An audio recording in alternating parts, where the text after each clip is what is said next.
How may I help you today, Clive? All done?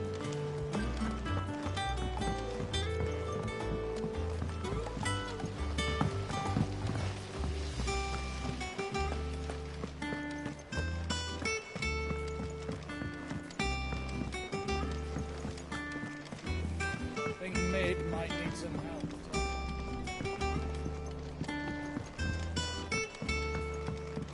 If I don't come up with something soon.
All right, Clive? What do you want? I'm going to visit Sid, and I thought you might like to come with me. Sorry, I'm too busy for all that right now. I've got to get this thermal displacement stack sorted. Thermal... Displacement stack. Here. And this is for... Only the fastest, finest ship the world has ever seen. The Enterprise. Me and my dad designed it together. Where other vessels rely on the fickle winds to drive them through the water, ours is fitted with mithril engines. And those things have got more push than a behemoth in a bad mood, and more heat than all the hells put together. Which is where the stack comes in. I may have already talked some tight-lipped shipwrights into putting the hull together for me in a little dockyard in Canva. But the stack's a bit more involved, so I'm building it here. Thing is, it's so involved that I'm running behind and it's starting to hold things up over at the shipyard. I'll come and see my dad, though, when I'm done. Whenever that is. Is there anything I can do to help? Good old Clive. I were hoping you'd say that. First things first, I need some parts meching. The stack will be made up of 3 major components. There's the plating, here, that channels hot vapors away from the engine. The helm over the top, that disperses all that heat into the air. And the shielding around the sides, that stops the rest of the ship from going up in flames. A full suit of armor, then? Probably best to take it one piece at a time. Then you'll need to start with the plating. Everything else fits onto it. I've got the designs and the list of materials here. Show these to Blackthorn. He'll know what to do. I can't make head nor tail of them. Luckily, you don't need to.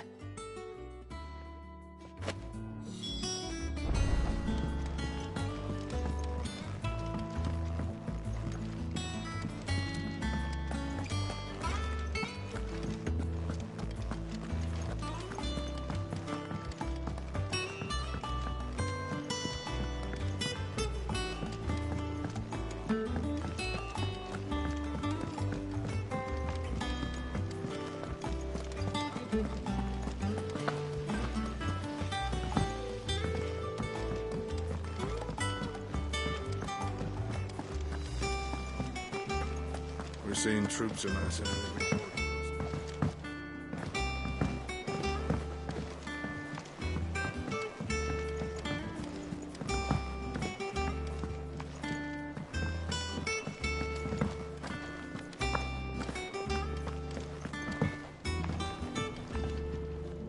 Blackthorn, can I ask a favor? Out with it. It's for Mid. This my last chance to say I'm otherwise engaged. Spare myself the arseache. Go on then. What is it this time? She said you would know. Here.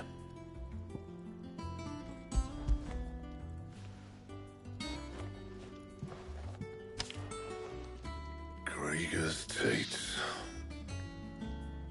Well, I don't know what the hell you'd want this for, but I can make it. Won't be easy, though. And I'll need help. Get Gavin-Otto in here, will you? All right.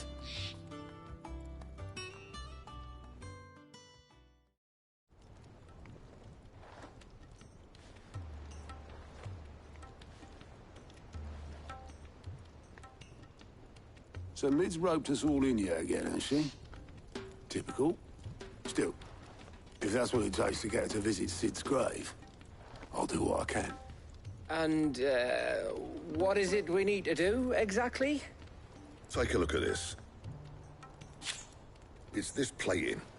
The usual sword grade steel won't work. We need something that can get very hot, very fast, and still keep its shape. That means an alloy. Something that won't break or buckle at the temperatures she's talking about. Which is where you lot come in. I need materials, and I've got my work cut out already. You'll have to fetch them. Now, there's a special kind of sand I'm after that you can only find out in the Velcroy. Stardust, they call it. As for the rest of the stuff, my usual supply should have it in stock. It just needs buying and bringing back here. Well, we'll get it done quicker if we split up. One of us should probably give you an hand coat in the sand. And the other can go and get the rest from this supplier. Right then. Well, make your minds up who's going where, we can get this over with.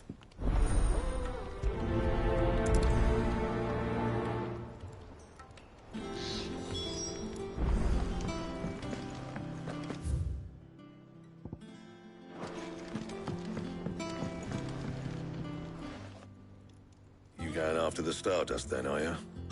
Which one of these two lucky souls is going with you?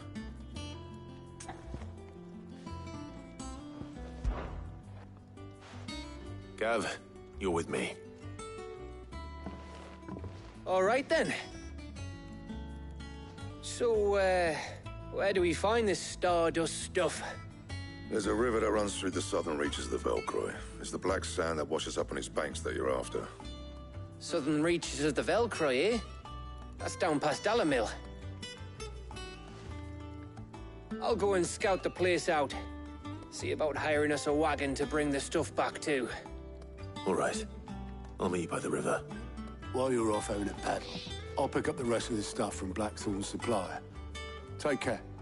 You two, eh? Don't go letting them fleece ya. Fleece me? I'd like to see him try. In your own time.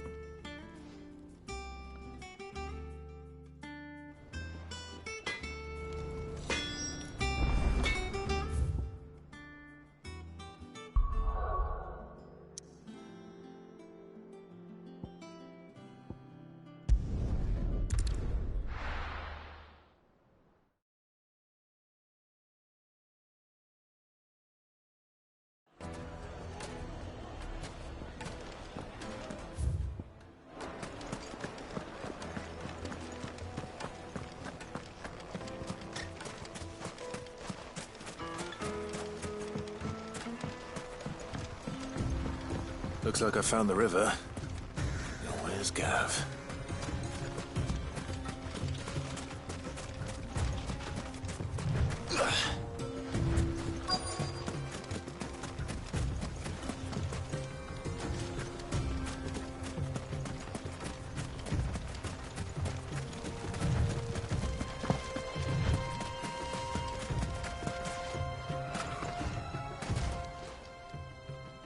Sorry to keep you, Gav.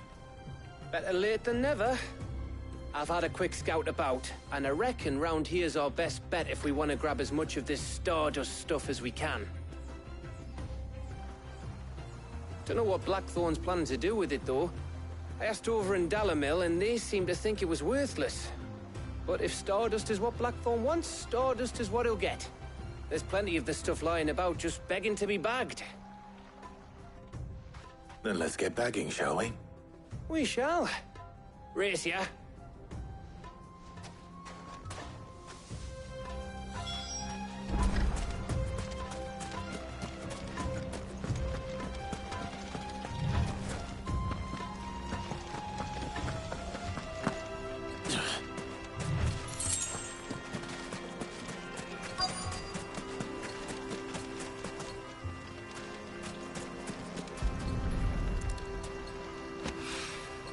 So this is Stardust. It just looks like black sand to me.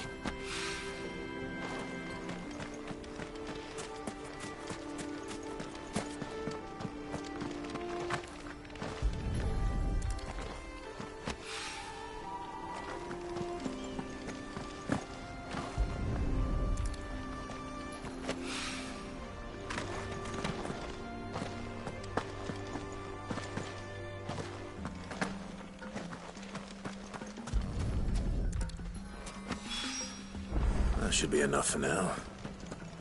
Let's see how Gav's getting on.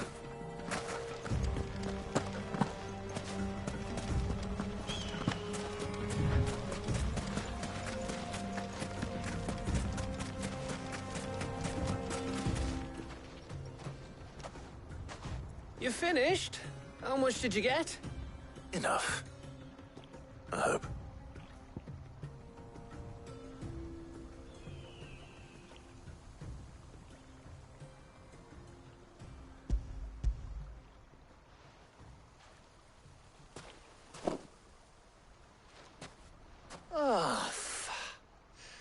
You win. That might even be enough for old Blackthorn.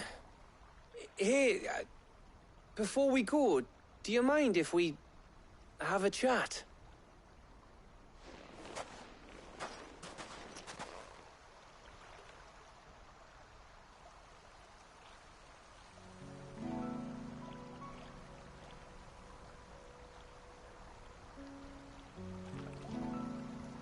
Feels like ages since we had the chance to talk. You know, man to man like. It does, doesn't it? Back when you first took Sid's name, we were talking all the time. Working out what to do in that. There was a lot to work out. And there still is. Those shoulders of yours starting to feel the strain. Hardly ever see you around the hideaway nowadays. Always on some errand or other. You can take a day off, you know. Says the man who spends most of his time behind enemy lines. Only 'cause you keep sending me there. I know I can count on you, Gav. Likewise.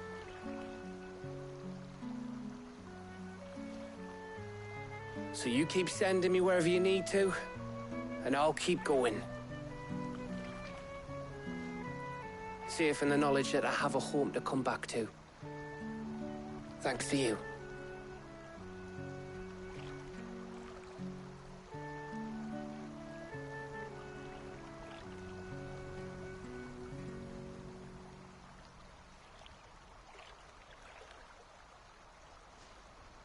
Right.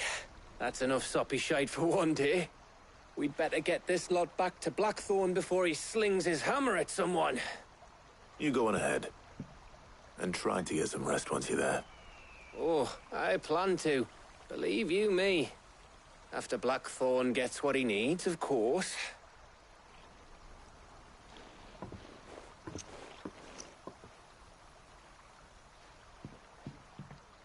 Right. Ready to go home, boy?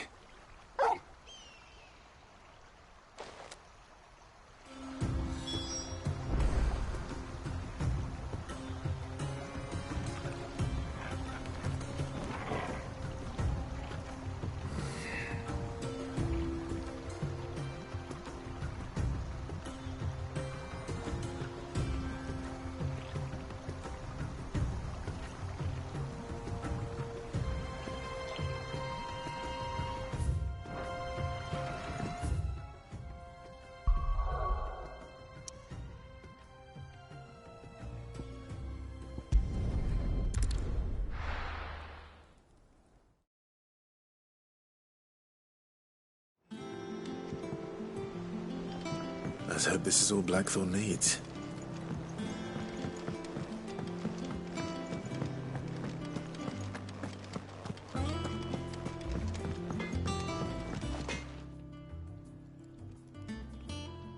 Blackthorn, got everything you need? Yeah. Yeah, I do. Cheers for the stardust. Should be enough to be getting on with. We should go out on maneuvers together more often. It beats sneaking around on your Todd all the time. I'll make a start on putting this thermal plating together then. It'll take some time, mind. So if you've got other things to be getting on with, I could do without you breathing down my neck. Thank you, Blackthorn. I'll let Mid know construction's underway.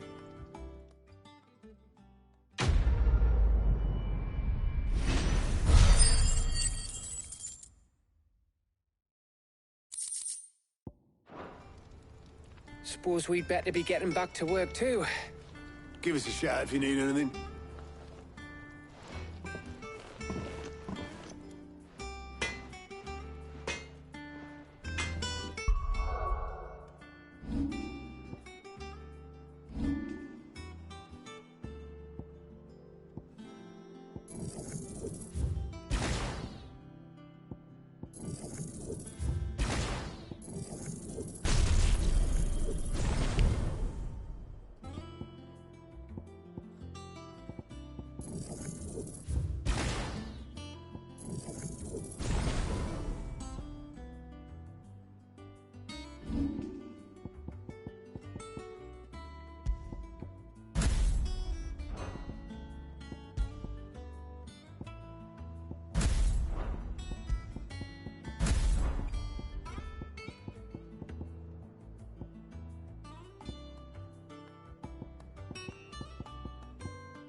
We're seeing troops amassing at every port.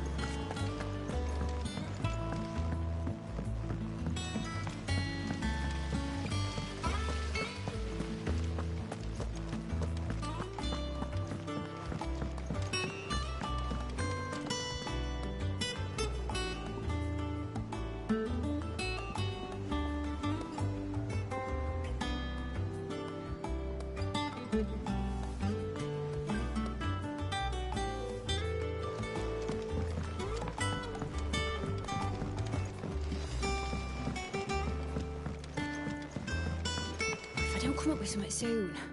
You'll be pleased to hear that Blackthorn started work on the plating. Excellent. 1 down, 2 to go. So, what's next? The helm, of course. For this, we'll be repurposing fallen scrap. Salvage from the ruins? I thought that material was all but impossible to work. Ah, but we don't have to. I'm sorry. Just so happens there's one particular ruin that's broken into exactly the right shape and size pieces for what we need. What's the name back there? I'll give you all details. What's her name? Right.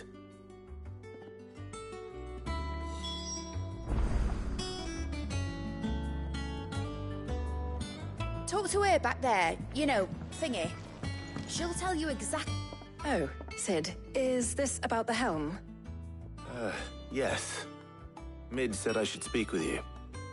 I'll show you the plans then.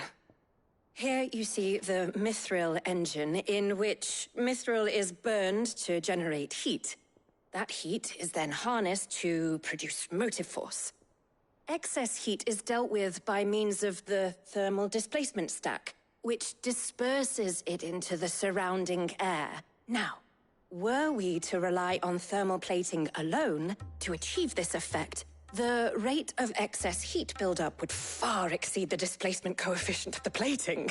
In other words, the reactor would overheat and eventually explode. This is where the helm comes in. It connects to the plating, you see, and serves as a sort of thermal sink to absorb all that excess energy. Our experiments have shown that fallen ceramics are remarkably thermophilic. They can withstand and absorb levels of heat far above anything we are able to make today. And not only that, they're also waterproof and immune to rust, making them the perfect material for our protective hood. Why, if sea or rainwater were to enter the reactor proper, it would vaporize instantly. The forces produced would tear the ship from stern to... You can stop there. I understand. Mid said we might be able to use parts of a fallen ruin. Where would I find it? Ah, yes. It's in Lorbert's Pass, near Lostwing. The thing is, well, I probably should have arranged to have the pieces we need brought here sooner. You see, a certain unwanted visitor has taken up residence there. It's no longer a matter of just walking in and taking them. It's, going to be considerably more dangerous than that. I see. Then I suppose I'd better deal with this unwanted visitor for you. Would that help? Oh, very much. Thank you, Sid. I'll gather my team and head there right away. We'll meet you outside the ruins.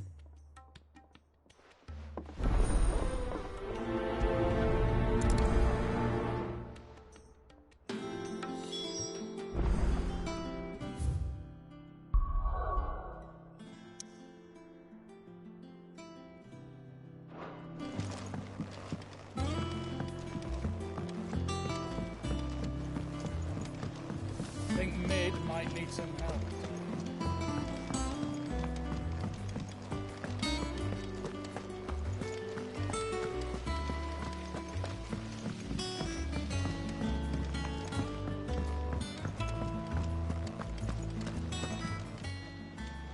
Oh, I wasn't expecting you back so soon.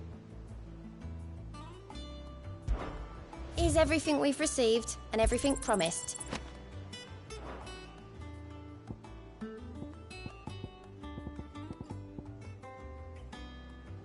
Come again.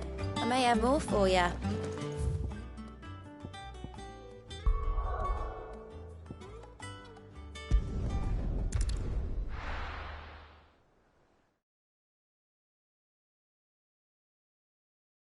I'll be taking you all to a storehouse in the Bales. Leave anything you don't need behind.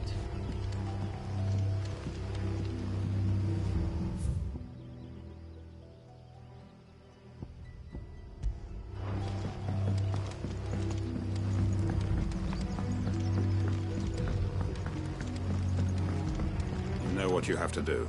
That his lordship's vultures should be found circling the village can mean only one thing. That he means to strike at us before we can strike at him. There is no time to lose. The final stage of our plan must be put into motion.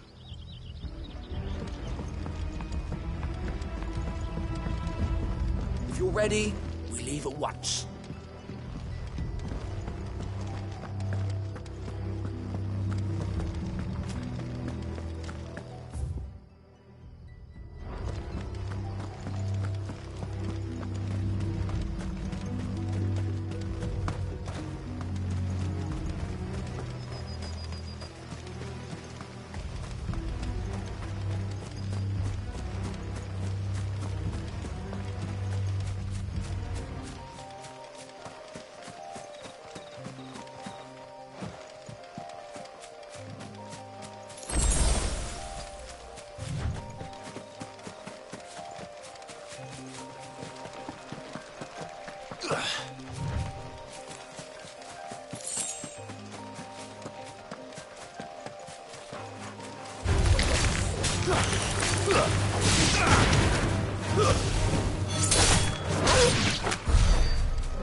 There you are, Sid. Thanks so much for coming.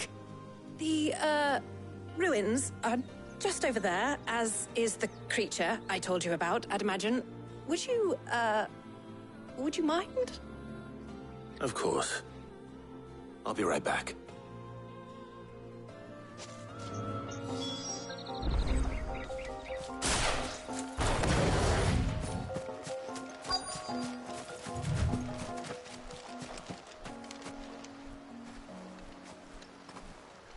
Anybody home?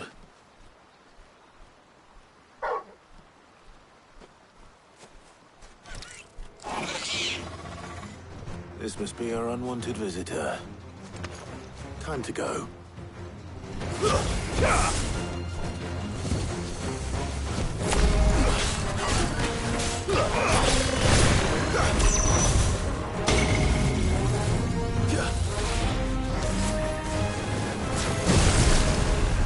Too slow.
The things I do for you, Mid.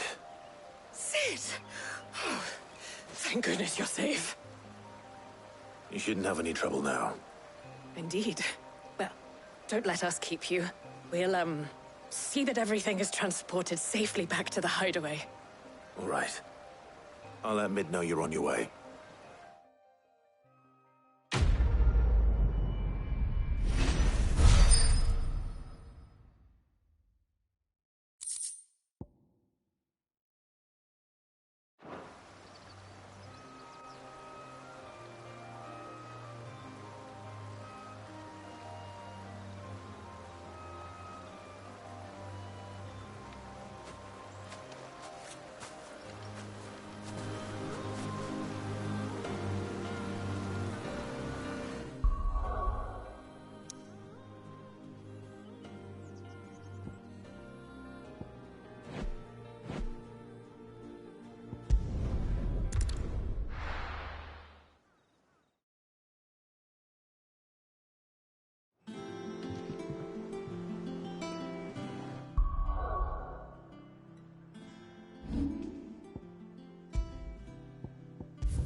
Might need some help. If I don't come up with something soon. Mid. Helena has recovered the material for the helm. She'll be along shortly. Excellent. Another job well done. And just one remaining. Right. Right, the shielding.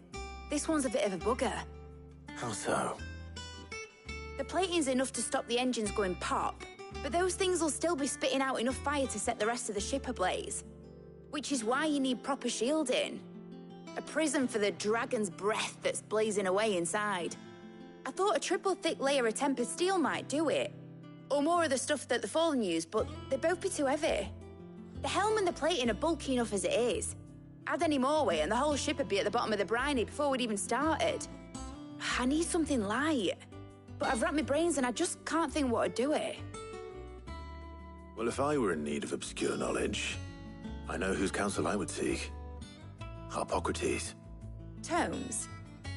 Yeah, well, I'd thought of that, obviously. I've got all the details written down here. Can you take this to him, see what he makes of it? Right away.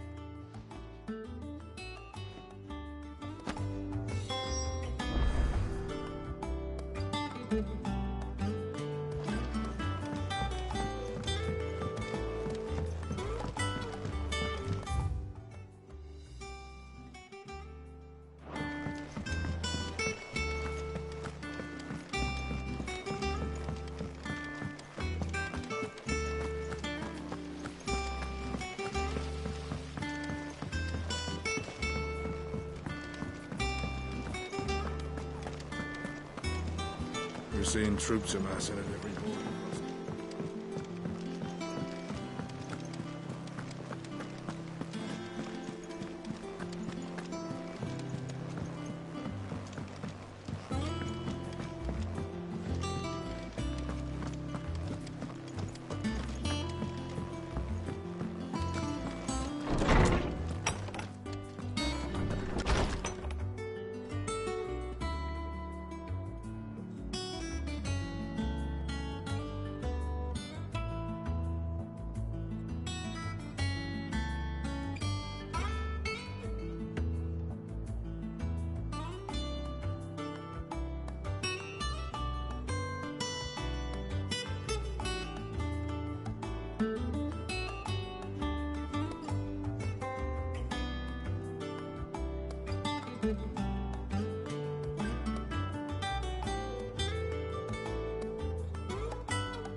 Harpocrates, do you have a moment?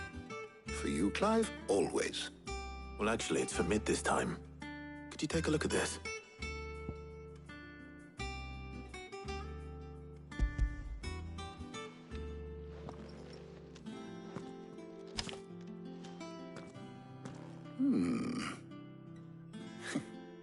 Shielding for a mithril engine? Whatever will that girl think of next? And what are these notes around the edges? She has some specific requirements for the materials. The shielding needs to be able to resist extreme heat on the inside, and yet remain cool enough on the outside not to set the ship alight, while also being light enough not to sink it. As you can imagine, she's struggling to find anything that meets her needs. I see. I wondered if you might know of a solution, or if you might be able to search the records for one. Perhaps it is not a different material she requires, but a different approach. What do you mean? Consider the lake we have made our home. Its blighted waters eat away far more quickly than fresh water or even brine, at timber and steel alike. And yet, we have made a home here from those very materials nonetheless. We have. But Bardolph must varnish every board twice over to keep it from rotting. And Obelus complains that without a constant supply of pitch. I see. Early Gregorian histories speak of a preparation known as moon dew. It is said to be able to resist even the most ferocious flames. Before the dragoons tamed the worms and wyverns of the realm, nobles would daub their castle walls with it in order to guard against dragonfire. So if we could recreate it... It might be applied to some material or other in order to provide the protection Mid requires. As to how best to apply it and to what material, perhaps Bardolph and Obolus might be of assistance. I shall speak to them and see what wisdom they might have to offer. If you would be so kind as to procure the necessary ingredients, I shall discuss the specifics of how it might be most effectively put to use with our two friends. The knowledge of the past may yet prove useful to we of the modern era. Thank you, Hippocrates. And since you're asking others to help you, perhaps I should too.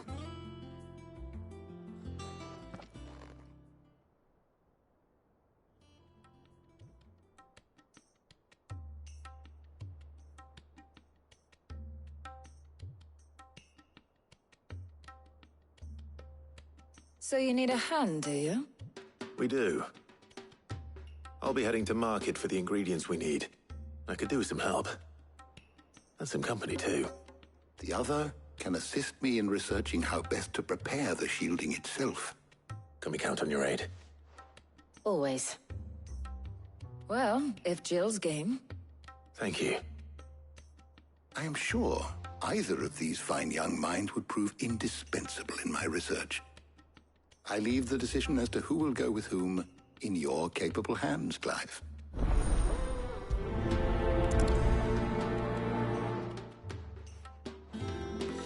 Shielding that guards against even the most ferocious flames. We could have done with some of that on Drustinus. So, Clive, have you made your decision? Who will accompany you on your little excursion? Very well. So then, what do we need to find? I have taken the liberty of preparing a list. Here. White chocobo eggs. Pepio nuts. Are you sure this list is right?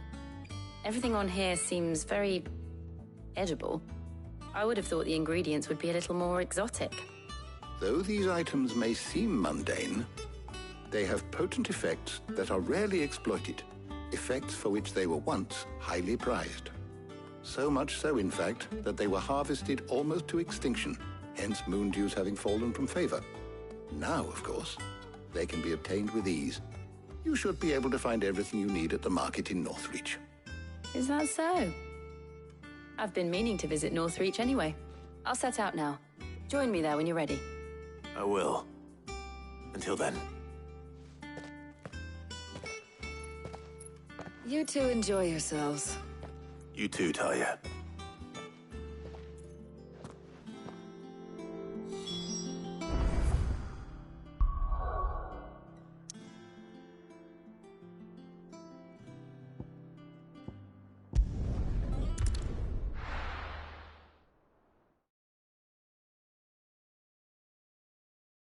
Now, where's Jill?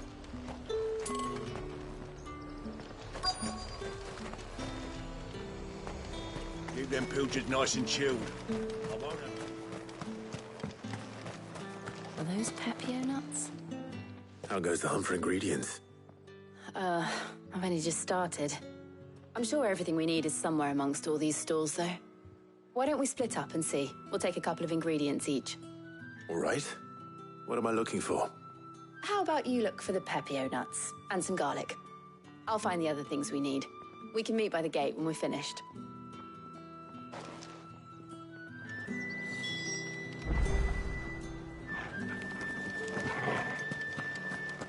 Up!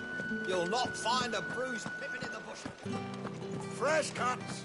Come and get them before they're gone. Any friend of the innkeeper is a friend of mine.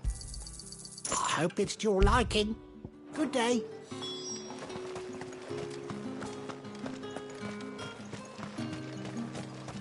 How the hell is anyone... What do you want? Go on, take it. That's everything. Let's see how Jill's getting on.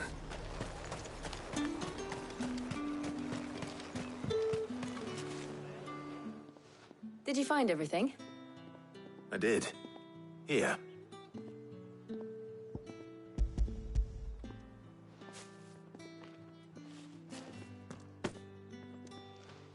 Garlic and Pepio nuts. Perfect. Now, all that remains is for Harpocrates to somehow turn all this into what Mid needs to keep her engine cool.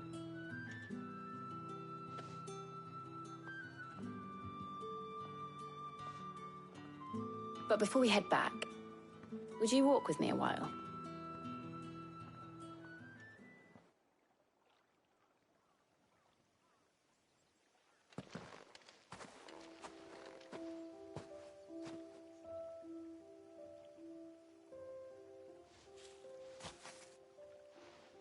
Thank you for asking me to help you today. It makes a nice change. It does. It's good to get away from all the battle and bloodshed for once. Just being here reminds me of when we were children. Do you remember? Walking down Market Street in Rosalith, taking in the sights and smells. How could I forget?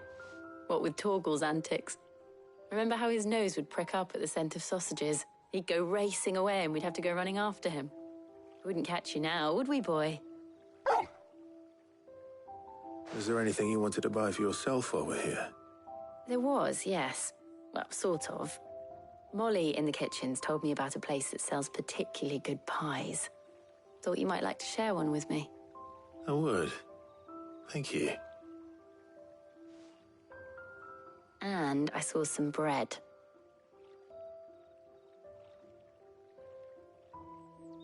Big white cobs like the baker back in Rosalith used to make. What do you think? I thought we might get some soup to dip it in. But then I tried a slice of the butcher's dry-cured ham and it was just... oh. You all right? Sorry. It's just... you're right. I really do feel like a child again being here with you.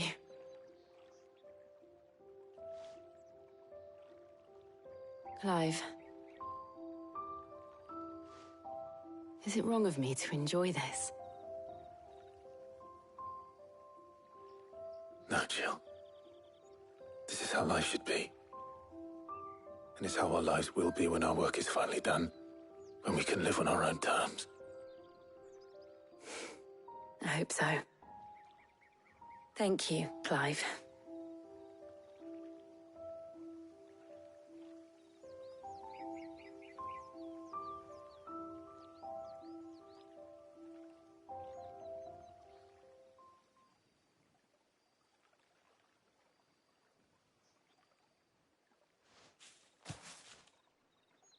Well, I suppose we better be getting back.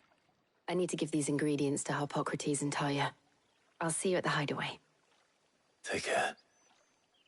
I will. You too.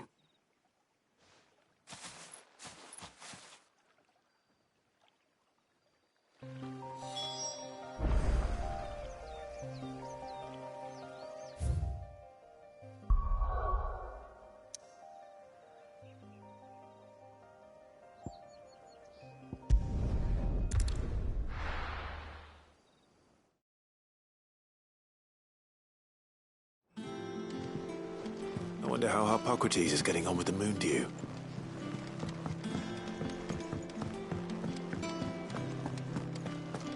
Oh, I'm never drinking.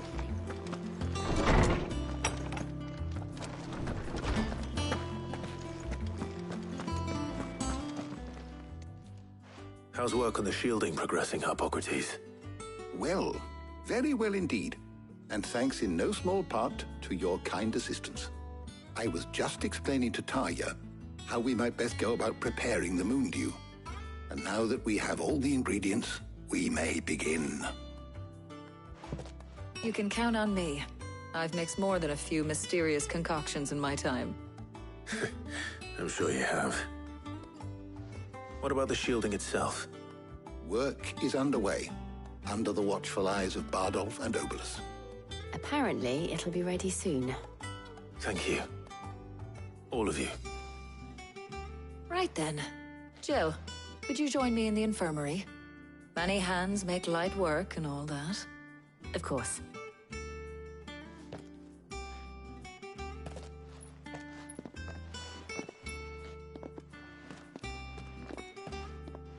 Oh, and Clive, thank you. It was nice just being with you.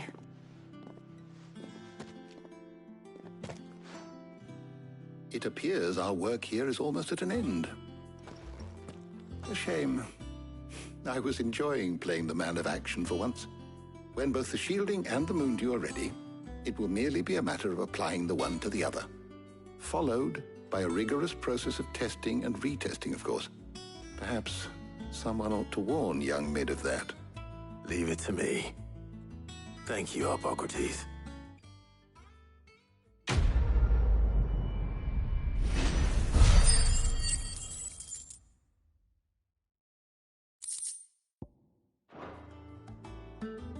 Well, I better go and give Mid the good news then.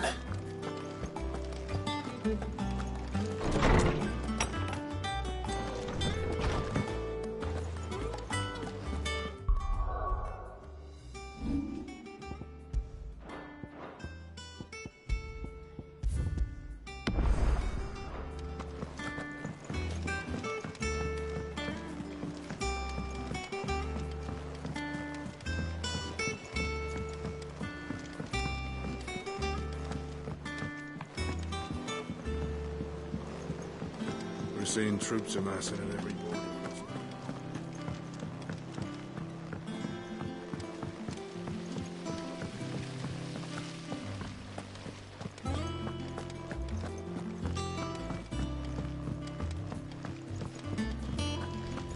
I think Mid might need some help tidying up.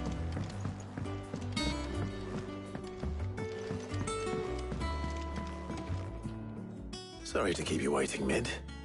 But you'll be pleased to know that work on the shielding is underway. You found something for it? In a manner of speaking, Hippocrates knew of a substance that's highly resistant to heat, a coating that should provide the protection you need. He's supervising the construction and testing of the shielding as we speak. Brilliant! I knew you wouldn't let me down. Don't thank me. I'm just the errand boy. Right then, better start working out how to bolt all these bits together. To the Black Hammer!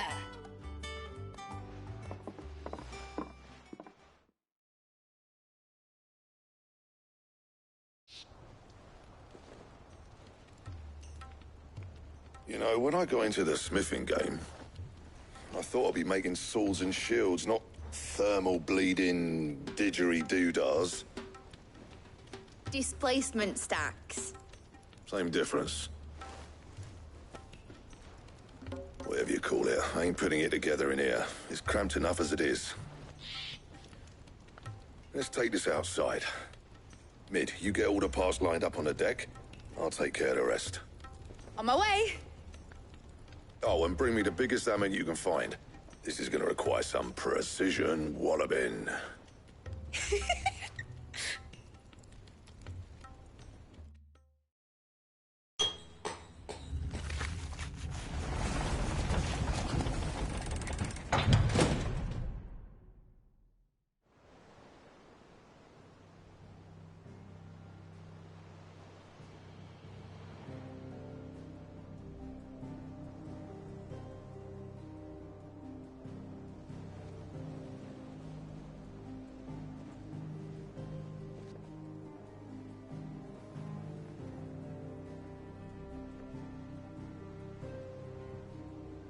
It's finished! It's finally finished!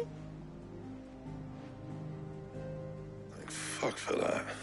I'll be feeling my hammer arm for weeks. Thank you, Clive, Blackthorn, everyone. That's one down and just 3 more to go. I'm sorry. Oh, didn't I tell you? The Enterprise has 4 mithril engines, and we'll be needing a displacement stack for each. You don't mean... Don't worry. Now they've got a finished one to work off, my gang in Canva can build the rest. Good luck to them, I say. Right, I'm off to get a sling for this elbow. Any other work comes in, keep it to yourselves, eh?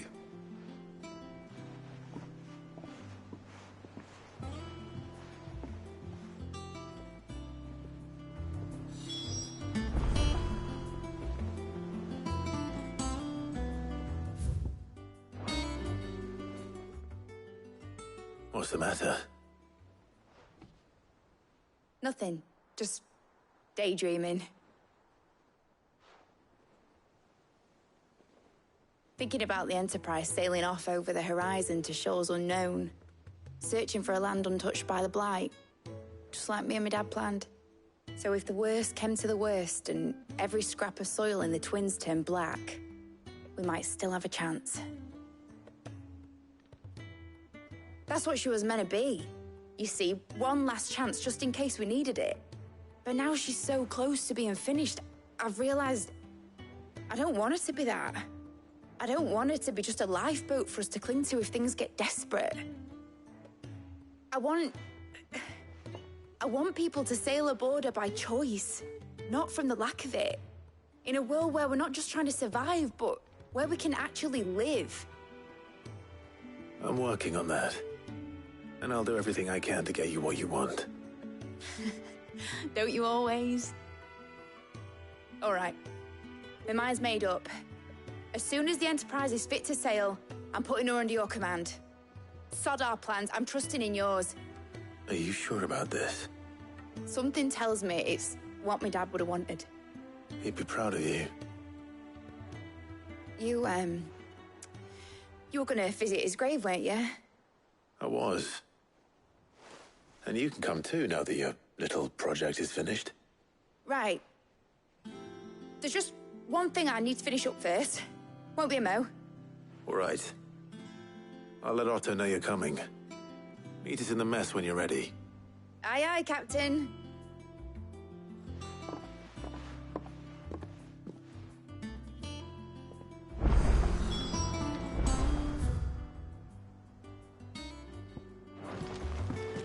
Is that the thing Tomes helped to build?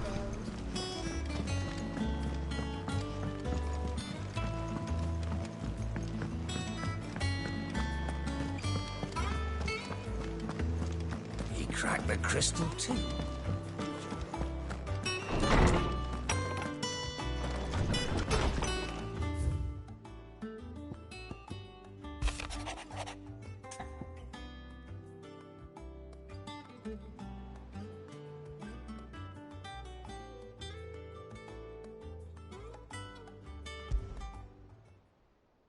Trouble with the ledgers. Shouldn't he be asking Otto for help?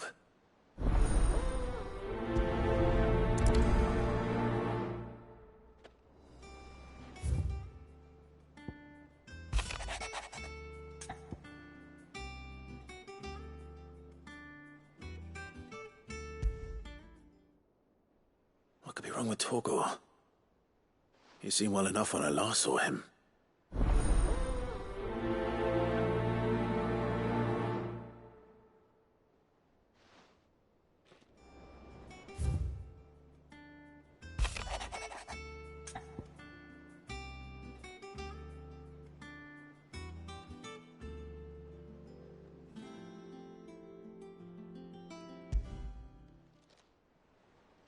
Hopefully it's nothing. But I should speak to Blackthorn just in case.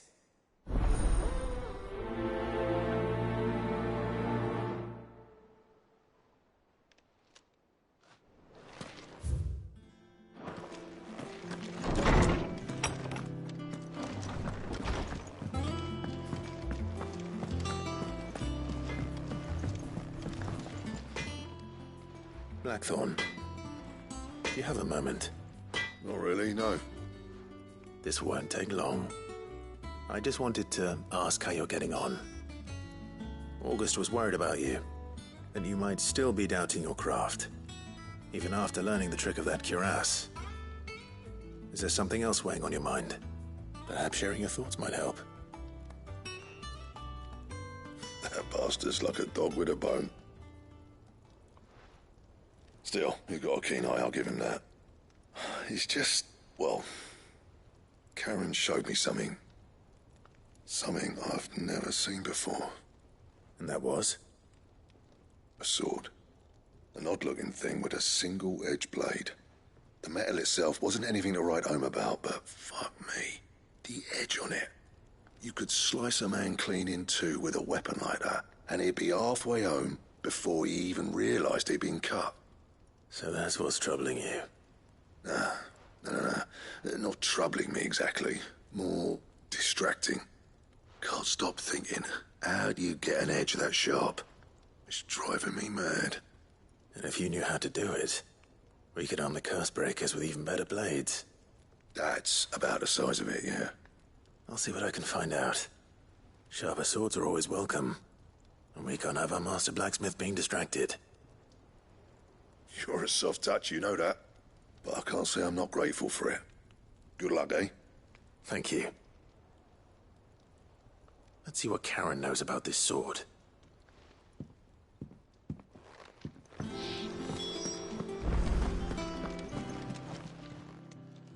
I got your note. You think something's wrong with Torgal? So you can read. Congratulations. But I didn't say I were wrong with him. I said something weren't right. He's not been eating me treats. He used to love cracking the bones from Molly's boiled brown, but now he won't so much as look at them. Didn't like him. Which is why I'm of a mind that his mind's on something else. You've not been working him too hard, have you? No harder than usual. Is that it, boy? Do you need a rest? What was it you said he was? A frost wolf? That's what the lawsman seems to think. Then maybe this all has something to do with whatever it is that's woken inside him. I suppose things have been different since Rosalith. Perhaps Hippocrates knows something. Instead of everything, you mean? Perhaps.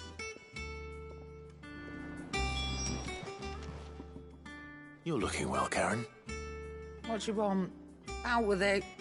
I want to know about the sword you showed Blackthorn. Single-edged and extremely sharp. Running around after him again, are you? I suppose I am, yes. But I need to help him find out how to work an edge like that.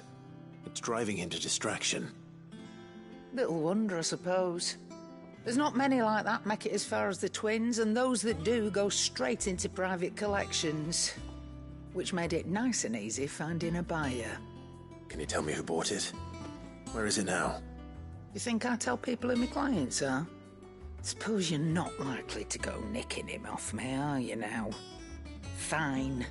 If you stop mooning at me like that. Lord Ignac's the man you want. Dalmekian bloke. Collects weapons and the like. And he's got more money than sense, which is why he's one of my favourite clients. Reckon he'll still be at the inn in Dalamil, where I left him. Thank you, Karen. Oh, and he's a touch eccentric, if you take my meaning. I appreciate the warning.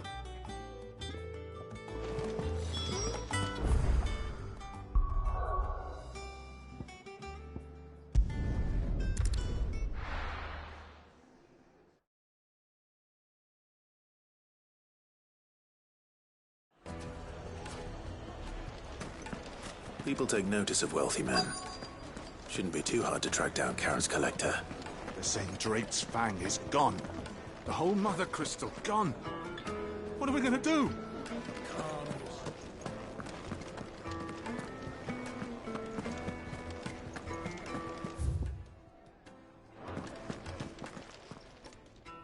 My reputation will be ruined! Ruined! Calm yourself, Lord Ignac, I beg of you, before you do yourself a mischief.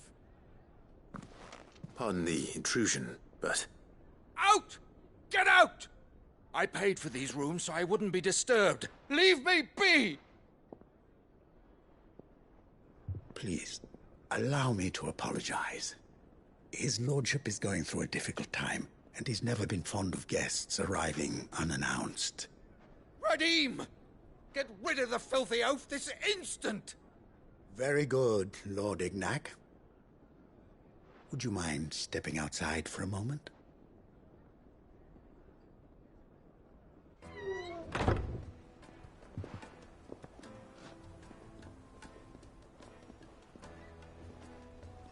I'm sorry if I've caused you any trouble. That? Oh, no. That's just how his lordship is.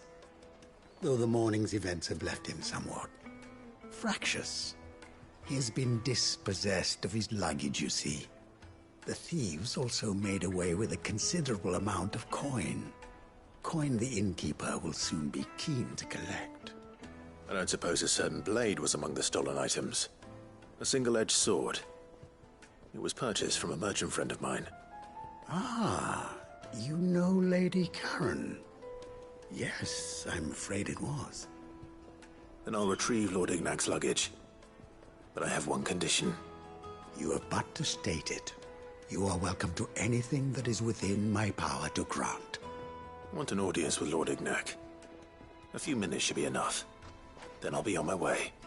A condition I would be a fool to refuse. Of course, you shall have your audience. I don't suppose you saw where the thieves went? I did not, no. Though some discreet inquiries made on his lordship's behalf mean that I know where you might find them. The bandit's bed. Every ill-gotten coin in Dalamil is said to pass through that disreputable corner of the Valcroy. Then that's where I'm heading. I shall speak to Lord Ignac in your absence, and arrange for an audience upon your triumphant return. That will be very kind of you. Farewell, and best of luck.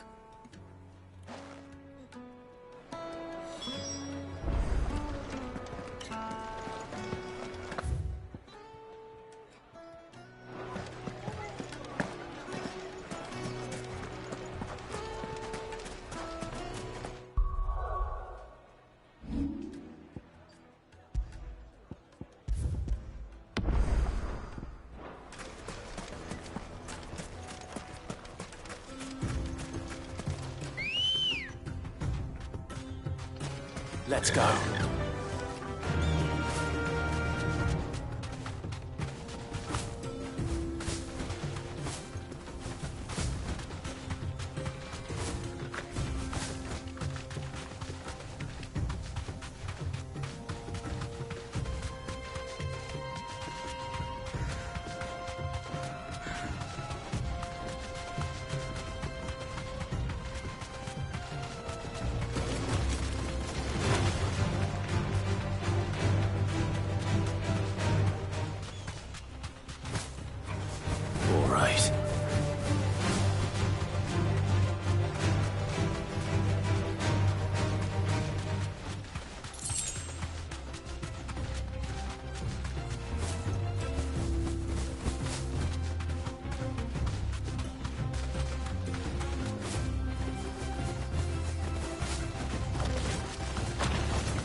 Got company! Come on, lads, let's tear the bastard's head off!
This must be Ignac's luggage.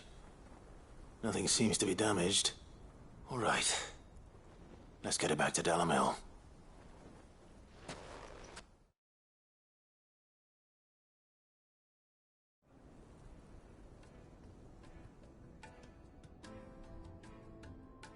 I hear I have you to thank for the return of my effects. What shall I call you, my good man? Wyvern. Glad to make your acquaintance. A formidable name indeed.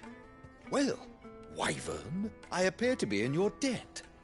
Redeem here tells me you wished for an audience. Is that all? A few moments of your time should suffice, yes. You're a peculiar fellow, Wyvern. All right, speak. Master Wyvern was wondering if you could tell him about a certain single-edged sword you recently acquired. Oh, a true work of art, that one. Karen drove me hard on the price, but I would have sold her Radim here to get my hands on that sword. It was made in the Outer Isles, far beyond the Twins, and is used exclusively by the practitioners of a unique school of swordsmanship.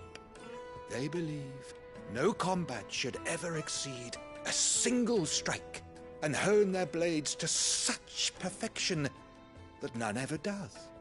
Each sword is made for that one perfect stroke, and for that stroke only. They crack upon a second blow. There's a brutal sort of beauty to it, really. But how do they hone such an edge? Fine question. Why, they use a whetstone, of course. Whetstones, rather. A whole array of them, ranging from the coarse to the fine. 10,000 licks with the sharpening stone, then 10,000 more. But it is the final stone which lends the blade its legendary sharpness. A mineral quite foreign to this great realm of ours. And that is the key. The secret ingredient. Wyvern, it occurs to me that my little lecture is hardly equal to services rendered. Take this, together with my regards. The very stone of which I spoke, far rarer among collectors than even the blade itself, and a far more fitting payment. Thank you. Pardon the intrusion, my lordship. However, it is long past time we prepared ourselves to depart. So it is. I am locked in bitter competition with a rival collector of curiosities. I am one step ahead of the unscrupulous scoundrel, but he is hard at my heels. Are there many other collectors out there? Too many to count, but only one do I consider my nemesis. Lord Byron Rosfield. And is a perennial thorn in my side. I can imagine. Farewell, Wyvern. May our paths cross again. Radim, we mustn't dawdle.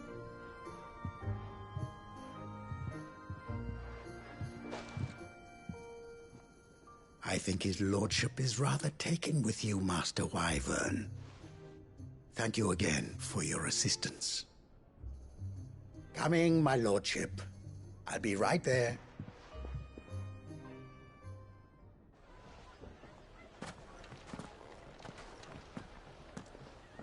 Trust Uncle Byron to find such an interesting rival. Now, let's see what Blackthorn makes of this whetstone, shall we?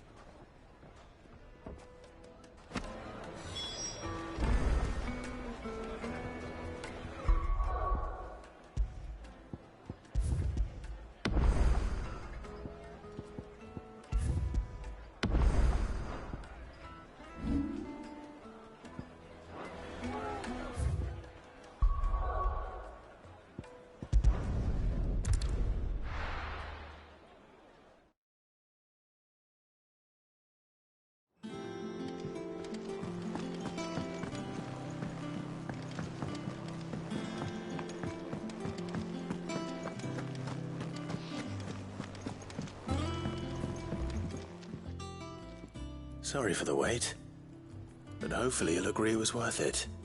You learned something about that sword, then? I did better than that.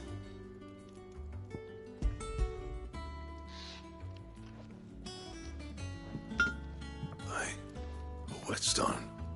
Yes. But not one you'll find anywhere in Valestia.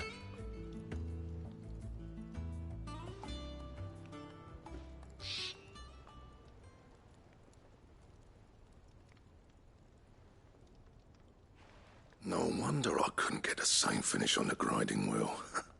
One hit and all done, eh? Might not be so bad if all you ever fought were duels.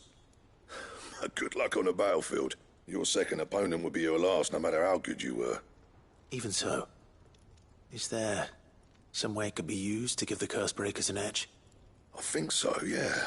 With this whetstone and the right kind of steel, I could probably even make a twin of the blade that rattled me. But there'd be no replacing this little rock once I worn it down to a sliver. I reckon we get a dozen swords from it, if that. Swords that the curse breakers wouldn't know how to wield properly, and that would see them through a single fire piece. Nah, no point trying to copy that thing. Be about as much use as a wax anvil. But finishing our blades with a whetstone this fine, now that's something to consider. And what's finer than fallen masonry, eh? Or more hard-wearing, for that matter. Just imagine it. Good Valisthian steel with an edge as sharp as any found in the Outer Isles. I won't make a copy, nah. I'll make something much better. I'm sure the curse breakers will be delighted. Just don't push yourself too hard. Don't you worry about me, sunshine. I've been working day and night since I was half your age, and I'll still be here when you're long gone. Hey, thanks, Clive. I mean it. I owe you one, August too. It's good to know someone's looking out for me. He'll be happy to hear you said that. And I'll see that my debt to you's paid. First new blade I make's got your name on it. You come and find me when you've got the materials. All right. I will.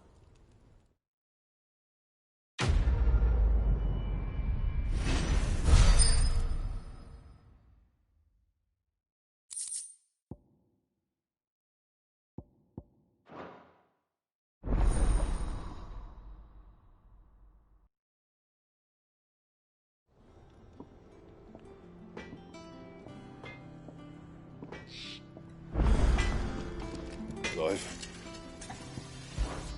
So, will it be? And how am I meant to do that, then?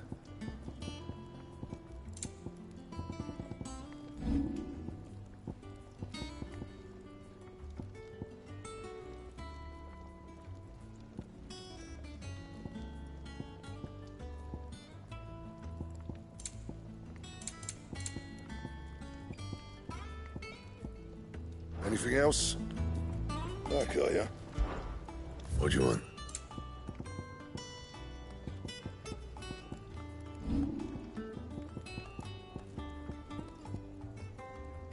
And?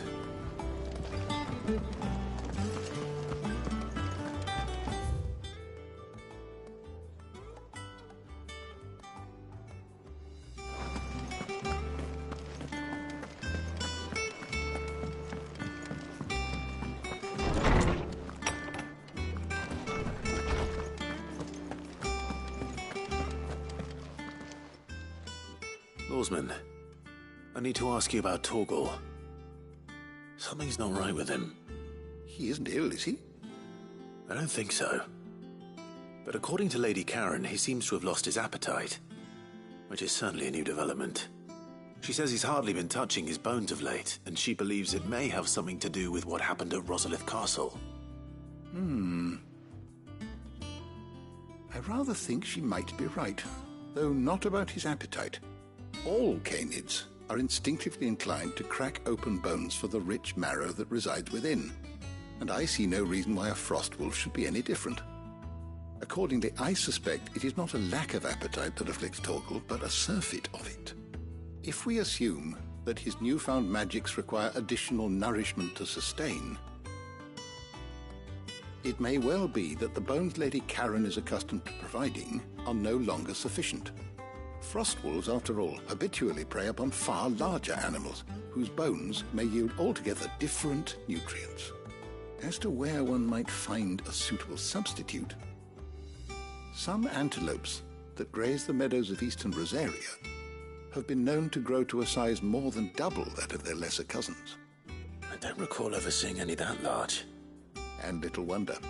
The oldest and largest such creatures rarely leave the safety of the highlands for fear of predators. The last elder antelope sighting I recall hearing about took place near Cressida, And that was long before the village was abandoned. Even so, it seems like a good place to start. Good hunting, Clive.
Come on. Faster!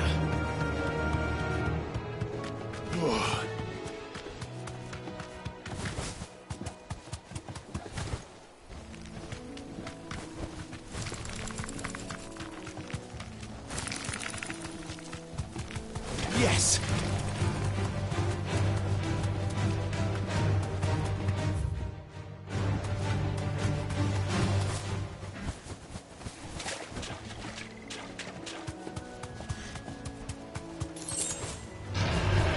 Mistakes. They're certainly quiet. If I were a giant antelope, it seemed like just the place.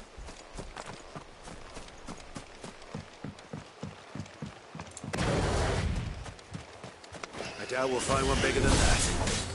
You hungry, Torgal?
Now,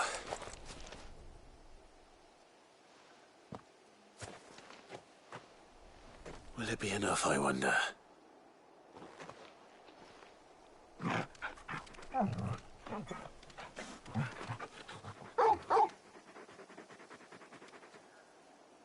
I say that answers my question, which means we owe the lawsmen our thanks. You're just a big puppy, aren't you? A very big puppy.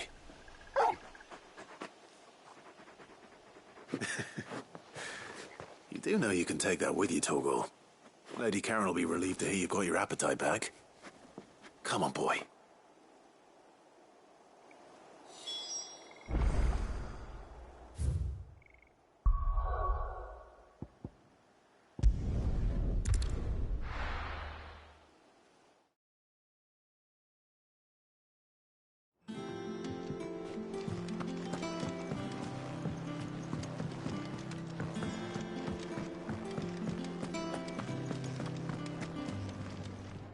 I noticed you and Torgal had gone off somewhere.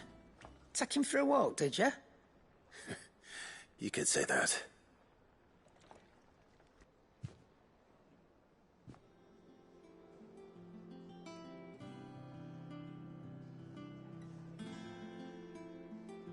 So, Molly's leftovers weren't good enough, eh?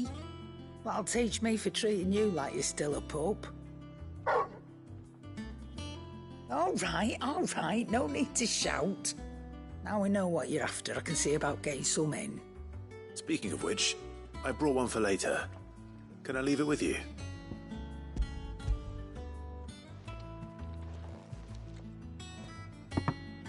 You can, aye. I'm nice like that. In return, you can thank Tomes for me. The bloody know-it-all. I was just on my way to see him.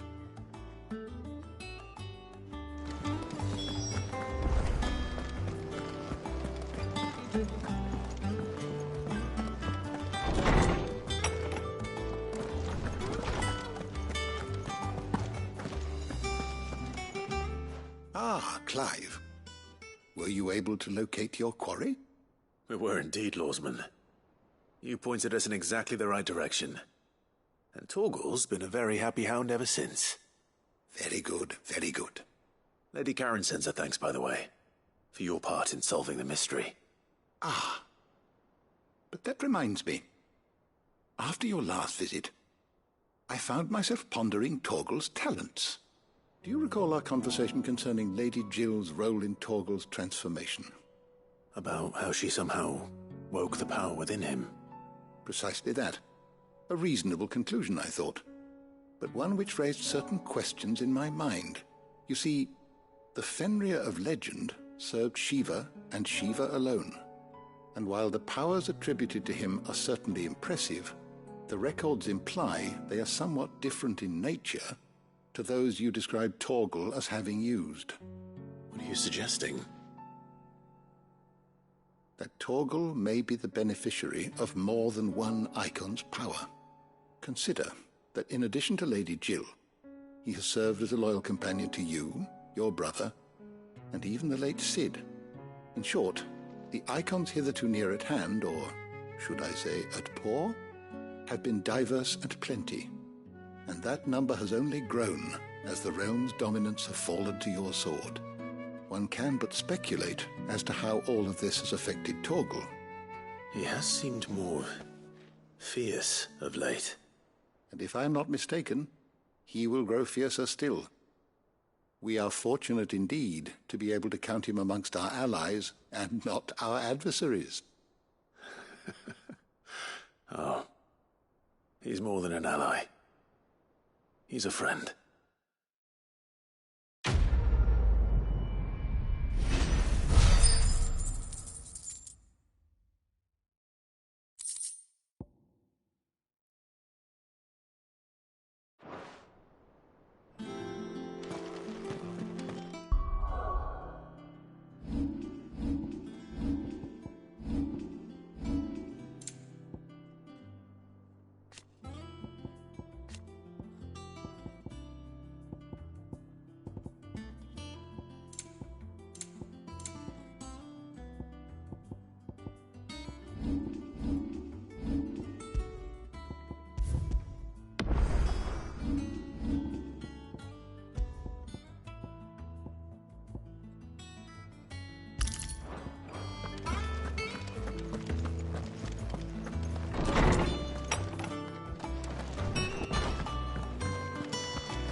Is that the thing Tomes helped to build? Mid told me she was building a ship.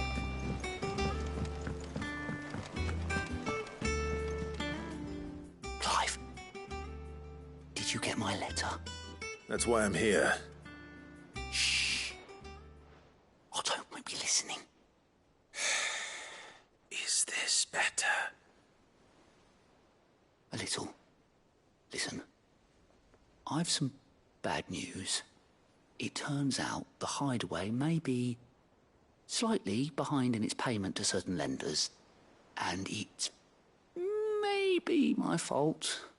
But I swear to the goddess, I thought I had the numbers square. Sadly, that square turned out to be more of a circle.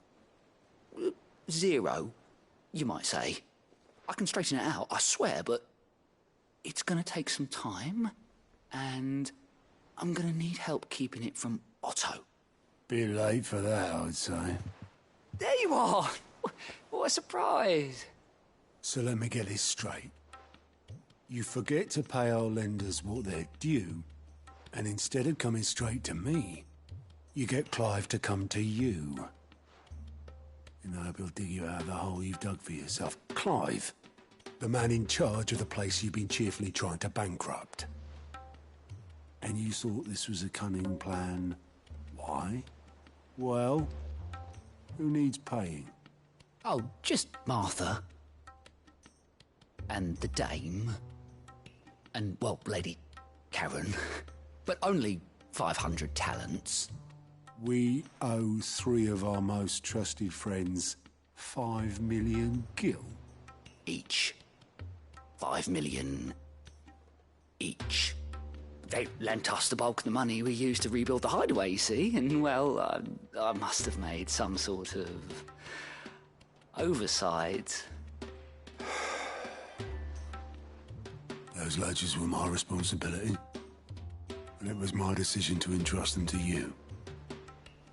This is my fault. Do we have that much to hand? I can always ask my uncle. No, we don't. And no, you won't. We've lightened Lord Rossfield's purse enough. After the king's ransom we had off him, he deserves better than to see our begging bowl.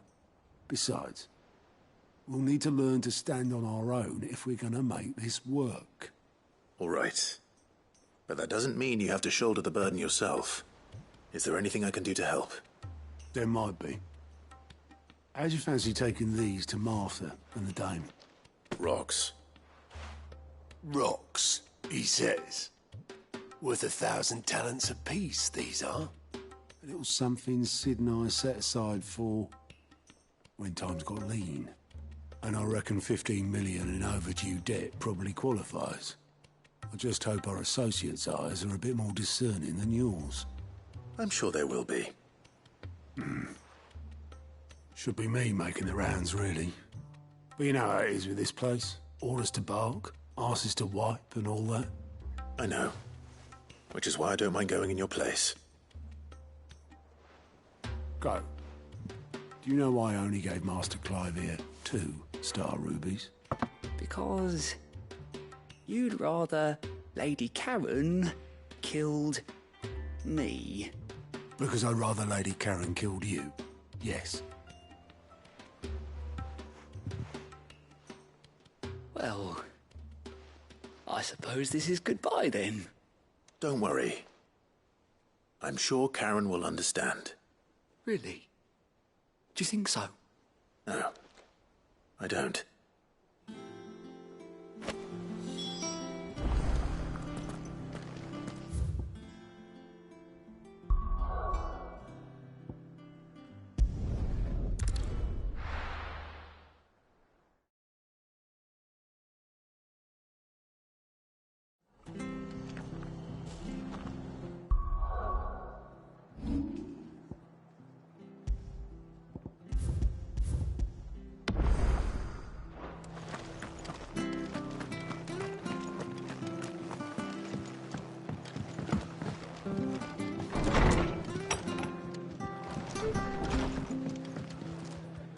Clive, we weren't expecting you. I wasn't expecting to be here, but it seems we still owe you a considerable amount of coin for your help with our rebuilding efforts.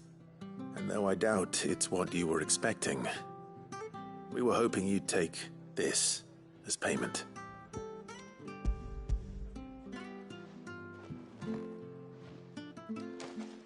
A star ruby? I can't accept this. It's worth at least twice what you owe me. More if you can find yourself the right buyer. Think of the difference as interest. Interest? If word got out I charged that much, no one would ever borrow from me again. Anyway, why are you the one here asking me about this? I'd have expected Otto. Bit much sending the Lord Marquis out to settle your debts, isn't it? The old goat working himself to death again. Something like that. Most days I think he's the only reason the hideaway's still standing. Same as always, eh? Back when the place was nothing but a twinkle in the eye of a recently retired Lord Commander, word is he was the first one Sid reached out to. Probably knew that without his strong arm and level head, the idea would never get off the ground. Sid may have been the face of the hideaway, but Otto's always been the backbone. And when Sid passed away, we were all worried that would be the end of it. That Otto would just give up. His death was hard on everyone. But it must have hit Otto hardest of all. But he didn't give up, did he? Quite the opposite, in fact. If I recall, he was the one who nominated you as Sid's replacement, and rallied the rest around you. I reckon what he saw in Sid, he saw in you too. And don't we all? Doesn't hurt that you're half as stubborn and twice as handsome, neither. That, and you keep good company. I suppose I do.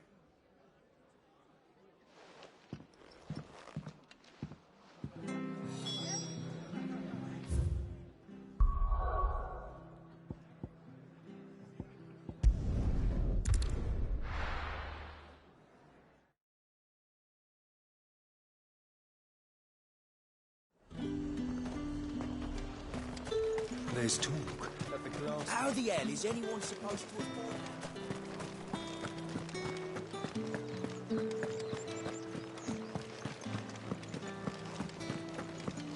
Did you hear? The gates to heaven. I want to see you again tonight, but the captain's late with our pay.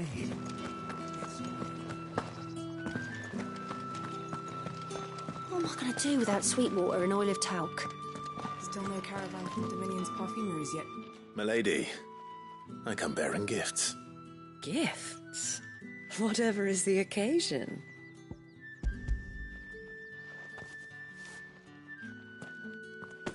Oh my. Clive, you really have outdone yourself. Otto asked me to give it to you. To settle the hideaway's debt with the Veil. And to compensate you for the time it took us to do so. Oh, you disappoint me, Clive.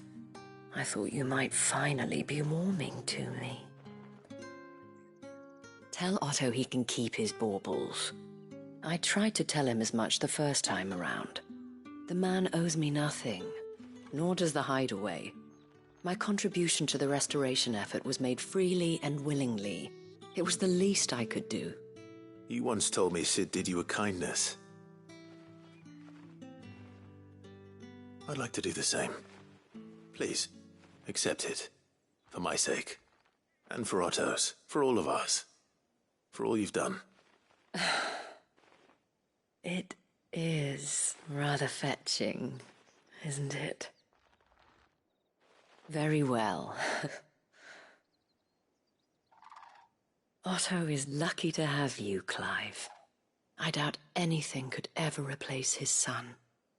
But you and the others at the hideaway are the closest thing he has to family. Otto had a son. Long ago, yes. Sid told me Otto lost him when he was just a boy, and blamed himself for not being able to stop it. I don't know how it happened, whether there was anything he could have done, but it was clear that it weighed heavily on him. I didn't know. How could you have? I doubt anyone did. Besides Sid, I've never met a man more keen to bear his sorrows in stoic silence. An ill habit, given that both have always been surrounded by friends desperate to help them. I'm beginning to see that.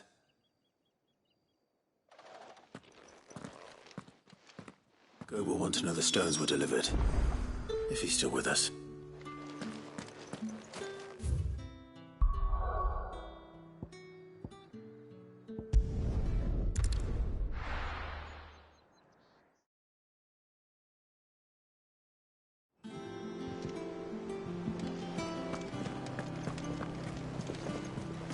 Is that the thing Tomes helped with? Mid told me she was building a ship.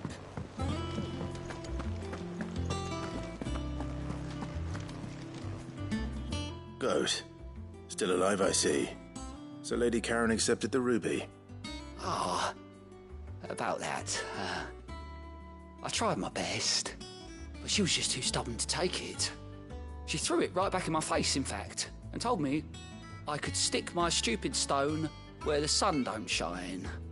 Karen refused payment? I hope it wasn't something I said. I'm sure you were as tactful as ever. Let me see what I can do. Oh, wonderful. I hope you have better luck than I did.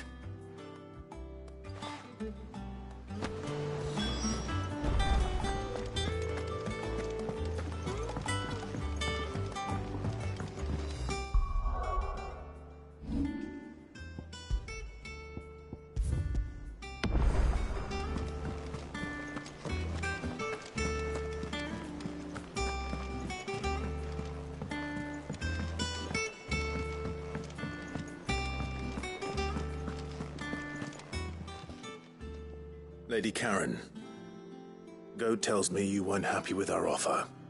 Would you prefer the debt was repaid in coin? What debt?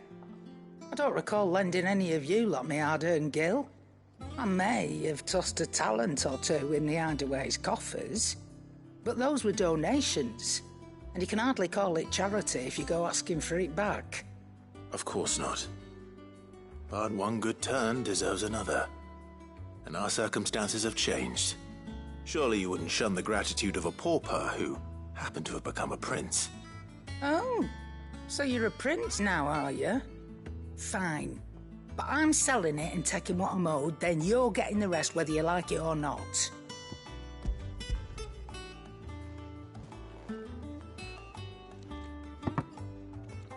Where'd you even get this? A decent trader might nab 1,000 talents for a star ruby. A canny one, meanwhile, might claim it were nicked from the belt of Sid the Outlaw himself and ask twice as much. Might be I already have a buyer in mind. Might be you even know her. A fine continental maid whose beauty's only eclipsed by a guile in commerce. You wouldn't mind, would you? Not at all. Just be sure to tell her that it's always a pleasure doing business.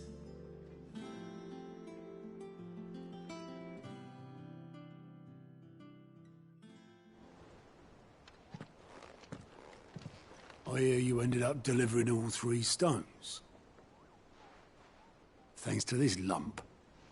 I sometimes wonder what I pay you for. Speaking of which, I still haven't been paid last month's wages. Oh, so you remember what's owed to you then? Get your ass behind that disc of yours and don't get up before those ledgers are square. Right away.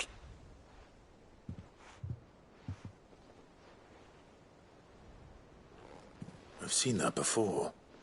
You have, yeah. Plenty of times. It was the only goblet Sid ever used. Either out of habit, or because the filthy sod couldn't be bothered to find a clean one. I knew so little about him. Like most people. Martha and the Dame both seem to have fond memories of him. I bet they do. How long did you know Sid before he... Before he died. 20 summers, give or take. Back in the day, I was a purser on a trade ship, which is where I met him. He bought passage to... I forget where. And having nothing better to do on the long nights, we sat up drinking island rum till the morning bell dragged me back to my duties. Quit my post not long after that. On account of making a fine maiden's belly fat. But me and Sid stayed close, promising we'd one day sail the seas again. That was before fate stepped in and said she was having none of it. The magic woke inside my son soon after his first name day, and there was no hiding his knack. Couldn't you and your family have... My family were the ones who summoned the constable, wanted the monster taken away. I couldn't turn my back on him, forget what I felt, and I couldn't for the life of me understand how they could. Luckily, Sid was of the same mind as me. It was him who stood beside me when all I wanted was to tear the whole world down. Him who cried for me when I had no tears left of my own. Him who swore he'd do everything he could to stop it from happening again. And he was true to his word, too. Left the Royal Army once and for all. His ranks, his ribbons, gone. Just like that. Threw away everything he had. All to right a wrong that no one else had the courage to face. I knew then I'd follow that man to the ends of the earth.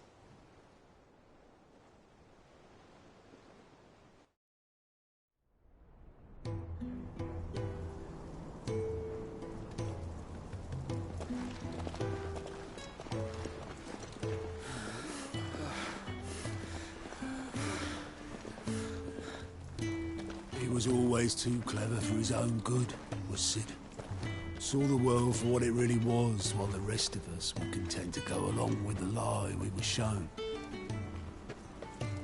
And it can't have been easy, bearing that burden alone.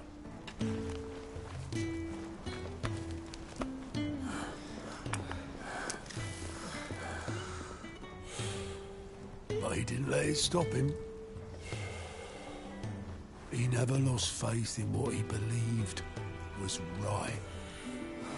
And that gave us faith in him. Faith he'd steer us true. So I swore to myself that I'd always be right behind him, ready to catch the stubborn sod, if ever he should fall.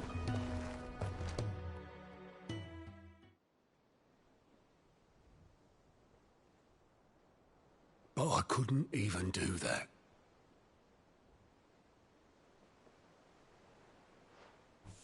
Ignore me. Just the ramblings of a tired old man. Leave that lot. I'll tidy it up in a bit.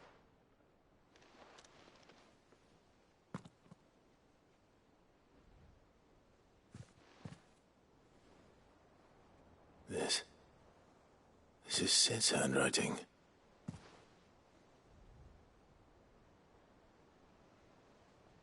Dear Otto. I may be drunk, but I wanted you to know this place would be fucked without you. Love you, you grumpy old sod.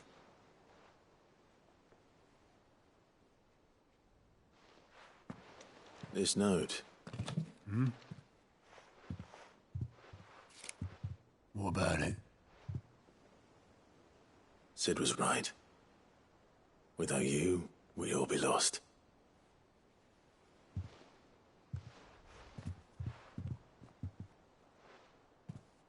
He should have bloody well said so then. Just once. Before he went. But then, why would he? Him, or anyone? I'd only have told him to piss off.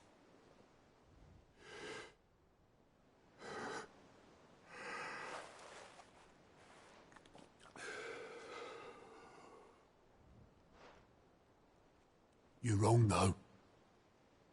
Both of you. It was never just me keeping the hideaway afloat. It was all of us. I just shoved people in the right direction. I barely seem to be able to do that anymore.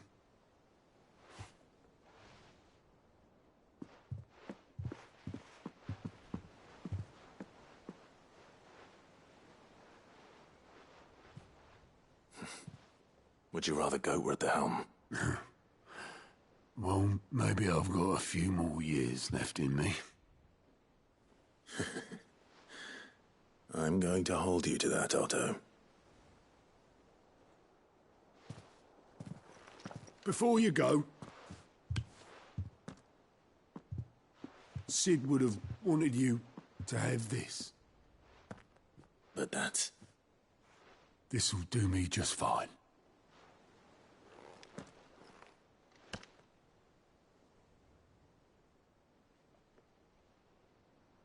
Thanks for the ray of sunshine.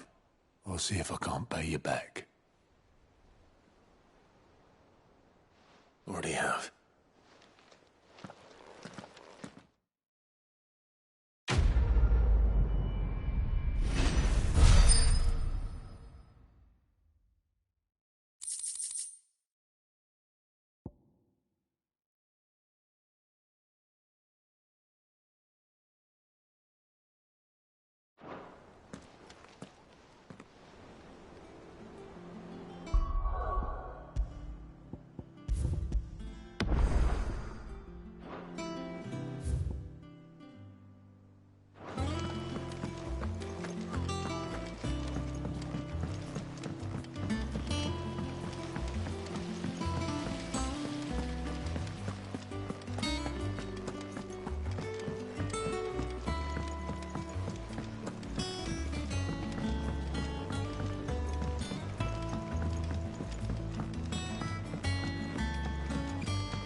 Well.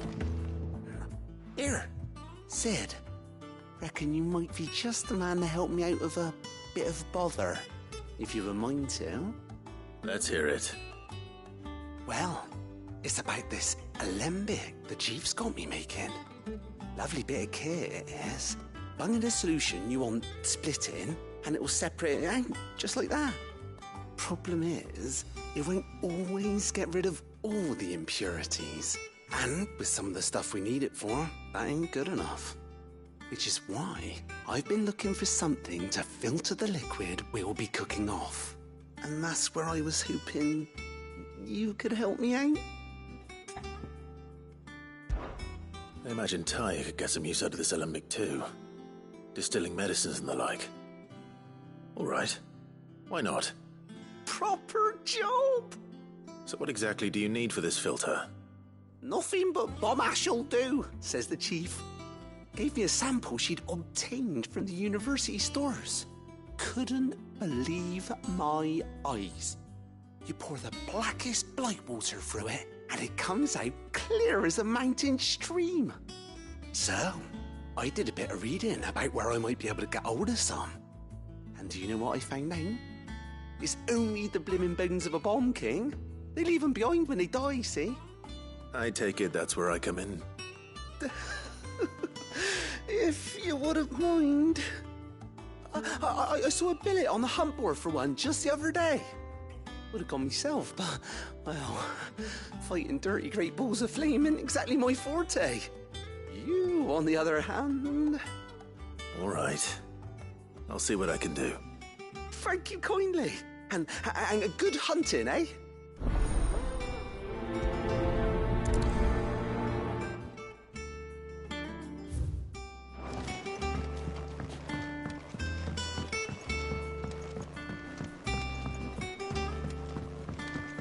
I think Mid might need some help.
Let's go.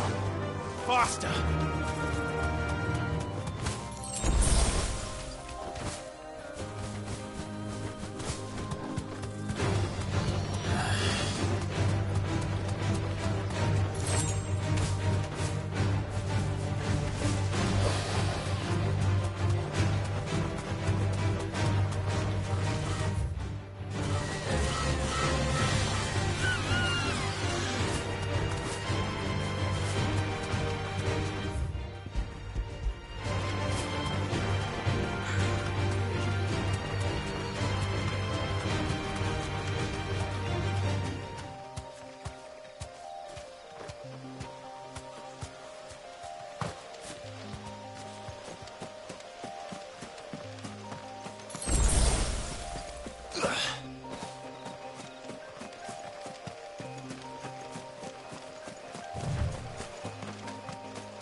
Here. Greetings, Your Majesty. Six! Over here!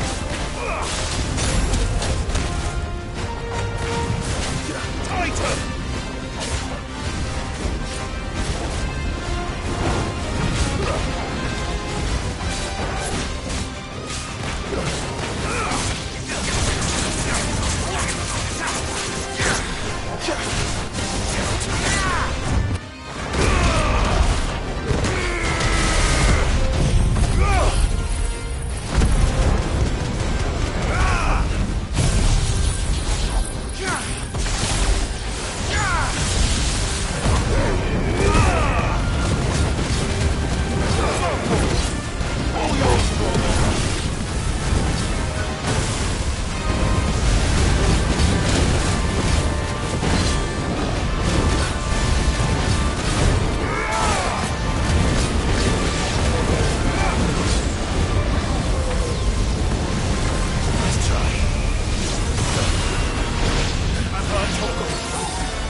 Your reign is over.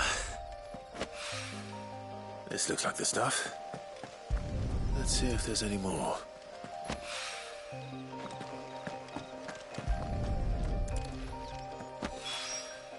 That should do it. If a wine needs more than this, he can fetch it himself.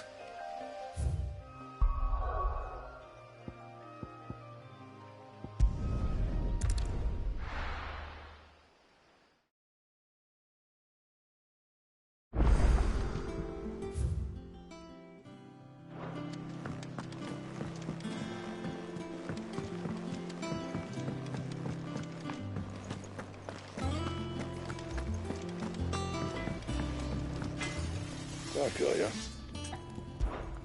Not saying Fornian, do you?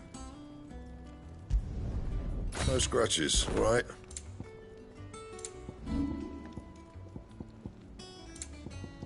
That it? Fine. He cracked the crystal too. You joking?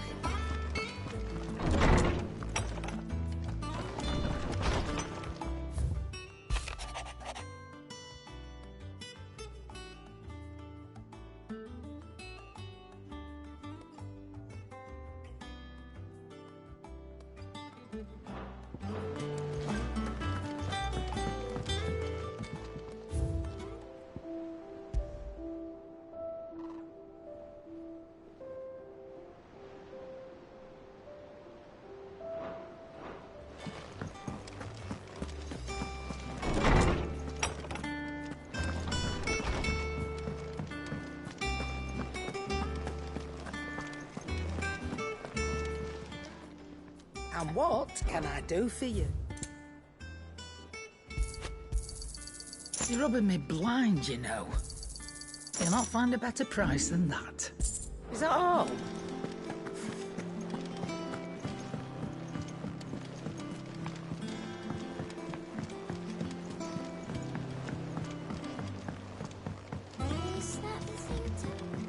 Mid told me she was building a ship.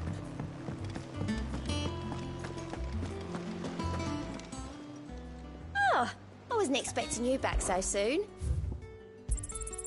All yours. Best of luck out there, Sid.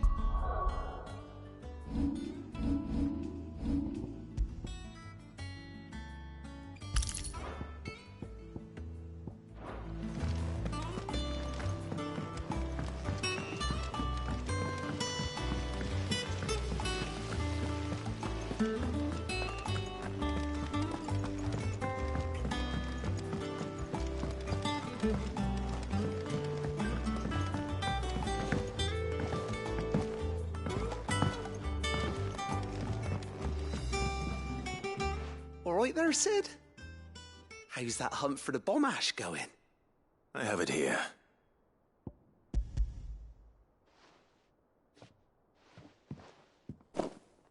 That's the stuff. And plenty of it, too. Enough to keep the alembic bubbling away for a good old while. You're a gent, Sid. Let nothing say otherwise. Right then. Let's get this contraption up and running.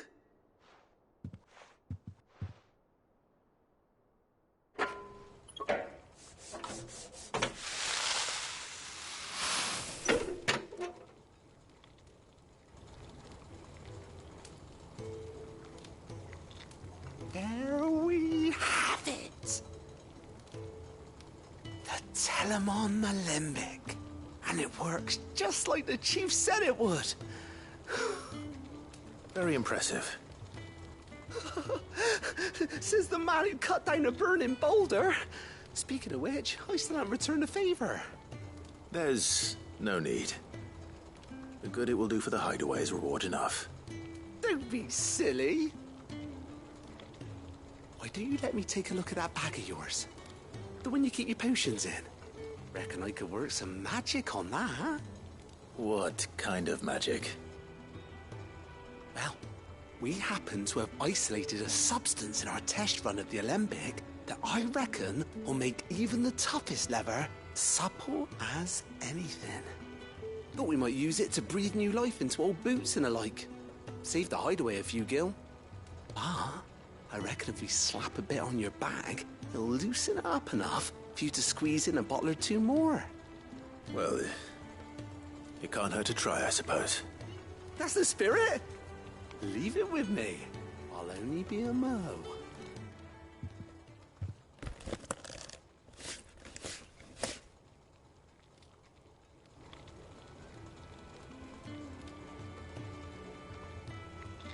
Well, what do you reckon? It certainly feels more flexible. Right? Told you. Thank you. I think. No. Thank you for supporting Mid and the rest of us in our endeavors. Without you, we'd never have been able to discover wonders like that stuff I rubbed on your back. And I'm telling you, there's plenty more where that came from.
All right, Clive.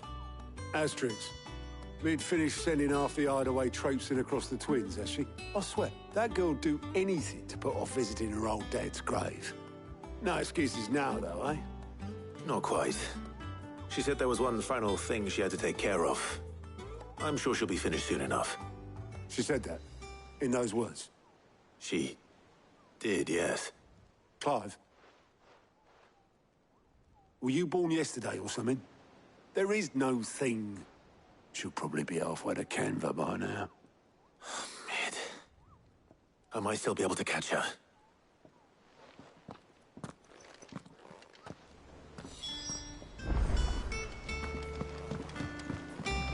Mid told me she was building a ship. Is that the thing Toes helped with? Obeleth, have you seen Mid? Yep. In a boat, going that way. Then I'm too late. You in a hurry and all, are you? Oh, I offered to take her across, but she wouldn't wait. Just paid for a dinghy and rowed off. Oars going like the clappers. Got some life in her, ain't she? But anyway, I was on my way up to see you, as it happens. Got a letter for you. Urgent, by the sound of it. One of your uncle's men said I was to hand it to you in person, post-bleeding haste. And you're here now. Thank you, Obeleth. Don't mention it. What tidings, Uncle?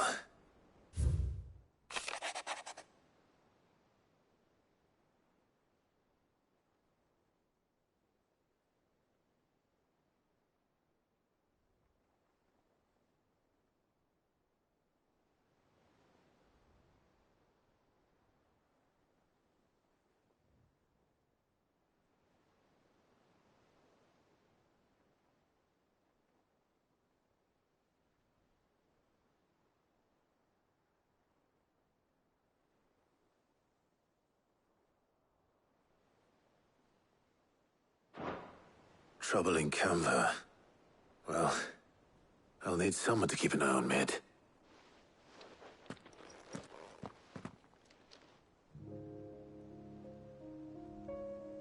So what?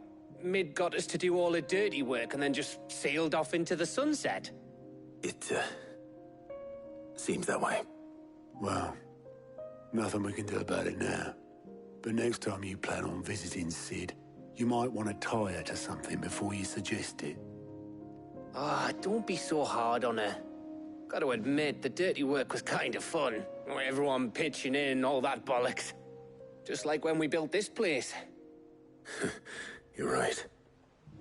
Anyway, we all set to head to the old hideaway. I could do with getting to Canva pretty sharpish. Wouldn't do to keep Lord Rosfield of the Seven High Houses waiting now, would it? Not after he asked for me personally. Gav will be leaving with me. Will you mind the place while we're gone? You can count on me. Just be sure to give Sid and the others my regards. All right. Oh, by the way, Jill will be joining us too. She's got some things to take care of, but she'll meet us there. I hope she's telling the truth at least.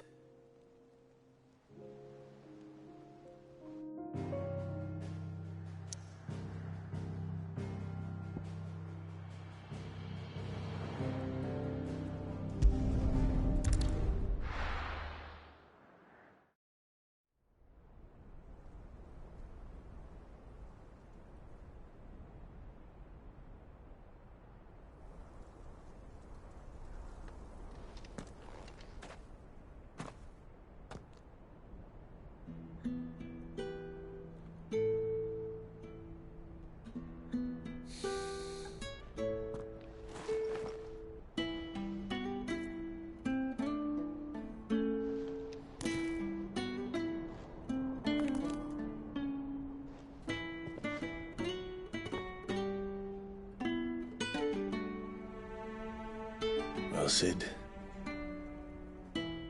I remember what you told me. But if no one is listening to what you have to say, you may as well not say it.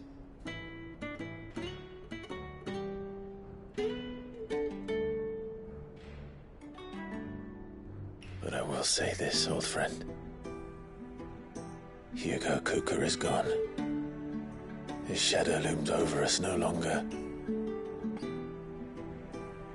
It's a pity the Phoenix can't be in two places at once. If he'd have been with us, maybe he could have done something for the lost. Not even the Phoenix can bring people back from the dead.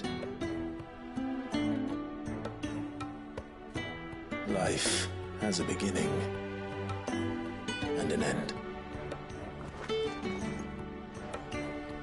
So we must live while we have the chance. And not as slaves to the crystals, but as free men.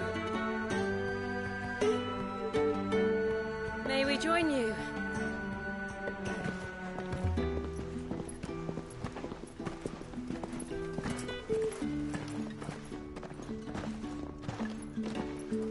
Lady Karen, what a pleasant surprise.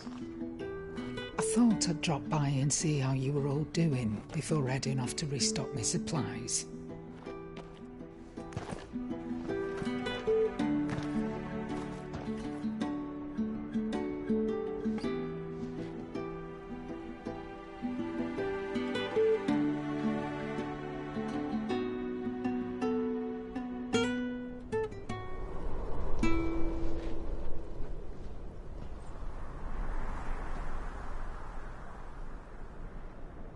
It wasn't the most scenic view back then, but it were never as bad as this.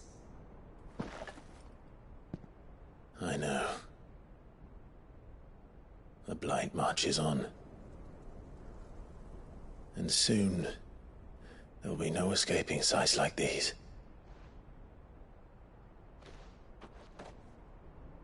So our mission remains unchanged. We cannot stop until every Mother Crystal is gone, and their thirst for ether with them. The only one that remains in Storm is Drake's tail in the Crystalline Dominion. Our next target. We're going to Twinside. It's the capital of the Empire these days. I wouldn't like to think how tightly guarded they've got the place. Not that that'll stop you, but we do well to scout it out before you go charging in. We would indeed. If you're off to the Dominion, you can take this great lump with you. Goods. Oh, I am sorry. Have you forgotten you're the most wanted man in the Twins? I thought you might like to disguise yourselves as the attendants of a travelling trader.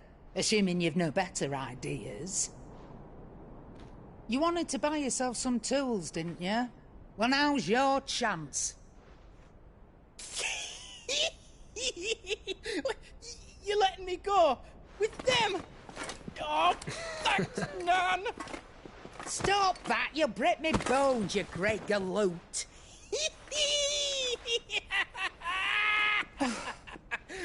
There's a caravan that runs back and forth between the Dominion and the Bocklad markets. It's managed by the Merchants Guild. Just show them Goots's traders pass and you'll be on your way. It'll be a damn sight less risky than footing it the length of the Crystal Road. That's for sure. Thank you, Karen. And glad to have you with us, Goots. Okay then.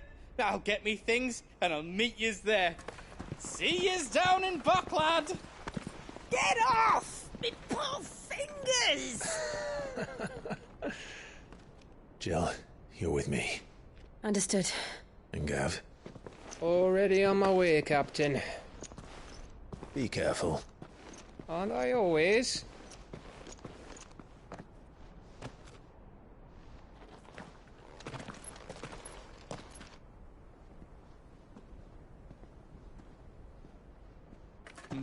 Do you see that, Sid? Your protege's making a proper little outlaw of himself.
How are you feeling?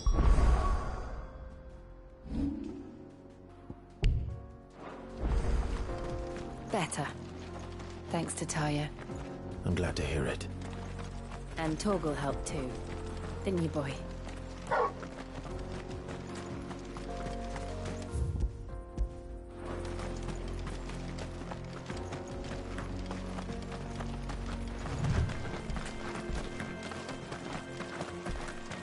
This used to be a trade route for merchants crossing the Scars, till the Republic laid a new road wide enough to let wagons pass, and all official traffic moved there.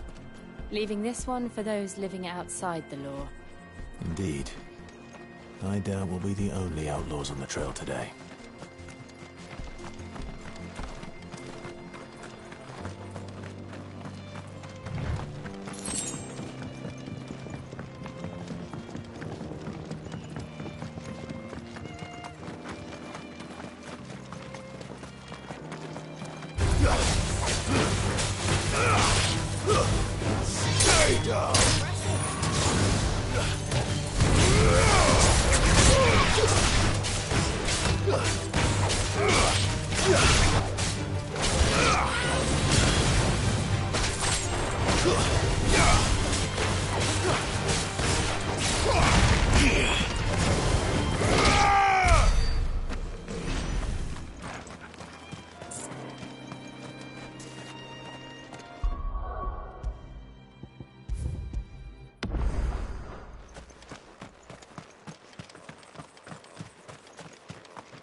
So what do you think?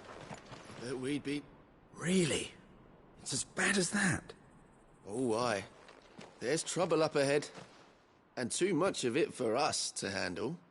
I take it there's danger on the road. Oh, what about this fearsome-looking fellow? You think he'd be equal to the task? Oh, no doubt. Assuming he's willing to hear us out. Well met, friend. My brother and I have been tasked with finding a merchant's missing cart. You seen it by any chance? How does a merchant misplace his cart? Oh, the man's a coward. When he thought goblins might come a-snarling, he ran, leaving his livelihood abandoned in the pass. He sent the two of us to fetch it, but it's gone. Now, I'm not much of a thinker, but I know the work of thieves when I see it. My brother's right on all accounts. And by my estimation, the bastards are lying in wait just down the road. We may have seen our share of action, true, but we've not got the skill in arms to boldly brave an ambush. You, however, have the look of a man who needn't fear a band of backwater ruffians.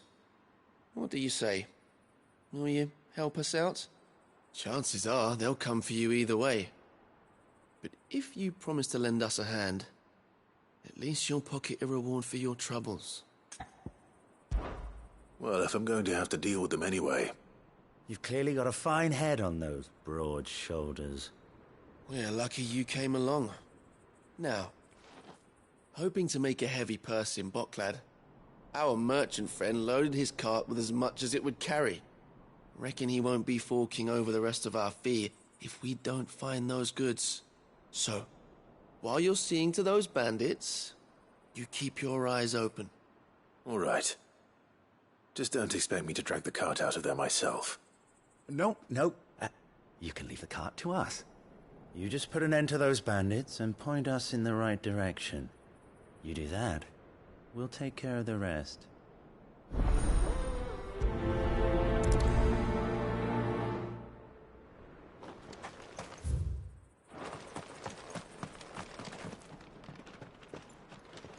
I'm not sure I trust those two.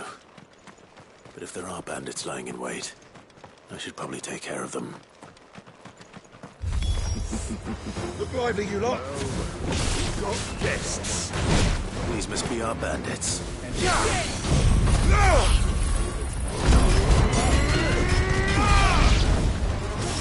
Slow.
That's them dealt with.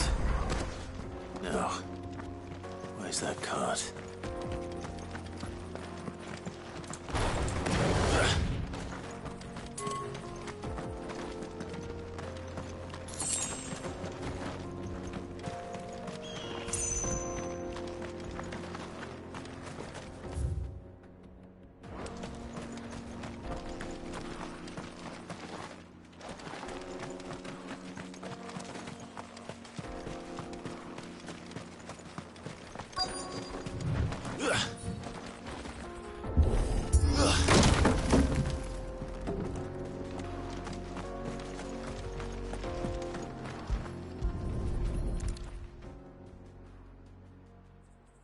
Getting all of this out of here will be a nightmare.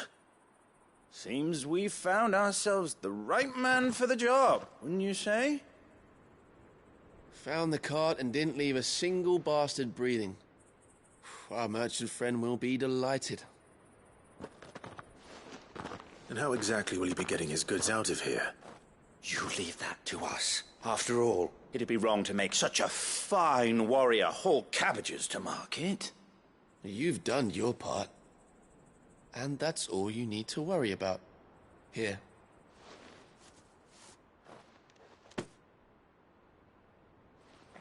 It's been a pleasure. Now piss off. There's no need to be so rude, brother.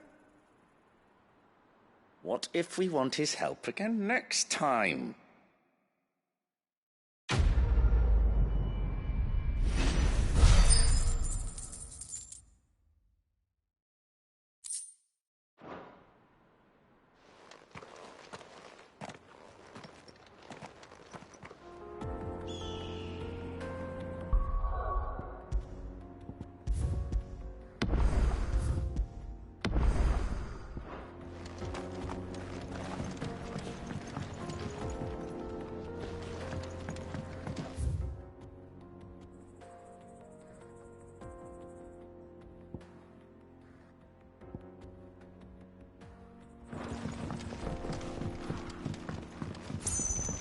I see the Dalmex lag behind Rosaria when it comes to bridge building. The fallen ruin should hold, at least. The path continues on the other side.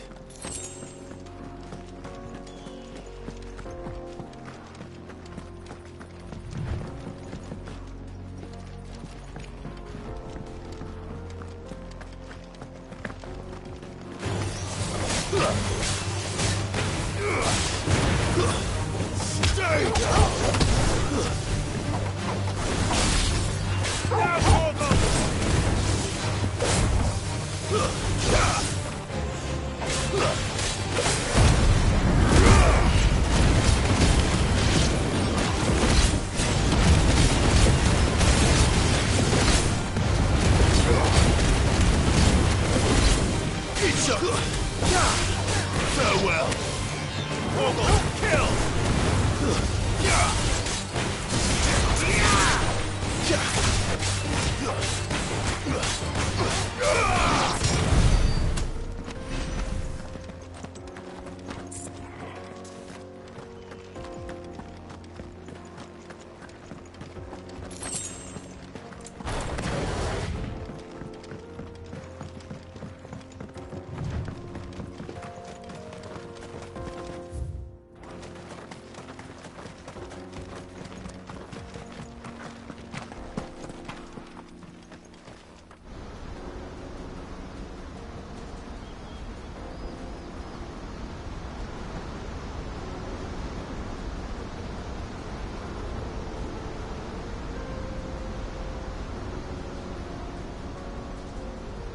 So this is Zemeckis.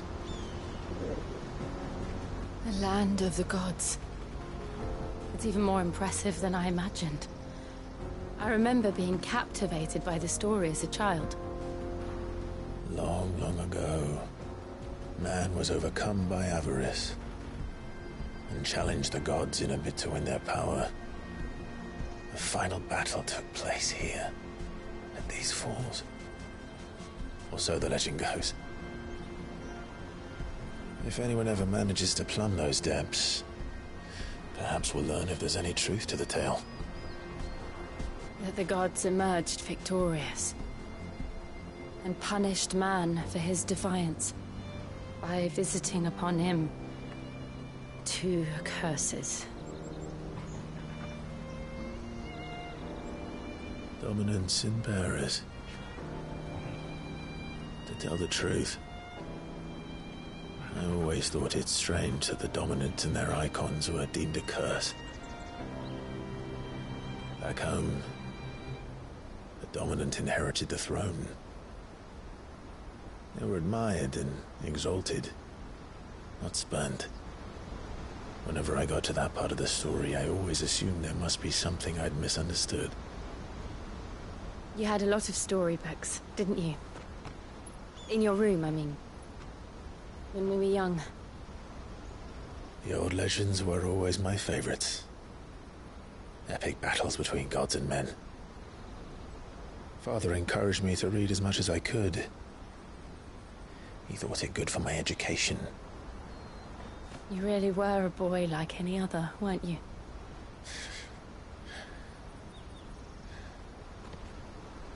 Just look at this place. It's enough to make you believe the legends are true. I know.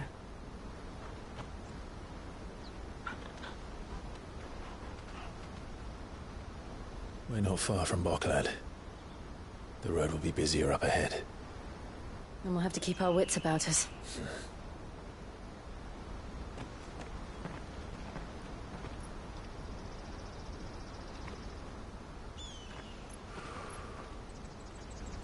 Clive?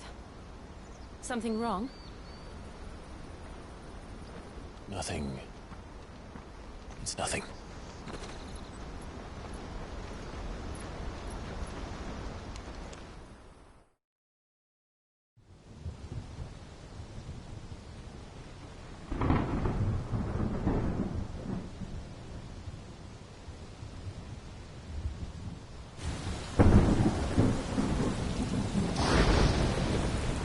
I see the reports are true, Father. You have surrendered the throne to Olivier. I have. Emperor Olivier shall rebuild the Holy Empire of Sambrec.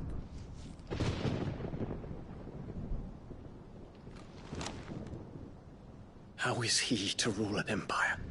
He is but a boy. I shall advise him until he comes of age. Father, please. Or for as long as I am able. The empire we seek to build needs young blood to rule it, and I can think of none better suited to the task.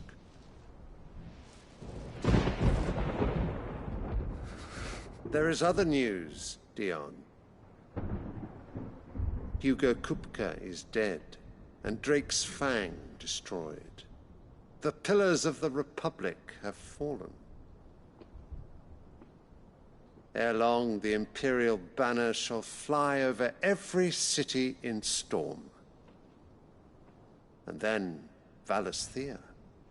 All shall bow before their Emperor. Father, these are the words of a tyrant. They are the words of a god. The Emperor whom I gladly serve. Great Greeker, made flesh.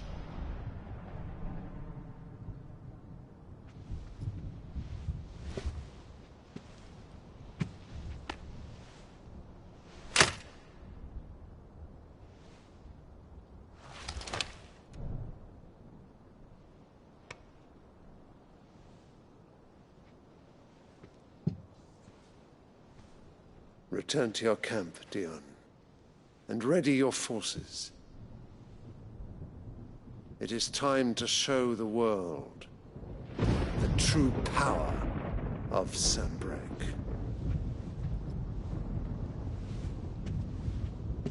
Father. I find you much changed.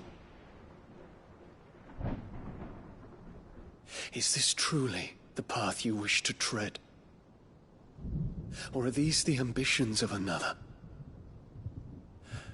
Of Ultima, perhaps? What nonsense is this?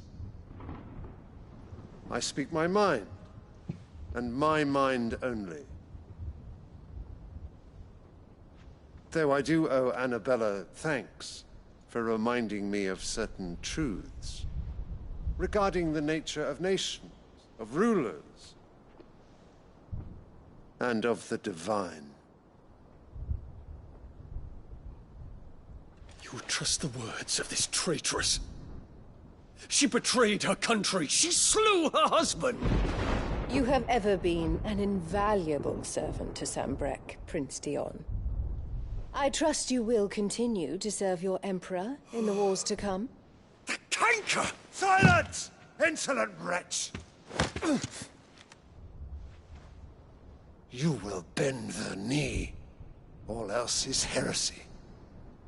Sire, forgive me. This audience is over. Come, Your Radiance. The Rowena Syndicate awaits your pleasure. Oh, not another meeting with silly old men. They're so boring. I'm hungry, Father. Can't we have luncheon instead?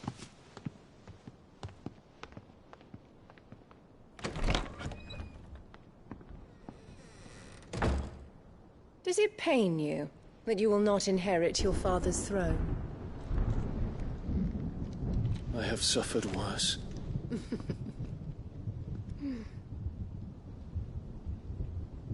Count your blessings, Dion. For a base-born child to be chosen by Bahamut is miracle enough. You have risen high on his wings, but you shall rise no higher, lest your impure blood stain the throne. What do you know of my blood?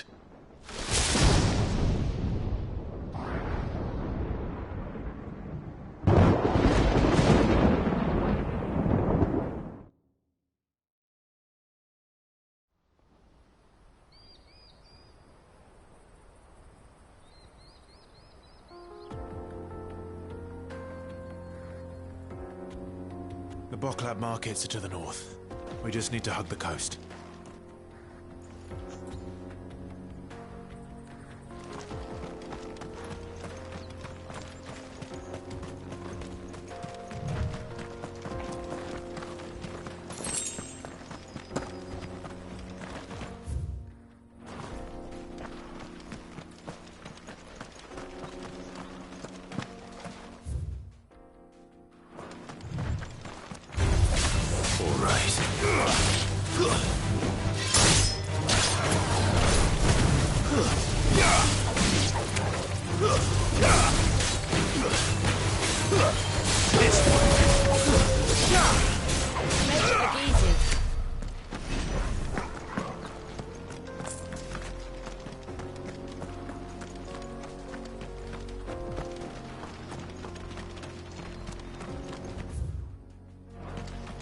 Infiltrating the Dominion won't be easy with the Imperials on high alert. No. His Radiance has lost one capital already. We can be sure Sylvester will do everything in his power to hold on to Twinside. His troops are well-trained and increasingly battle-hardened. But it's not as if we can wait for the siege to end.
They've closed the road to Randalar. If the siege breaks, they'll need more than this to stop the Imperial legions marching on the capital. Oh, I'm done for. If you haven't got a pass, you're not getting through.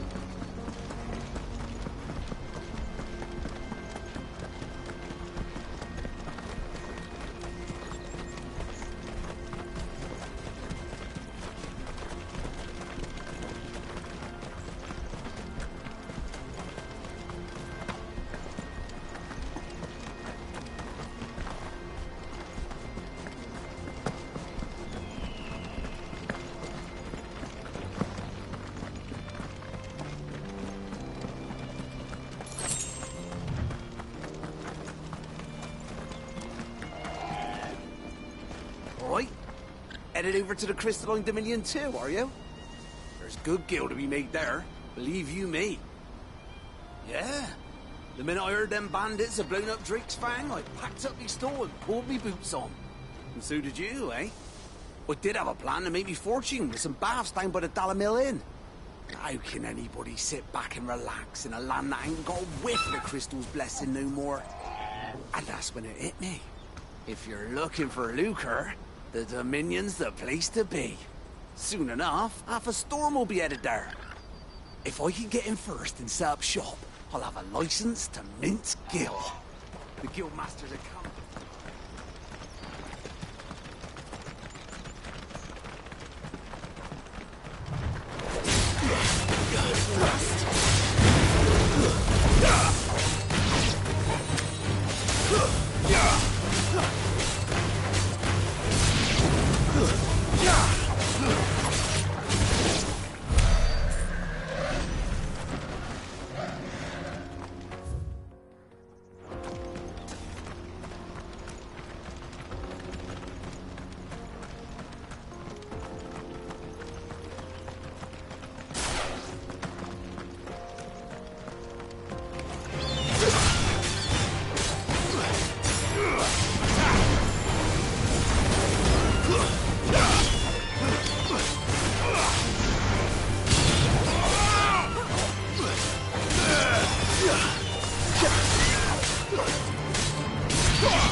This one.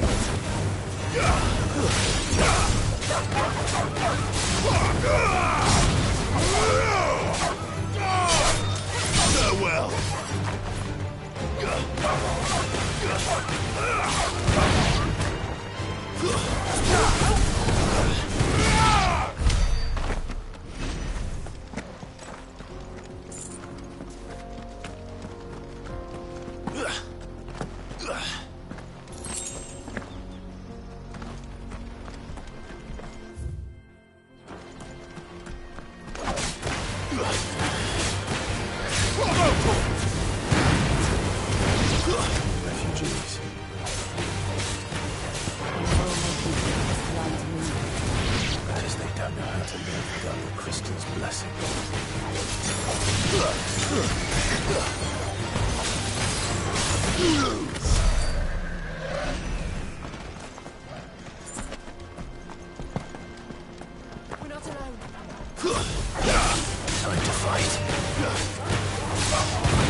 There are no crystals here. We have to keep going. The crystalline dominion is our only chance. I know. But... This is where we're supposed to meet Goots, isn't it? That's right. He said he'd wait for us here after replenishing his supplies. I dare say he'll have finished by now.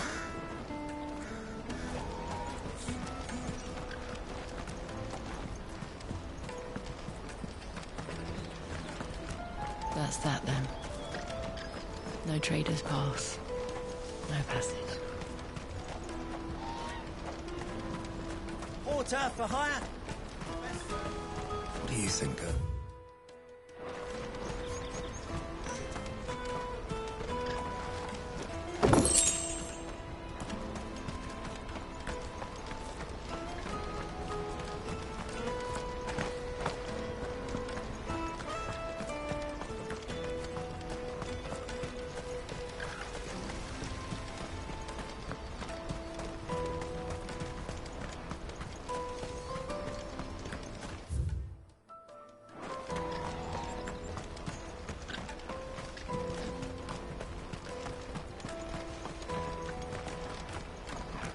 Hurry, man.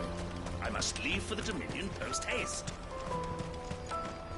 Bloody crimson caravans, scooping up all the best customers. Leave some for the rest of us. Out of my sight, wretch. Well met.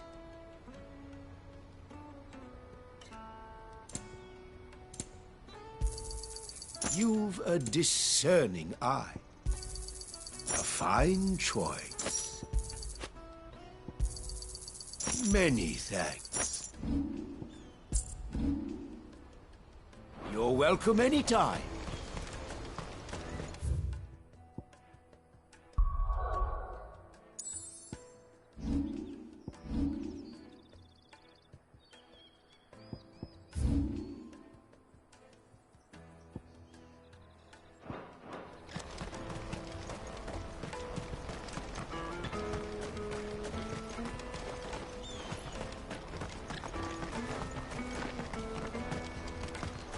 I wish to engage the Crimson Caravan's services. Where's the proprietress? She's otherwise engaged at present, my lord. Come back later.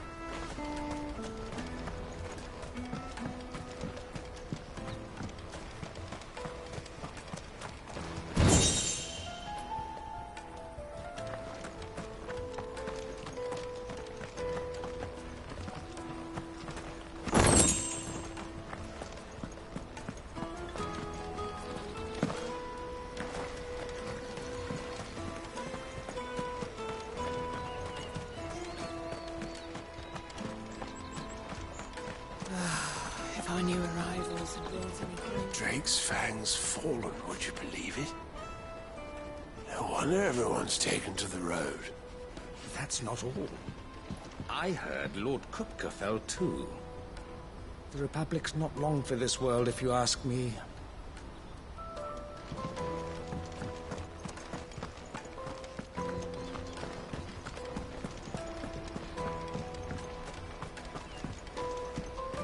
I hear the brothers found another victim. Believe it, all right. What's that? The third this month?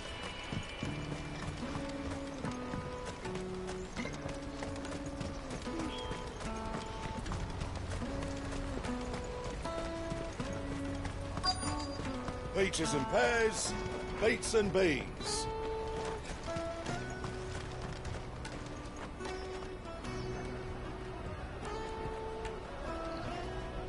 Wonders from across the water. Come one, come all. Feast your eyes. Good sir, can I interest you in...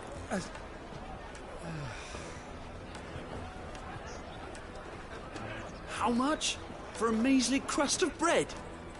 You won't find any cheaper. Not nowadays. But you're more than welcome to look.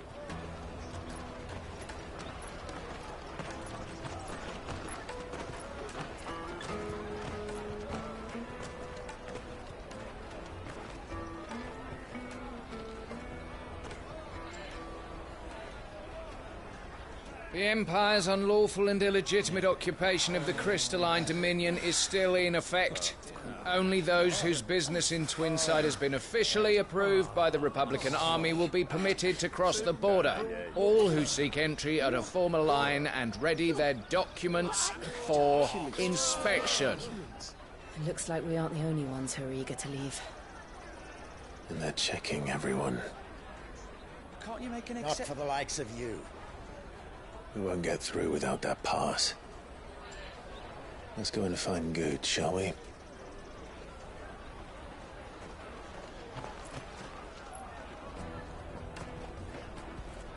He must be around here somewhere.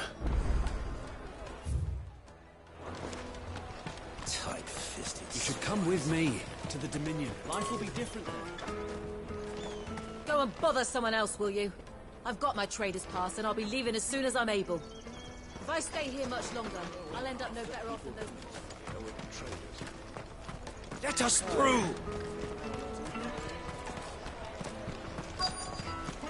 Come, taste my peaches! I'll take the large one. Ah, good. There you are. Clive, I'm so sorry. Don't tell Nan, will you? Slow down, Goots. Just tell us what happened. It's me trader's pass. It's gone.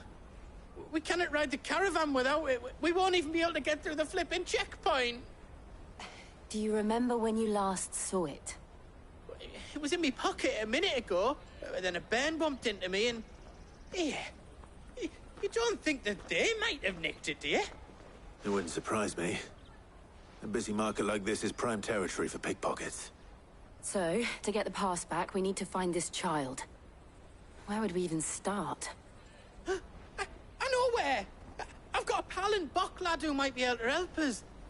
No one knows more about what goes on round here than she does. Where do we find her? She's the owner of the Crimson Caravans, up that way. Sign's got a red chocobo on it. No time like the present. You two go on ahead. I'm gonna check the rest of my stuff, make sure naught else is missing. All right. We'll meet you there.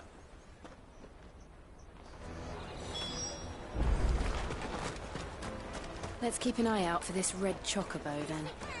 And the other on our purses. What's next to the checkpoint?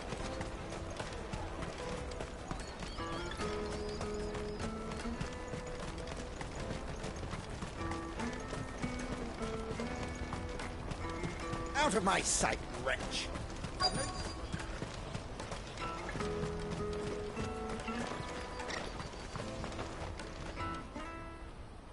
Looking to hire a coach?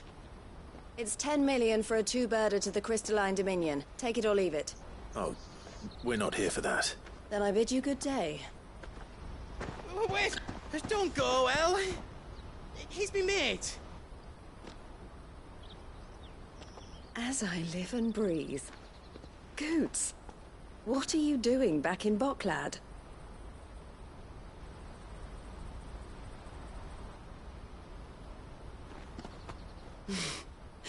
I gather Lady Karen didn't send you.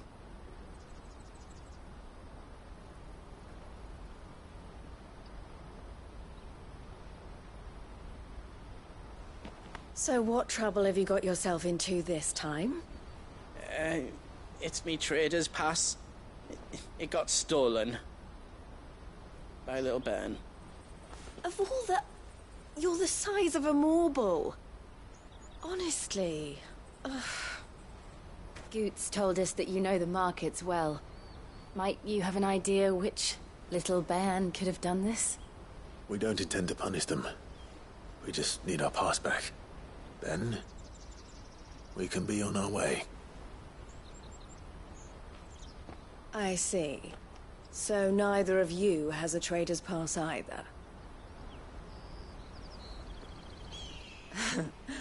Not that anyone would take you for traders, but I suppose that's why you came to me, correct? Now, I can't say for sure who took your pass, but I suspect I know why they did it. Let me explain.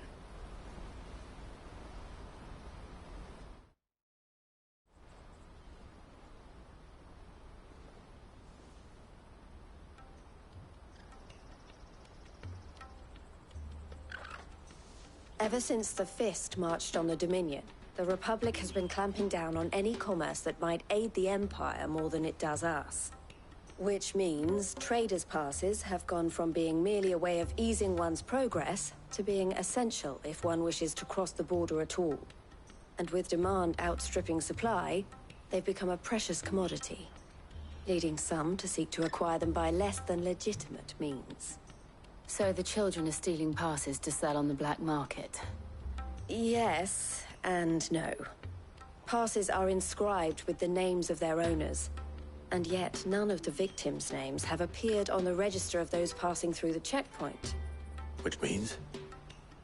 That someone is doctoring the stolen passes. The same someone who is encouraging the children to steal them. And the same someone who has Goots' pass, no doubt. Whoever they are, they're ruining the livelihoods of honest merchants, which is why we've decided to take a stand. Will you stand with us? You want to get your pass back, and we want to ensure that no more are stolen. Catch whoever's behind it all, and 2 birds shall be slain with a single stone. Is there any other way of getting to the Crystalline Dominion Goots? They won't let you in if you're not with the caravan. It's that, I don't know, try swimming across the strait. But the guards will definitely spot you if you try and do that. Like, we don't want to get spotted, right? So either we find the people who took the pass, or give up all hope of entering the Dominion. All right. We'll help. Thank you kindly. But I don't know your name. Eloise at your service. Clive. A pleasure doing business with you, Clive.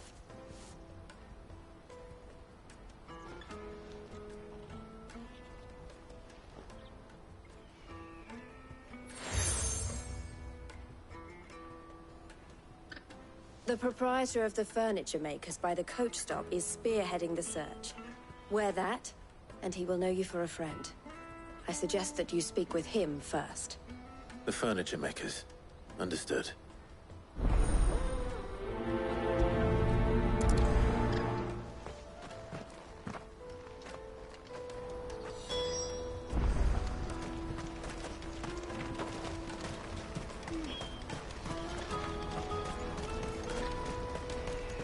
Out of my sight, wretch! Peaches and pears.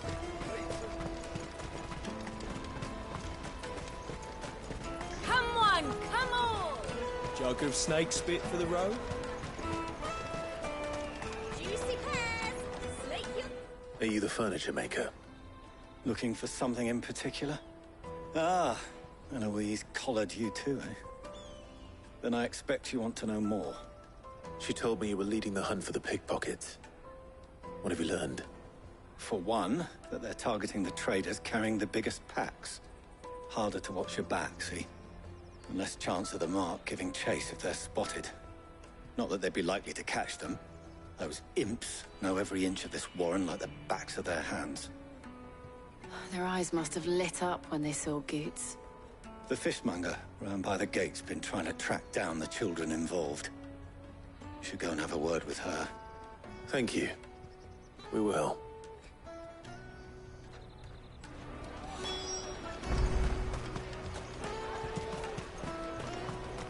You won't find anything of this quality in Twinside. You should come with me to the Dominion. Fish for sale! Fresh sorted and smoked! Can I interest you? Ah, sorry. Message from Eloise, is it? She's asked me to help her. To help you find the pickpockets. Is that so? Suppose I better tell you what I know, then. For one, this isn't a family operation. All the traders say the children who stole their passes were dirty, dressed in rags. Street urchins, by the sound of it. We get a lot around here. Orphans from the wars. A few, perhaps. You saw the refugees gathered by the entranceway? They're all looking for a new start in the Dominion and beyond. Some of them take it as an opportunity to rid themselves of Unwanted baggage. The shame of it. Whoever's behind this would have to have made themselves known to the children at some point. And so should we.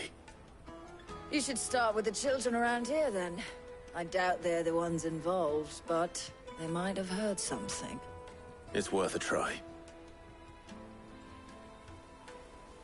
All right, then. Questioning children. How hard can that be? You won't find anything of this quality in Twinside.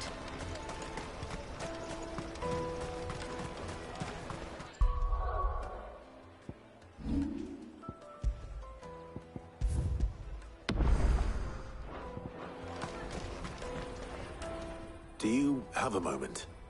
What do you want? What I want is to know who's asking children like you to pick pockets. I don't know. Nobody's asked me. What's picking pockets? Do you get paid for it? No, you get in trouble for it. So if they come calling, you know what to tell them.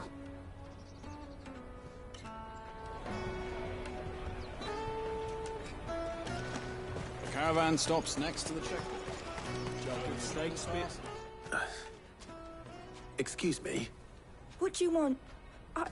I don't have any money. It's all right. We're not going to hurt you. We just want to talk. What about? We've heard that some very bad people are making children like you steal from travelers. We need to know who's behind it so we can stop them. I don't know much about it, really. But my friend, Honza, he said he got a job. Doing something dangerous. Sounds promising. We need to find him and ask. Do you know where your friend might be? He's usually by the tents outside town. Thank you. You've been very helpful.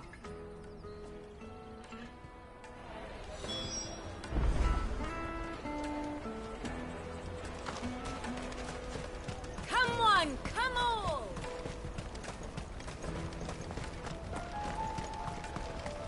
Peaches and pears. Peaches and... Let me carry your goods. I'm cheap.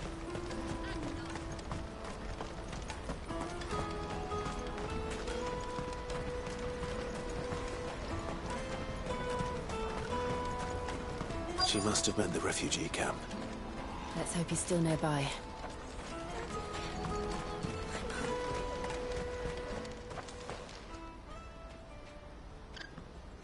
That big fat donkey was easy pickings.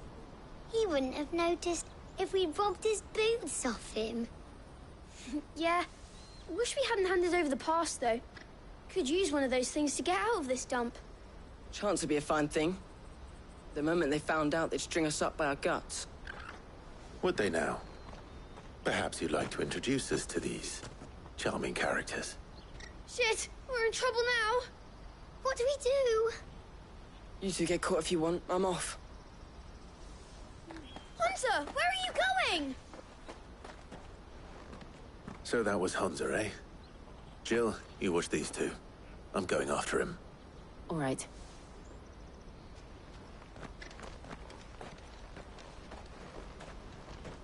He can't have gone far.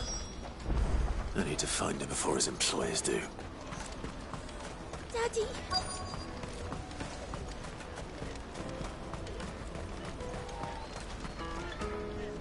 Did you see a boy run past? He stole something from a friend of mine. There was a boy ran back there towards the chocobo pen, but... Thank you.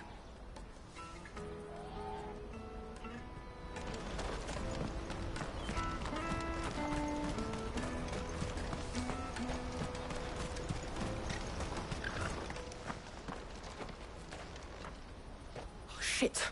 Cornered. It's all right, Hunter. I'm not going to hurt you. I just want to ask you some questions.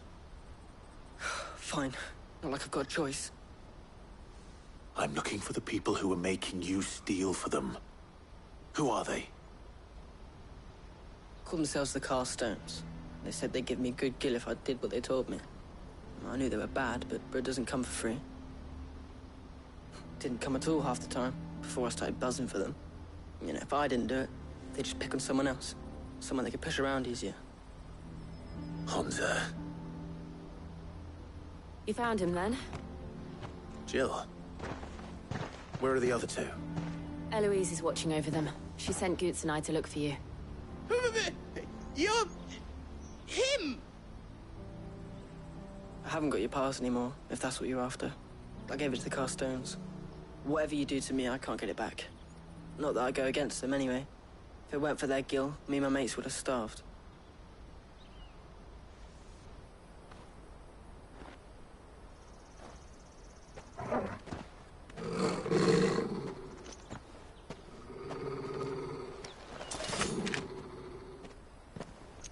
Cowards. You will not force another child to do your bidding. Wait, we're not... Don't hurt him!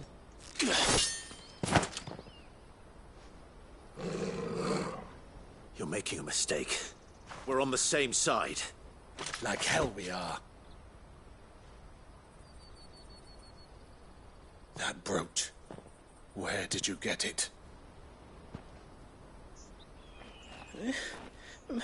Master Theo? Goots.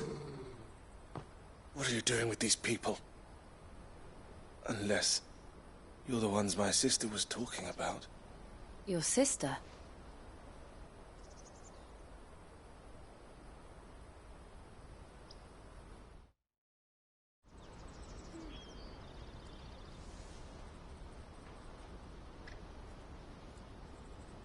Eloise didn't tell us she had a brother. And why would she? I'm just her back and a blade.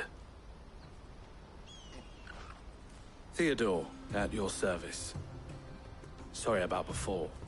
Theodore, what do you know of the cast stones? Vultures who have made Boklad their hunting ground. They prey on the desperate, stealing from those with Gil and bullying those without it into joining their flock. I'd been looking into their activities in hope of sparing the refugees any further hardship. But it seems they've already stooped even lower than I'd feared. Honza's a good lad. Don't blame him for what they've made him do. If he and his friends hadn't agreed to work for the stones, some other poor souls would have. On pain of death, most likely. Clive, was it? And my sisters asked you to help put an end to the pickpocketing. Then we all want the same thing.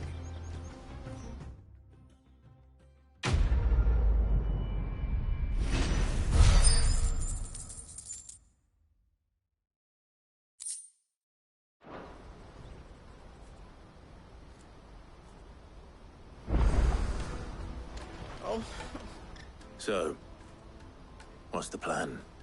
What else? We find the cast stones, and we crush them. You get your trader's pass back, and I make Boklad a safe place again. All right then. All right then. Honza, where are they camped? Don't worry. They'll never know you told us. Couldn't if I wanted to. They always come to town to collect the passes. Meet us outside the gate. I tried following them once, but they spotted me halfway down the trail. Said they'd string me up. We'll try it this time. Which way were they going? Back down the road towards Leitney's Cleft. To Leitney's Cleft, then?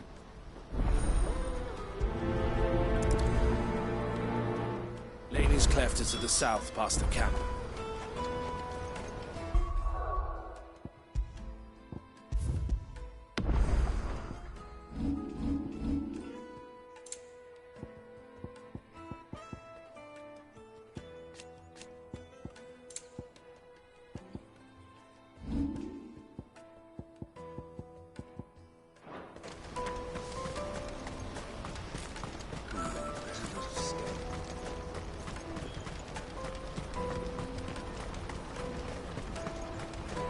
That's that then.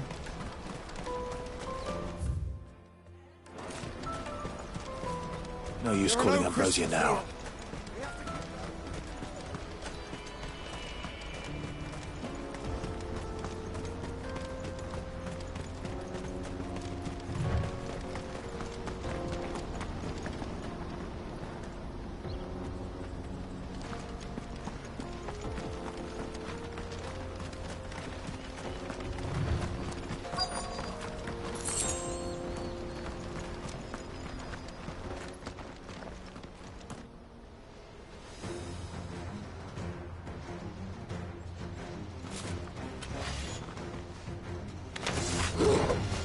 That's the one who's been sticking his nose in our business.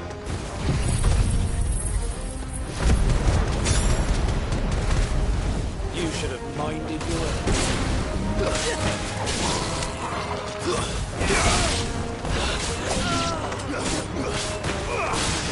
Get him! Stay down! I doubt these were the ringleaders. But at least we know we're on the right track.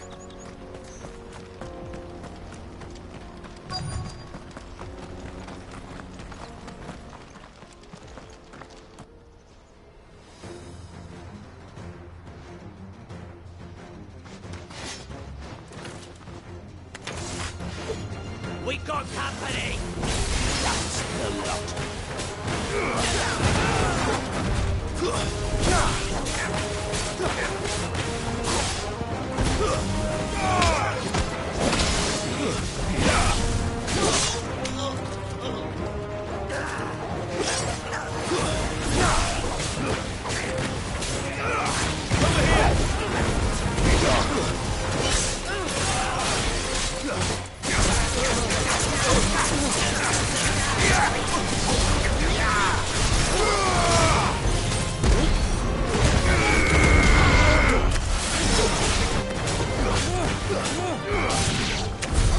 More foot soldiers. Fewer now.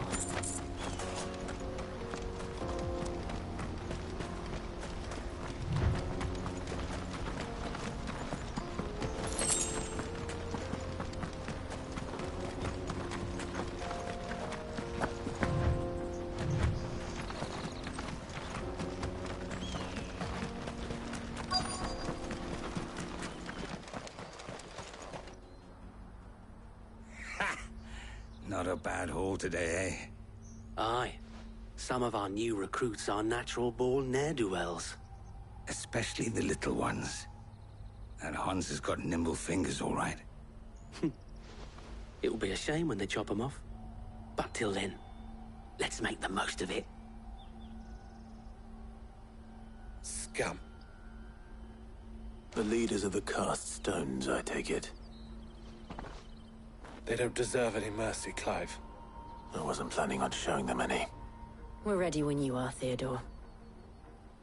Oh, I'm ready.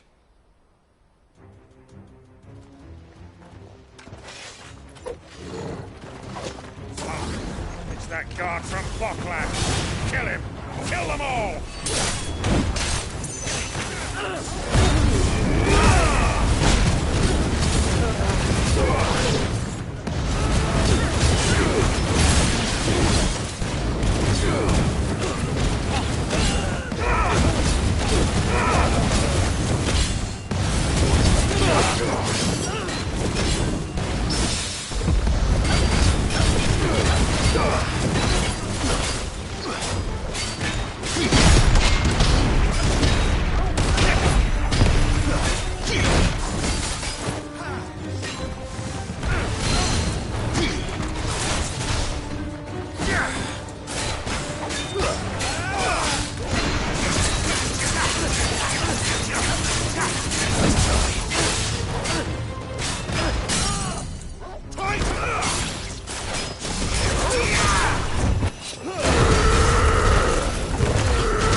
And they say crime doesn't pay.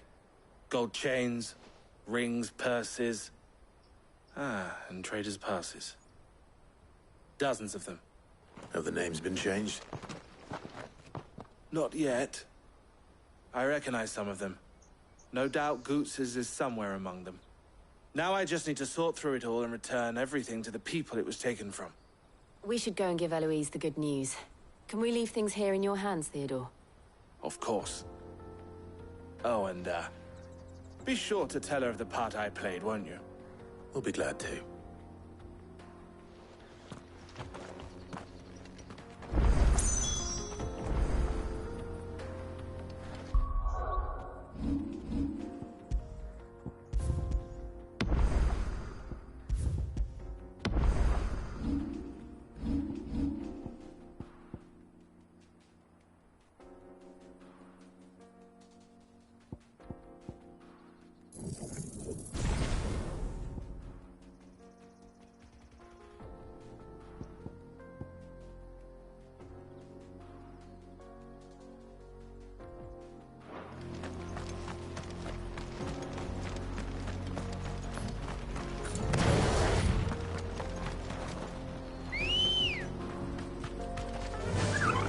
Faster!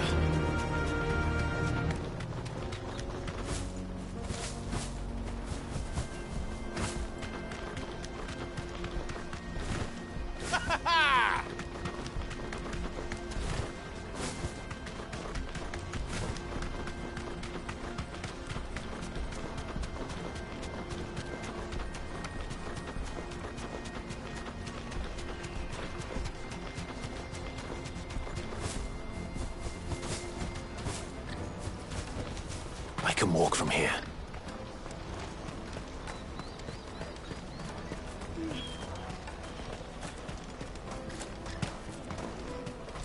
That's that then.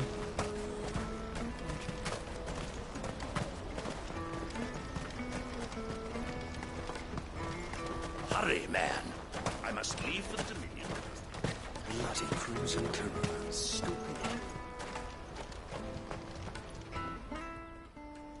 Ah, Clive. How goes the hunt?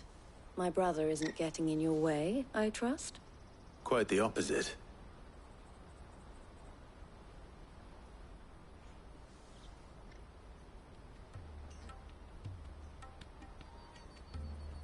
So it was the cast stones who were behind it all. Theo told me he'd been on their trail. And their demise solves 3 problems at a stroke. That of the pickpockets, the bandits pulling their strings, and the passes they were stealing. I only hope yours is among the items you recovered. Only time and Theo's return will tell. Speaking of whom, welcome home, dear brother. You are too kind, Eloise. Here, Clive. Goots's pass. Ask him to keep a closer eye on it from now on, would you? I will. Thank you. El, I've asked our boys to carry the rest of the goods back. Can I count on your help in sorting through it all? Of course. I'll make some space in the storeroom. I expect you'll soon be on your way then. But it wouldn't do to leave without introducing yourself properly. Would it now? Sid. Don't look so shocked. We're on the same... I don't understand. As you now know all too well, we at the Crimson Caravans are always happy to help those in need. For a small fee, we will move anything that needs moving. Be that goods to market, or bearers away from it. I was the first my sister helped escape. If it wasn't for her, I'd have been branded as a boy. I had no idea. It just so happens that we are seeking to expand our operation. And who better to join forces with than the leader in the field? Wouldn't you agree, Theo? I would. It seems our purpose is the same in more ways than one. So what would you say to working together again?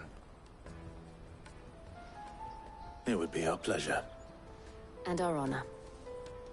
The honor is ours. Here, Clive. This is for you.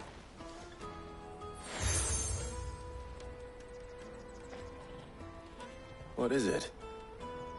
El has friends in high places, while I have associates in, lower ones.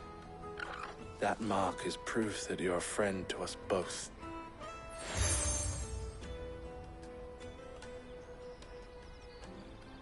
I shall bear it with pride. Well, all that remains is to wish you a safe onward journey. Goots's pass should secure you a place on the caravan, but if you encounter any difficulties, we would be delighted to provide you with a coach of our own. For a discounted price, of course. Say, 9 million? We'll try the caravan.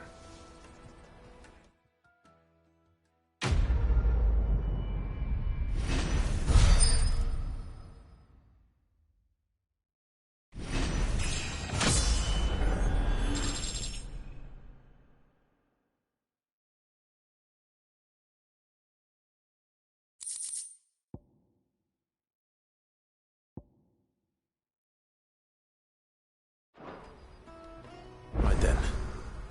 Let's get this back to Goots. And then it's on to the Dominion.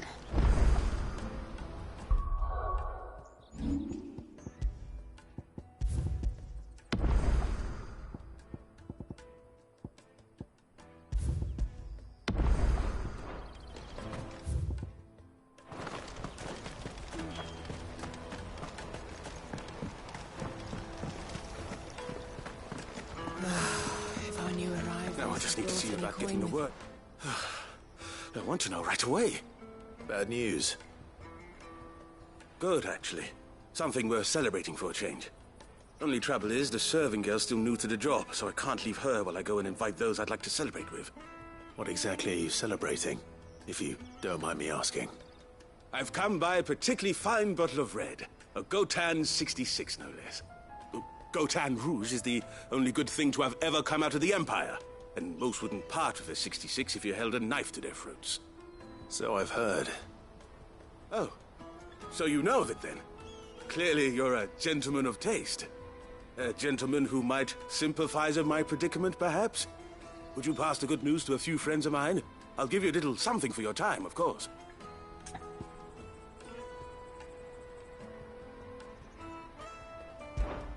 Sounds simple enough. So you'll do it? Marvelous. Thank you. You won't need to go far. All three of them should be right here in the market.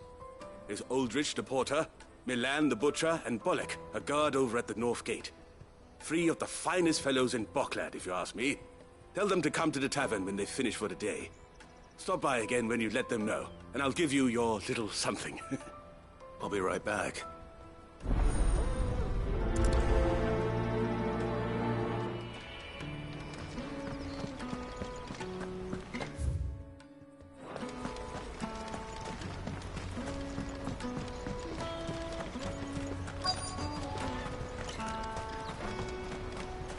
Hurry there.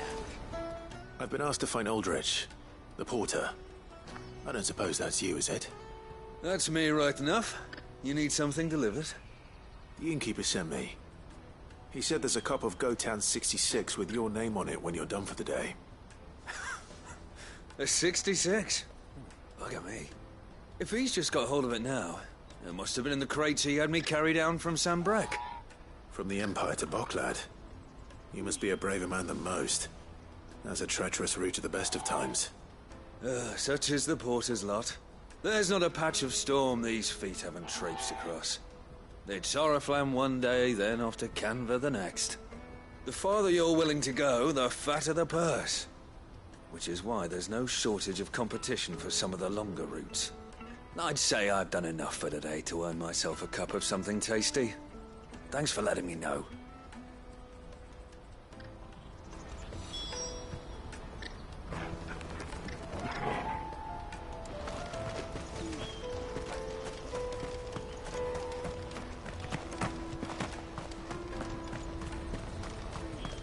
Out of my sight, wretch! I know you...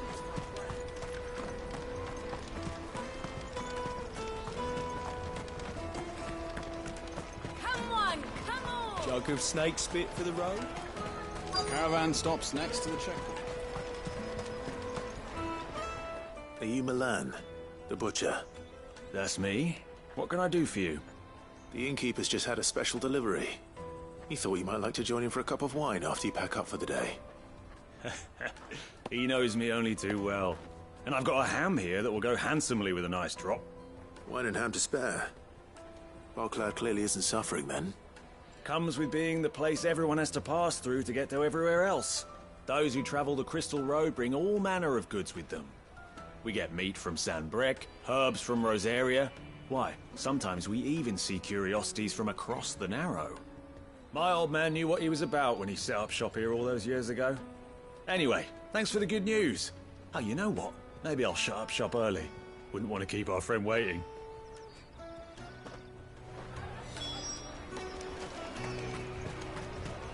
You won't find anything of this quality in Twinside.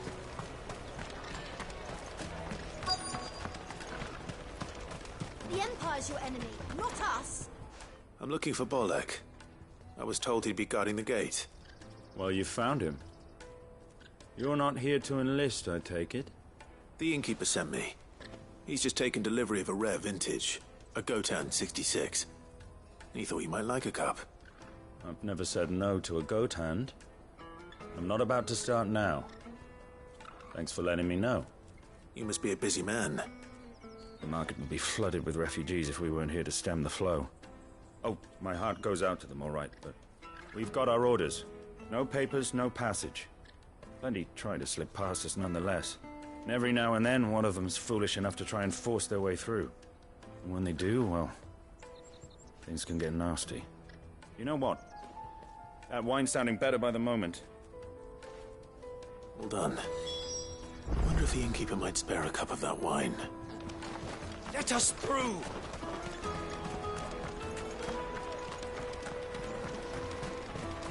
You won't find anything of this quality in Twinside. The caravan stops next to the checkpoint. Come on, come on!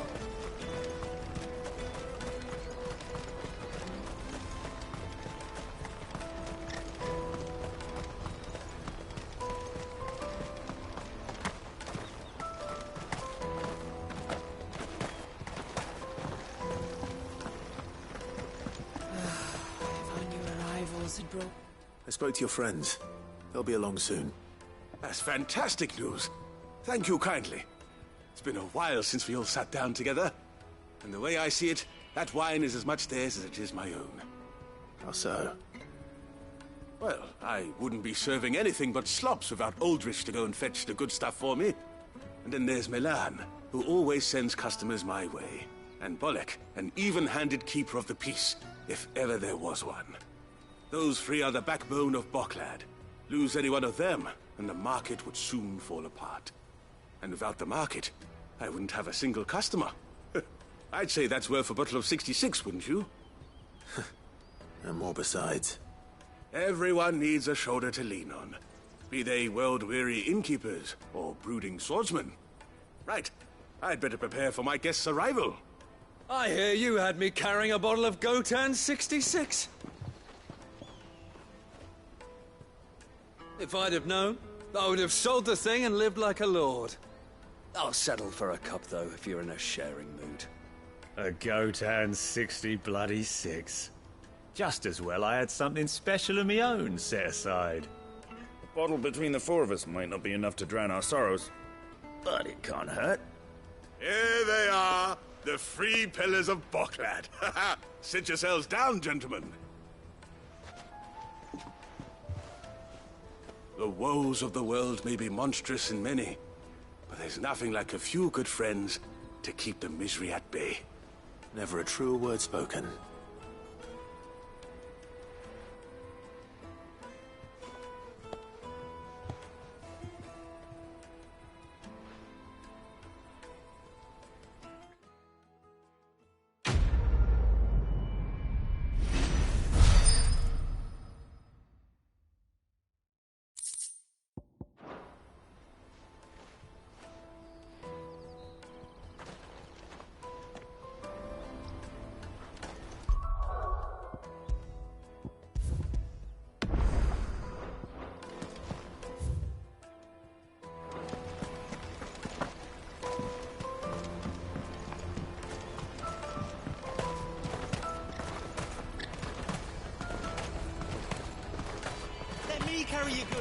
Pardon me, but would you... That well-notched steel and impressive physique. I have need of a sword for hire, and yours looks to be a weapon well worth the coin. Might you be convinced to offer me the use of those formidable arms? How exactly do you intend to use them? Well, being something of a scholar of Zemeckis history, I wish to investigate the ruins near the city. And I require a rugged companion, lest I find myself waylaid by ne'er-do-wells or the beasts said to roam the area. Should you accept, you will not only earn yourself material wealth, but partake of the true treasure that awaits us there. The rich and storied history of Zemeckis. Well, were you ever party to a finer proposition? My arms are yours. Wonderful. Then come. We must away. But where are we going? Along the old Zemeckis Road, and from there, onward to discovery. Quickly! There is not a moment to lose.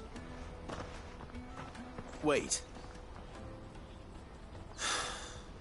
Good luck with your ne'er-do-wells.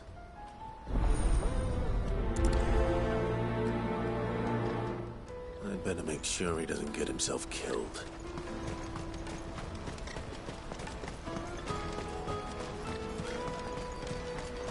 That's that then. Daddy! There are no crystals here.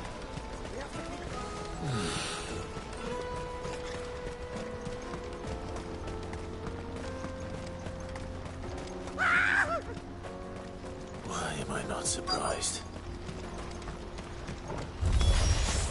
You'll hand over your coin if you know what's good for you.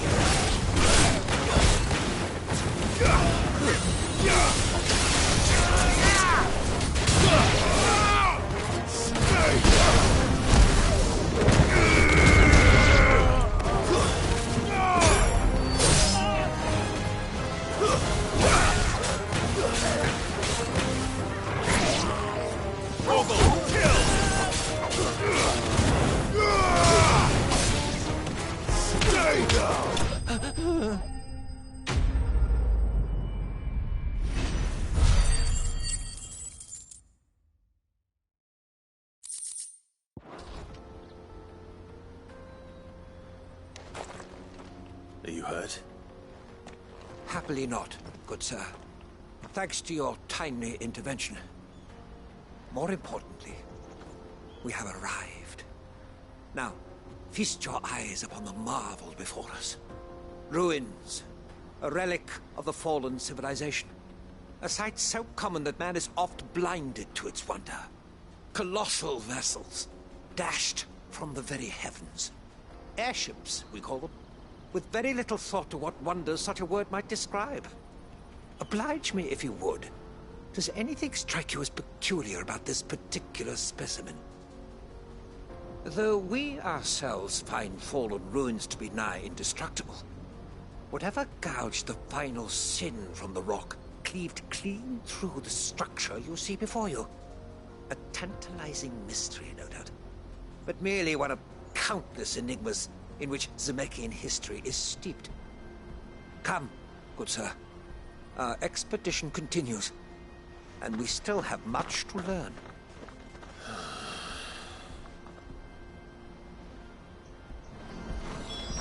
He's passionate. I'll give him that.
You lose!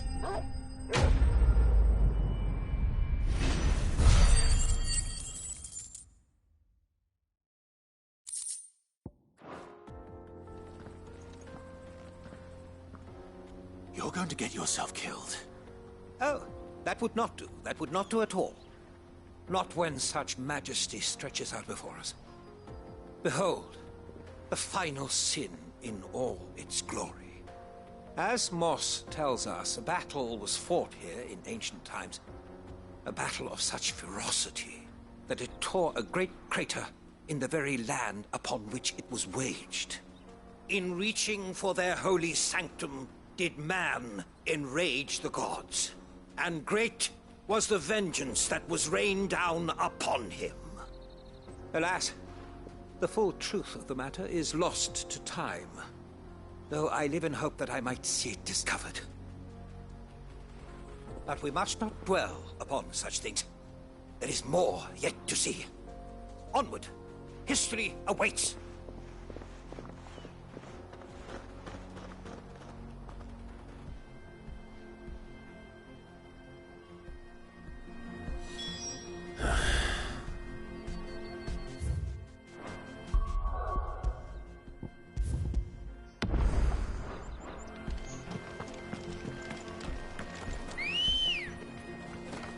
Ready, go?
Still in one piece?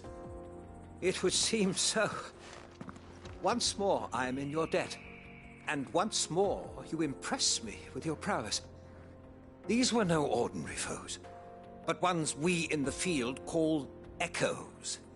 Though Moss the Chronicler concurs with the legends in attributing the fall of Zemeckis to a wrath wrought upon mankind by the gods, he offers little in the way of explanation. Could the ruins we see before us here, in all their elaborate beauty, perhaps suggest an answer? Could the construction of such miraculous edifices have been considered an encroachment upon the province of the divine? Alas, all is mere speculation. But one day, perhaps, I will learn the truth.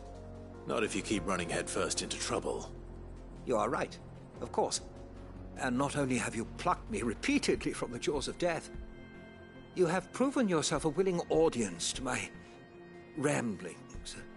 Glad to help, but Didn't you say you came here to investigate something? I fear I may have rather overstated the case on that front. In truth, a captive ear was all I really desired.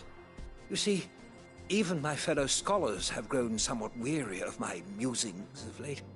And so I came upon the idea of purchasing a companion. A captive audience, if you will. That's what this was all about. I am afraid so. And now, my good man, it is high time we returned whence we came. Fine. Just don't go running off this time.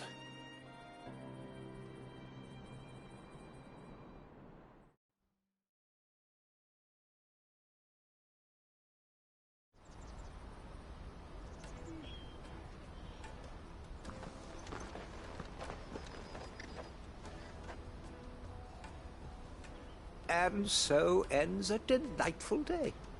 Here, your reward for humoring my selfish whims, plus a little extra for the trouble I have put you to.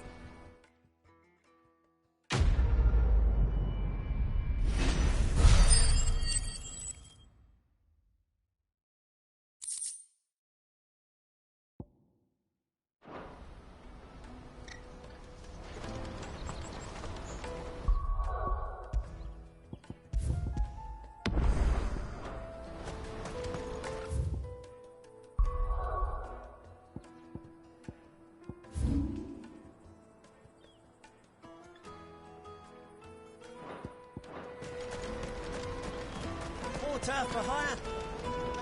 I see you've been of some assistance to Eloise. Perhaps you can extend me the same kindness? Perhaps. What would I be doing? Finding someone. You see, I've been having trouble with thieves, and despite the many pains I've taken, I can't stop them from rummaging through my packs.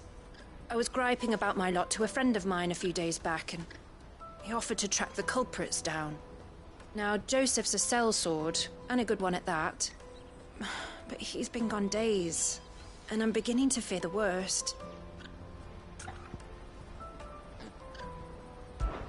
Any idea where his search for the thieves might have taken him? The old Zemeckis Road, perhaps? He doubted they would be fool enough to linger here in Boklad. Joseph's lived a hard life. Made him grey long before his time. I just pray he hasn't been killed over a few sacks of grain. Can't imagine there are too many grey-haired sellswords around. Hopefully someone will have seen him.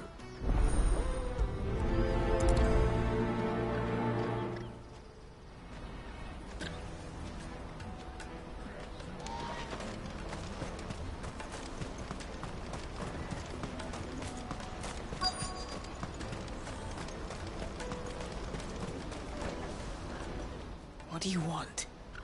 I've no coin on me. Just information. Has a sellsword passed through here? Grey hair. Now you mention it, there was a young man with salt in his mane sneaking around out there a while back. Which way did he go? How am I supposed to know? Buggered off down the road, I expect. Now why don't you do the same and leave me be?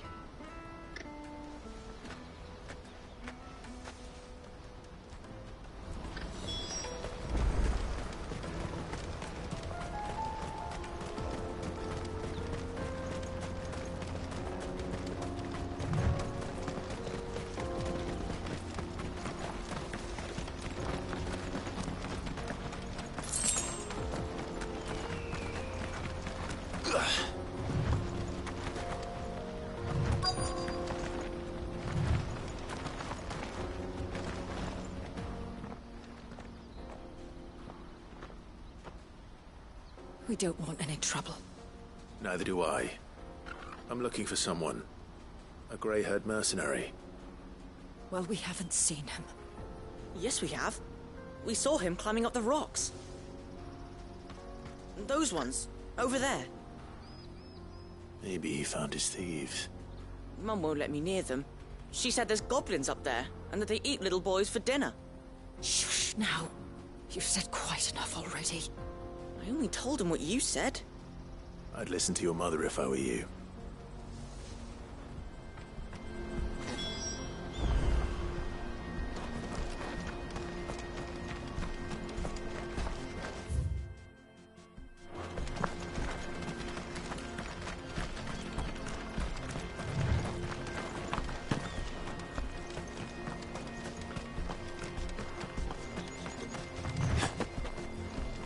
Joseph's thieves really lug their stolen wares all the way out here.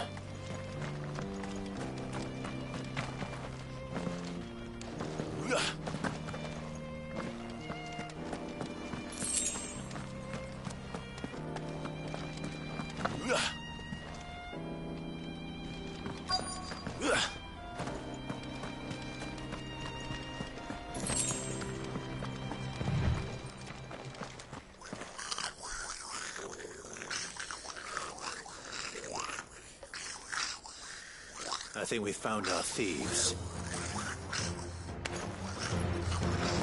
They don't look happy to see me.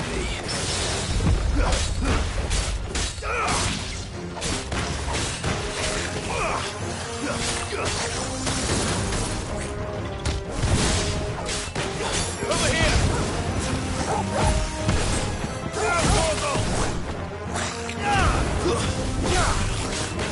Too slow. Moto! Moto! Kill!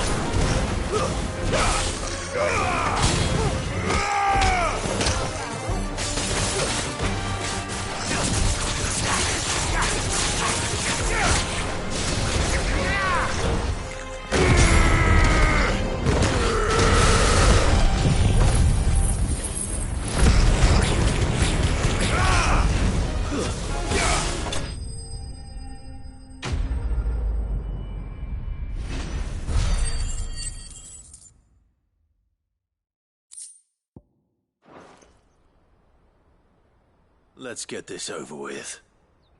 Stop! Don't kill him, he's just protecting his home. Joseph? So the boy was right. I don't know you. Your porter friend sent me to find you. She was worried you might have got yourself killed.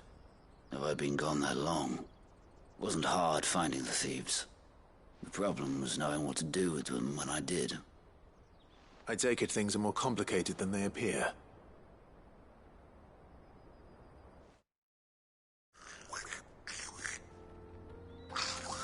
I'd all but ruled out bandits before I even left the market.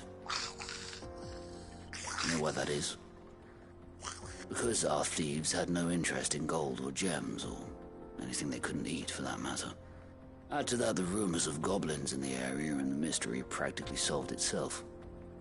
I soon found their cozy little homestead and all the missing food. I launched myself at them, full of righteous fury, but their leader was the only one who moved to meet me. The others, they huddled around that food, ready to die protecting it. They stole because it was that or starvation. I've been there myself, back when times were hard. So you spared them? And earned their trust into the bargain by the look of it. These goblins aren't native to the area. They don't know how to survive such barren lands, so I've been teaching them. And once they've learned to hunt and forage, they won't be fool enough to risk their necks in Boklad. I'm impressed. I didn't know goblins could be reasoned with. Do me a favor. Let the porter know I'm safe. I'll head back to the market once my work here is done. Oh, and don't mention the goblins. I don't want people coming here brandishing pitchforks. Not now this lot have sworn off thieving. Your secret's safe with me. I appreciate it. Thank you.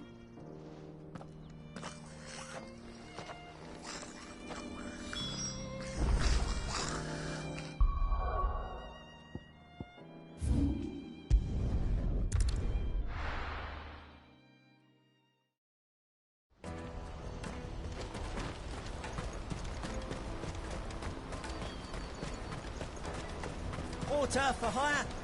Best servant. Joseph's fine. He'll be back once he's tied up a few loose ends. That's a weight off my shoulders. He certainly knows his business. You found your thieves all right.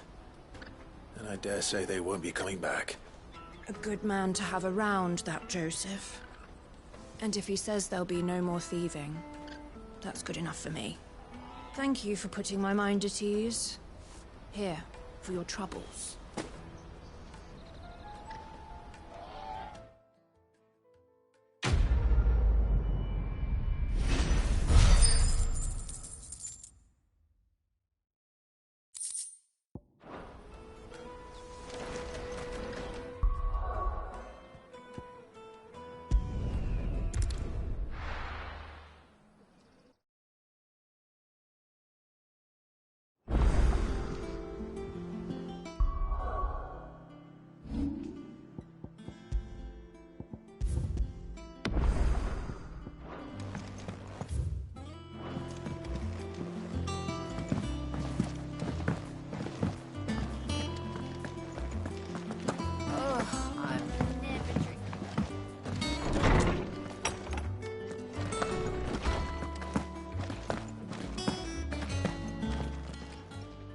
Is there something I might assist you with?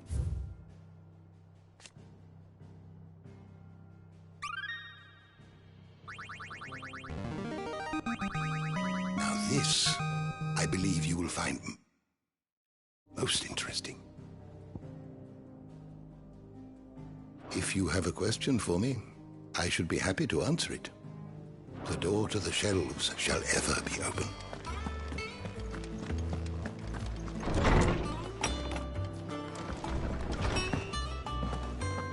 The nobleman who visited. Thank you, Clive.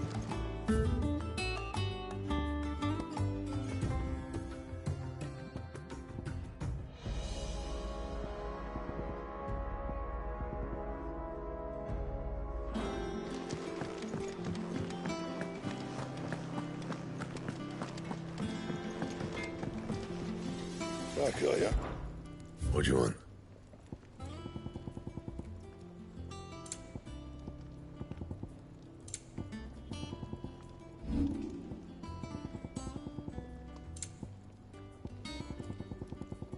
And? He cracked the crystal too. You're joking.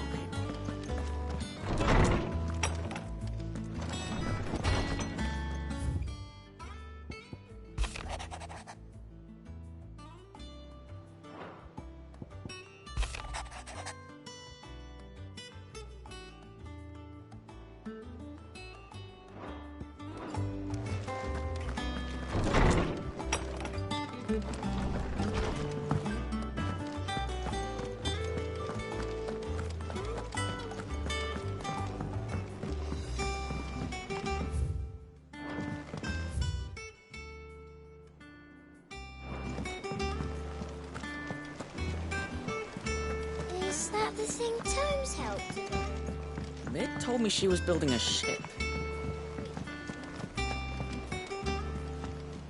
Ah, my favorite pupil. Of course.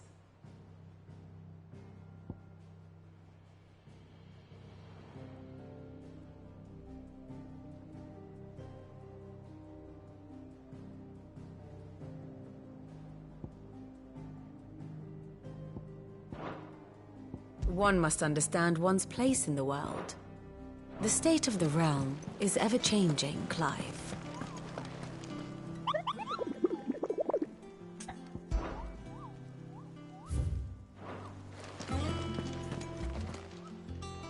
Oh, I wasn't expecting you back so soon.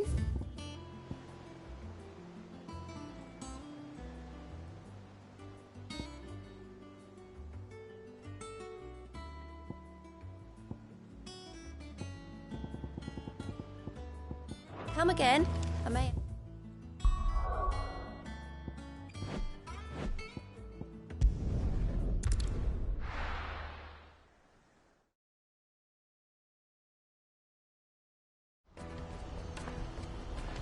Let me carry your goods. Out of my sight, Directo. You won't find a finer array this side of the strait. Peaches and pears.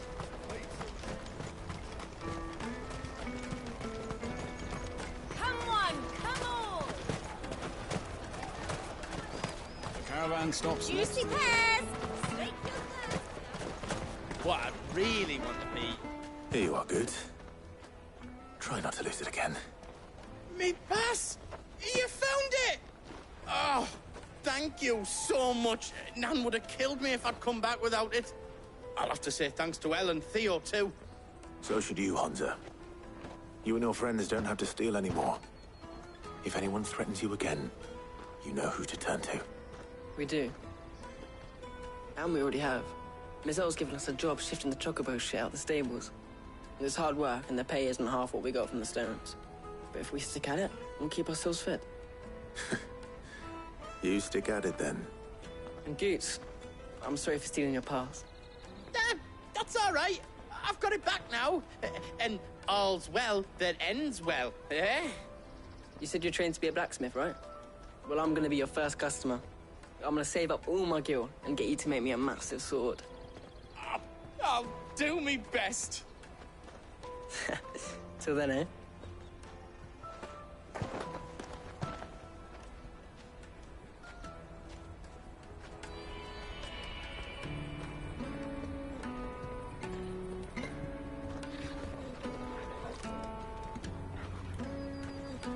right.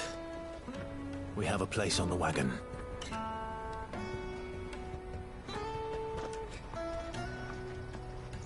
Remember, Goots, we're mercenaries.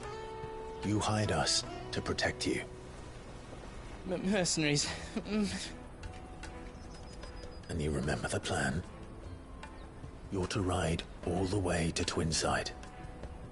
Jill and I will go with you as far as the outskirts, then find our own way in. I'll buy that stuff I need. Right. And we'll scout out the Imperial's defenses. There's a square with a big bell tower right in the middle of town. If you get lost, or out goes wrong, we can meet up there. All right. Let's go.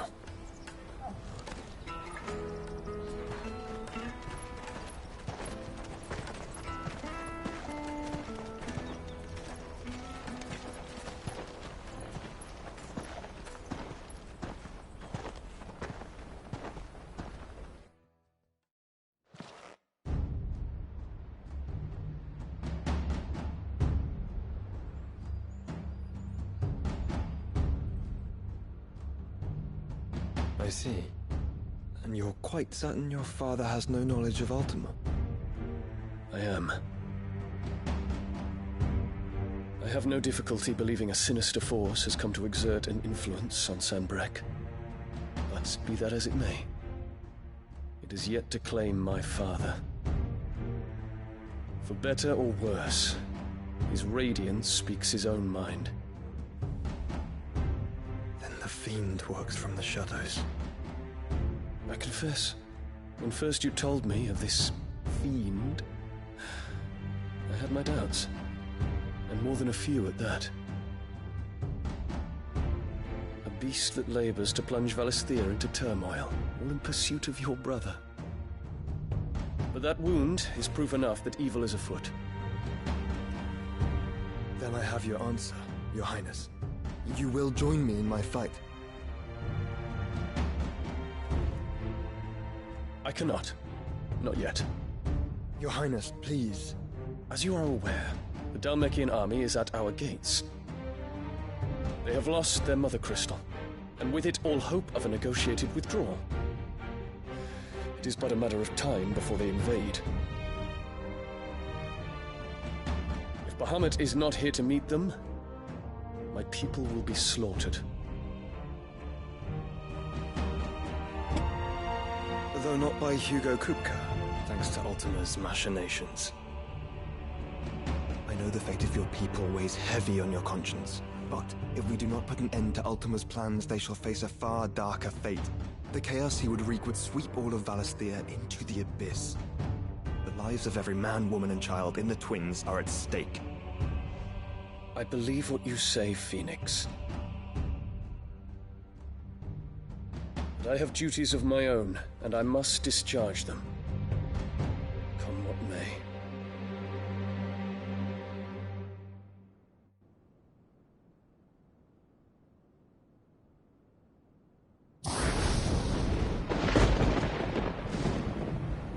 What do you know of my blood?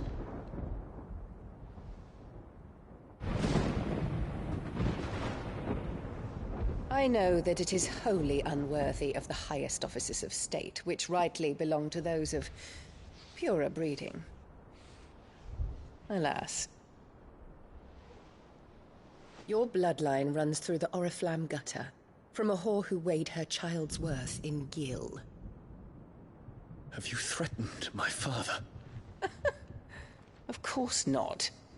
I merely whispered in his ear that his mongrel son is plotting a rebellion. What? Sylvester listens to the words of his astrologers. And they have ears too. You have been feeding them your lies! Should you remain loyal to Emperor Olivier, his radiance may yet crown your head with laurel, and not with tar. Fork-tongued witch!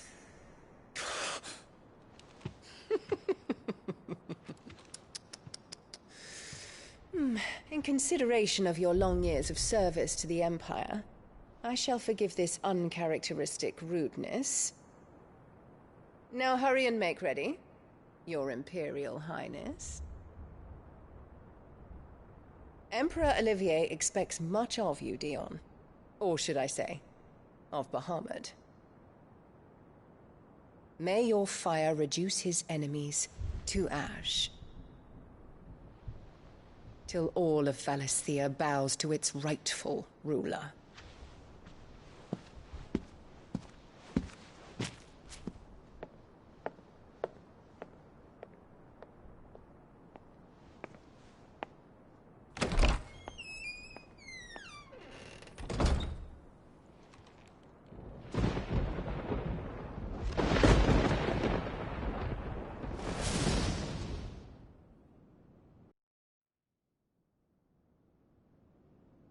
There is another darkness that has taken hold of Sanbreque.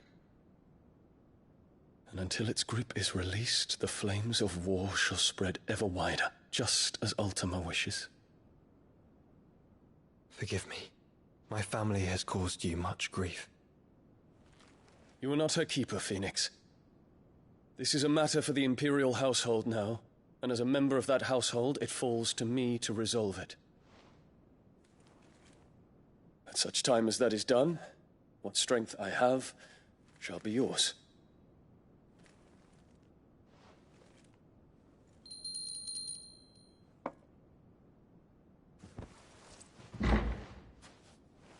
Thank you, Your Highness. Let us take to the skies together, and bring a new dawn to Valisthea. I should like nothing more.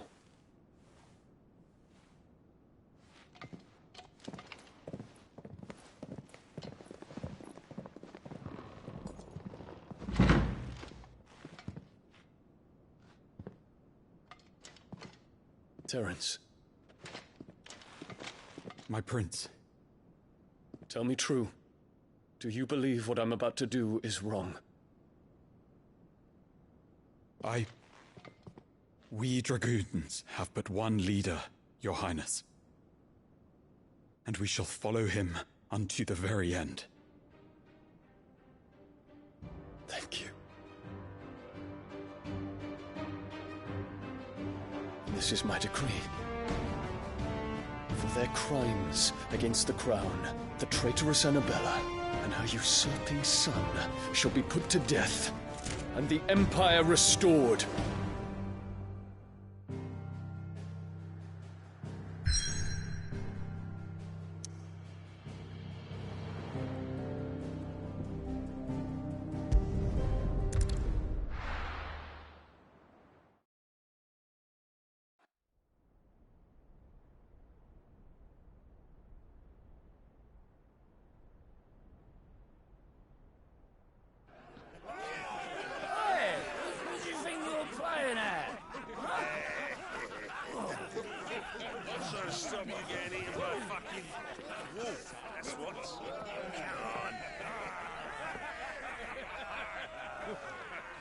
One would never guess that these people stood on the brink of war.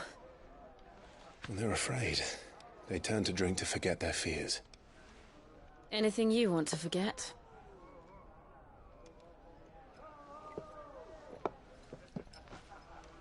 The harbor is empty, and half the market stalls too. The city may seem peaceful on the surface, but it's balanced on a knife edge.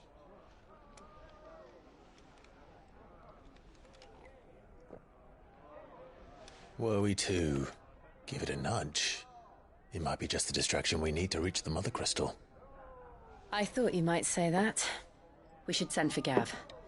We'll need someone to keep the fires we start from going out. And we can busy ourselves scheming until he gets here. I'll send a Stolas then.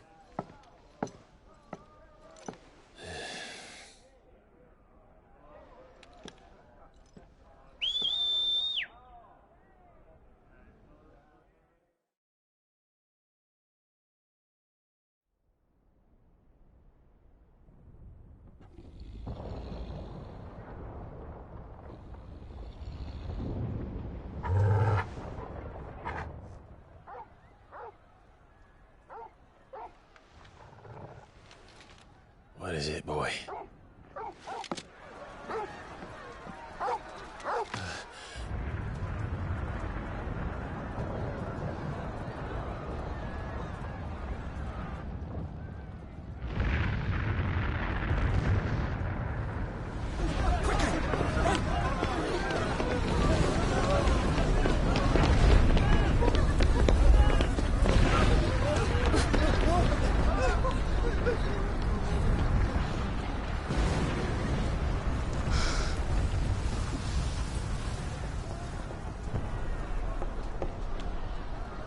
What's happening? I don't know. Torgal!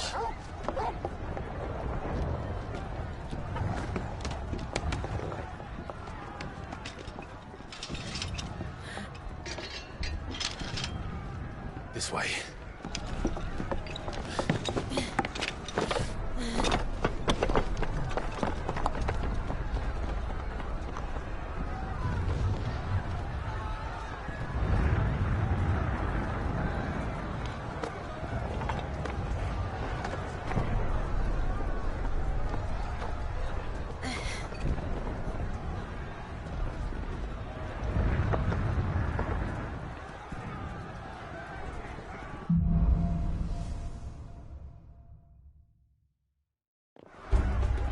The city's on fire. I'm sure Goots is fine. He'll be making for the square.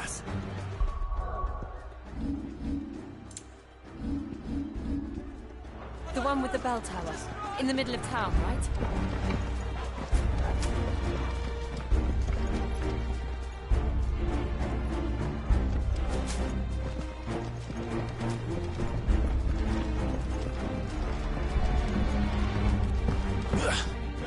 Watchman or sentry is to be slain on sight. But spare the citizen. His Highness is orders to claim. Those were Imperial Dragoons.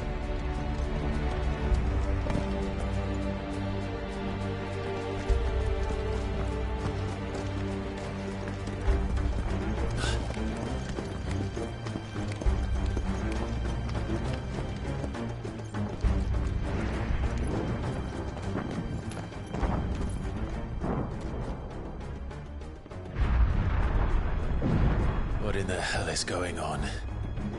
Let's go and see. Right.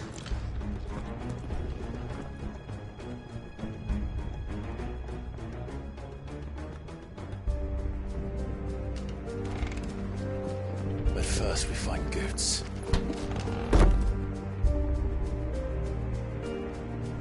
I just hope he's all right.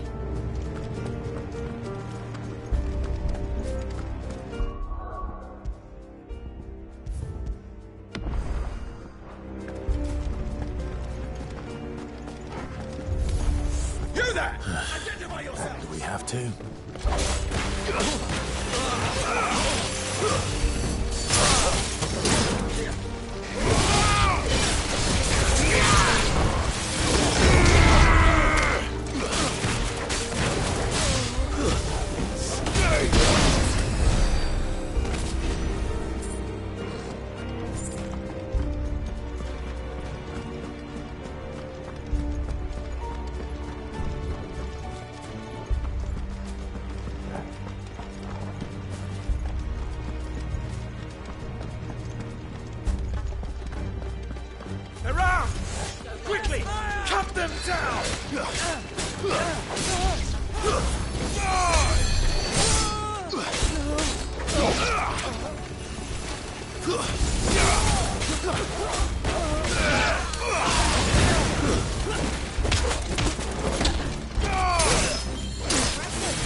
thought I'd be glad to fall into a sewer.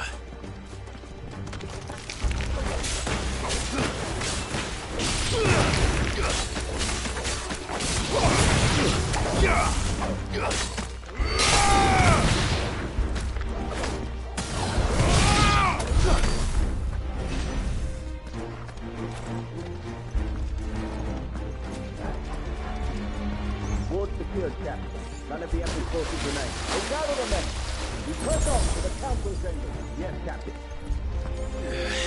What of the men and women in the market district? The evacuation is complete, Captain. Good. Then all that remains is the throne of the Templar.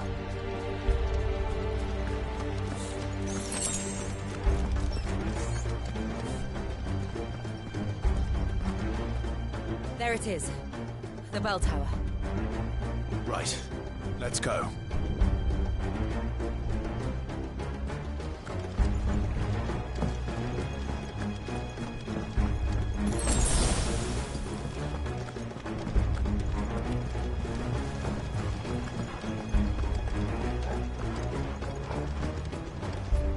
Ah, a goods lift.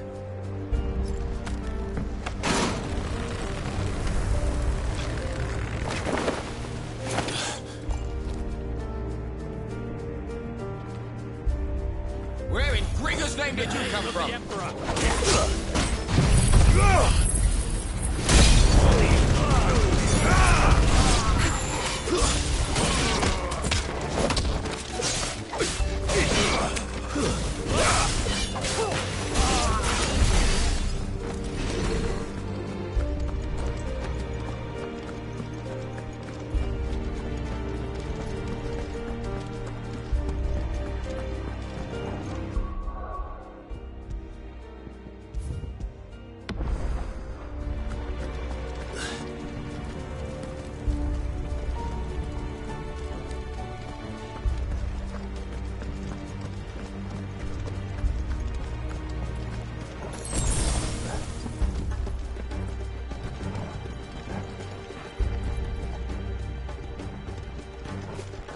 Intruders! Defend the gate!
Damn it.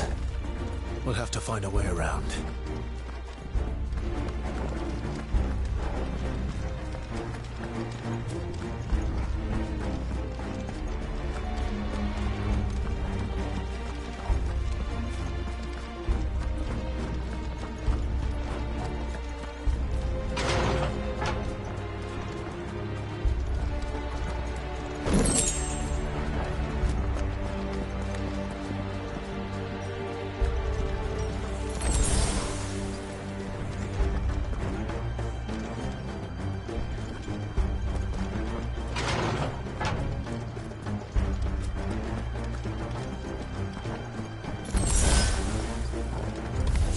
In the name of His Highness!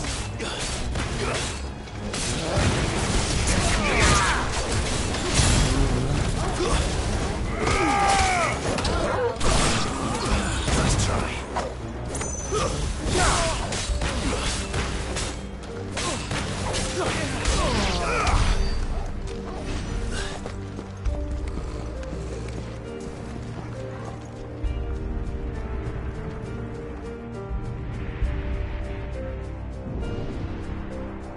Hold on, kids. We're coming.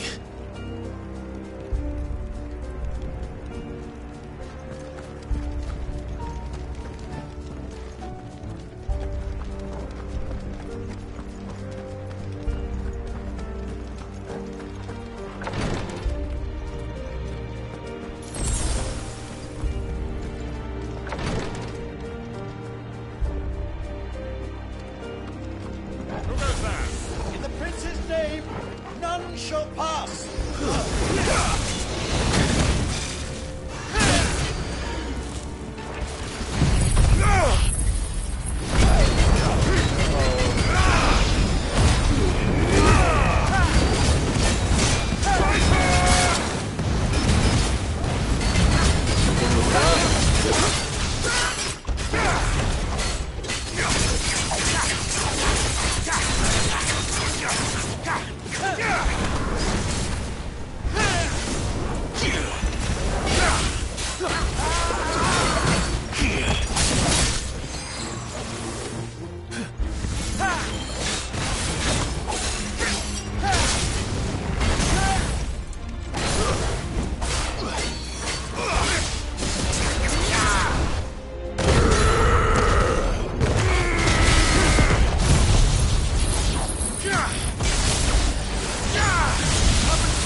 Enemies on the ramparts! Kill them!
Can you see him anywhere?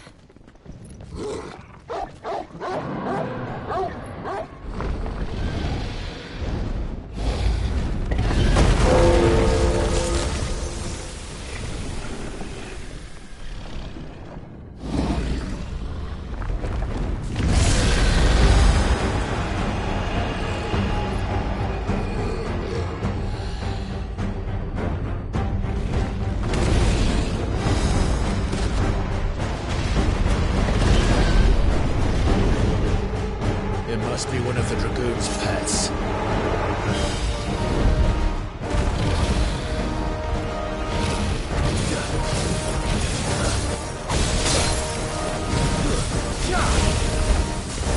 Nice try.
Over here, Clive!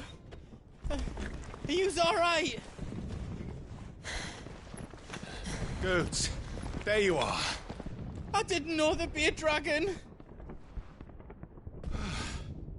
All right, let's get out of here.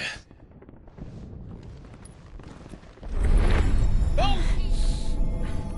What now? Is that Mother Crystal's heart? What the hell is it doing up there?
Don't do this!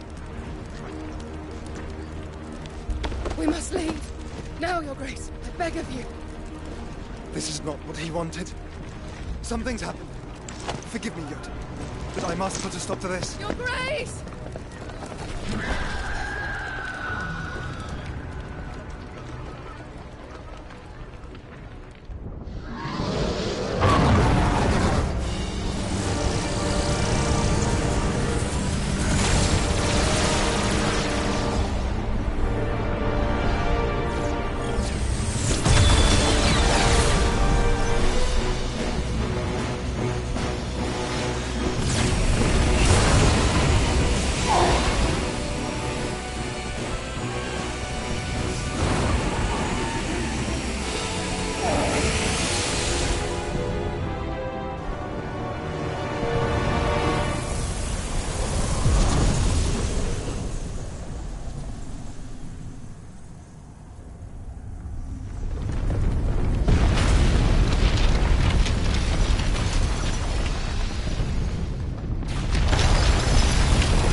So, what do we do now, then? We destroy the heart. Well, you might come back! As soon as the flames die down, the Imperials and the Dalmex will move in. This may be our only chance. And Bahamut has gone for now. You should get as far away as you can, Goots.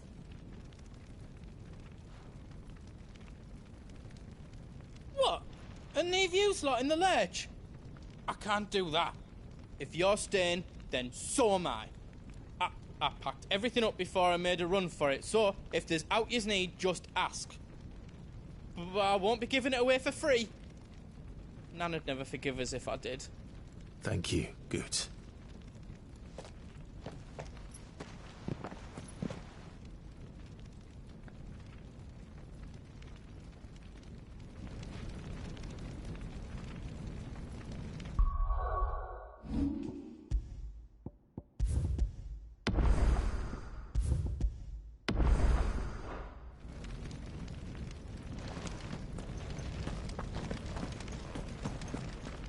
Just let me get me stuff out. I've got some good stuff for yous. All done then?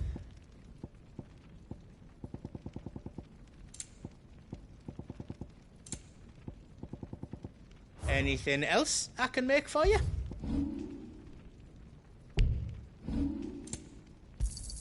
Thank you.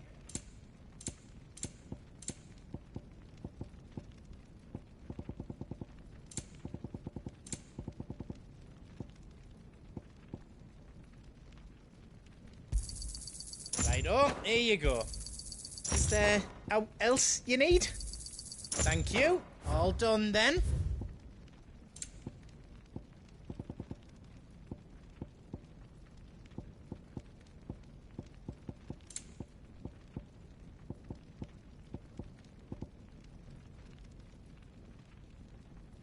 Anything else I can make for you? You be brave now, boy.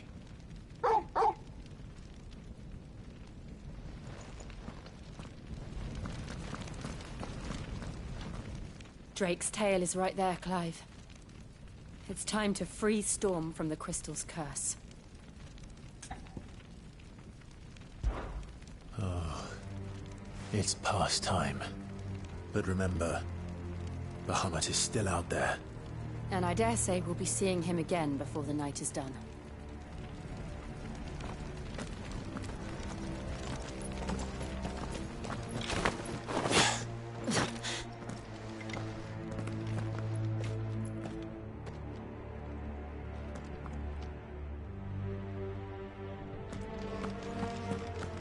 No more roads. We'll have to find our own path.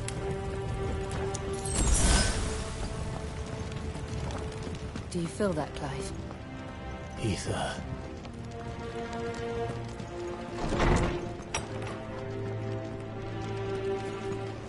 Just what we need. Another flood. It's already turned them. And there's no reason to hold back.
There must be a way to climb up.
Hold on, Joshua! I'm coming!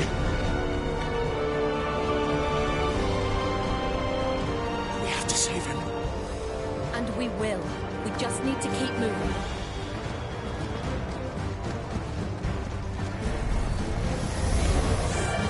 Them again! Not now! Titan! No!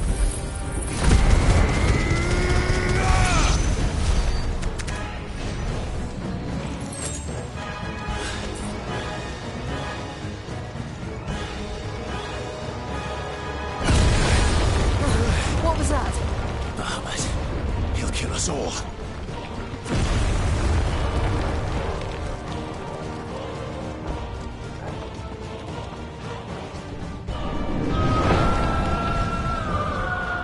There he is. Joshua!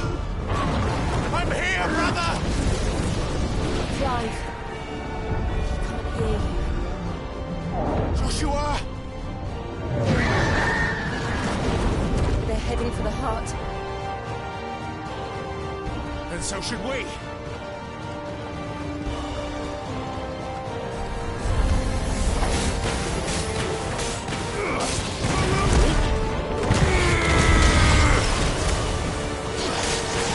Too slow. This one.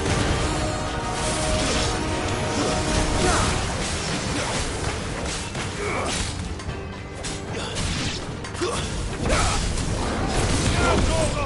Yeah!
those the council chambers? How are they still standing? I don't know.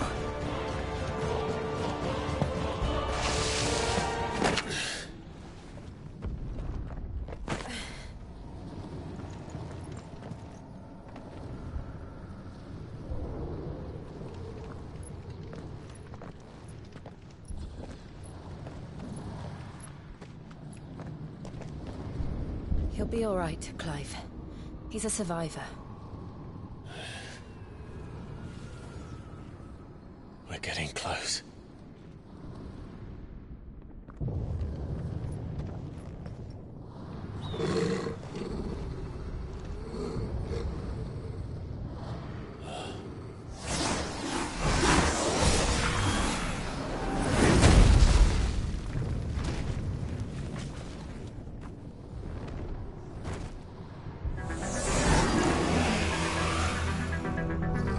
Looks like somebody doesn't want us getting any closer. I don't care what it wants. Neither do I.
These beasts, they're getting stronger. We can think about them later. Right now, there's only one thing we need to focus on. The heart.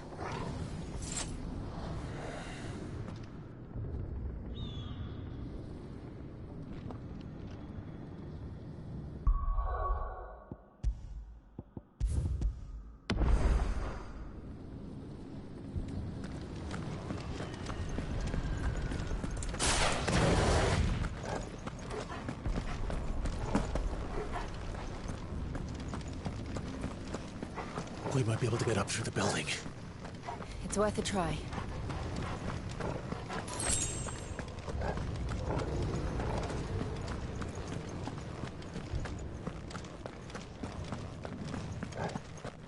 Quiet. There's someone up there. Is someone there? Mother. It's you. What happened here?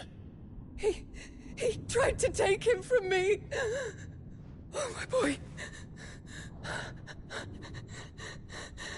My darling boy. Is this the child you made with the Emperor? Why, Mother? Why did you betray us all? You have no right!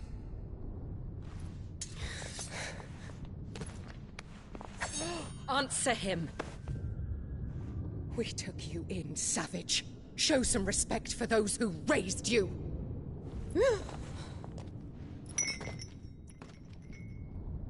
Honorable Elwyn, always thinking of his precious homeland.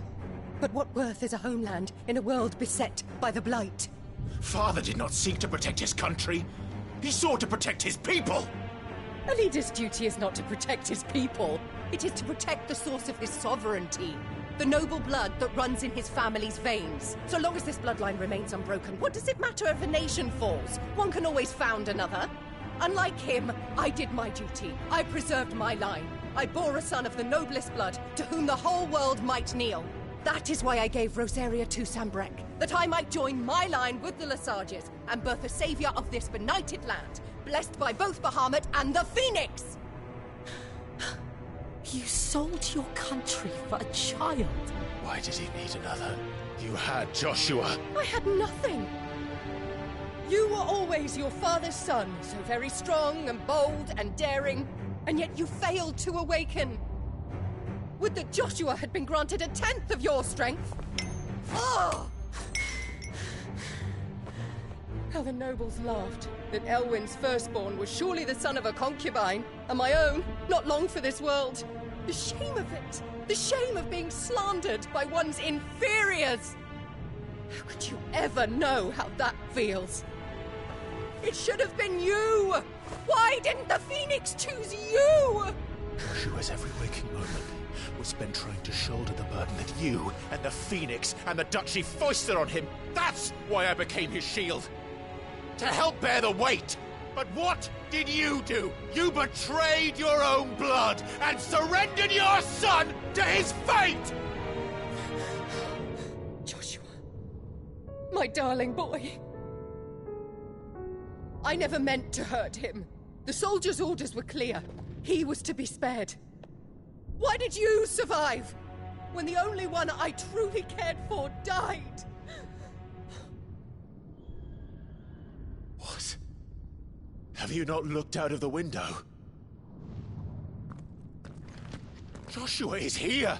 The Phoenix lives on! He's battling Bahamut as we speak!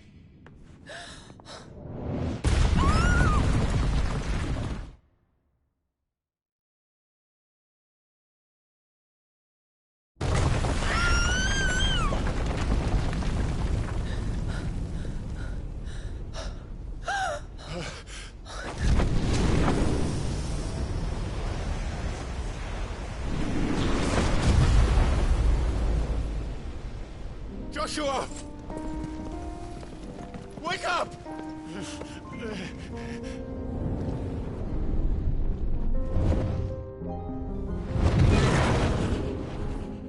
I am a shield of Rosaria.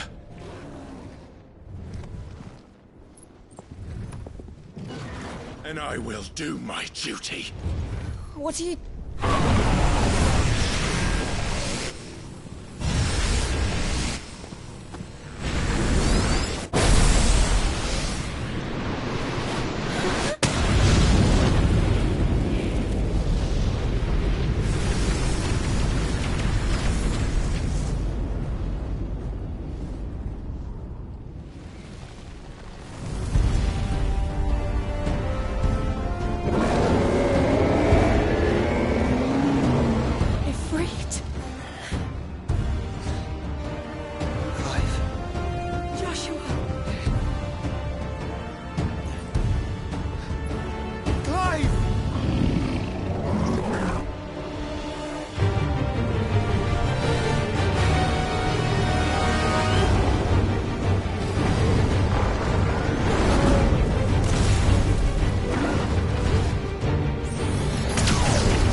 ruins are drawing in more ether than I've ever seen.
Thank the Founder!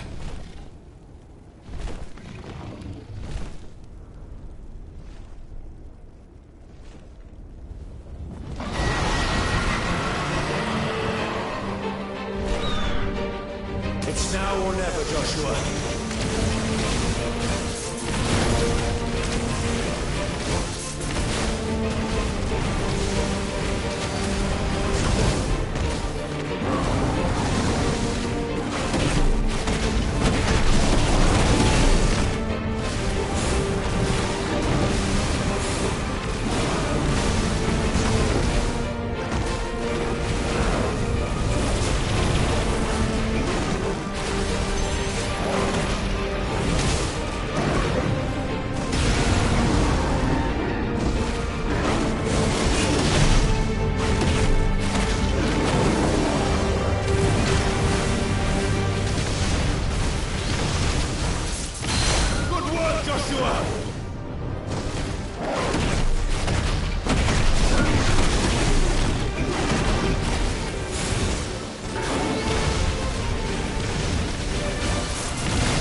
What now?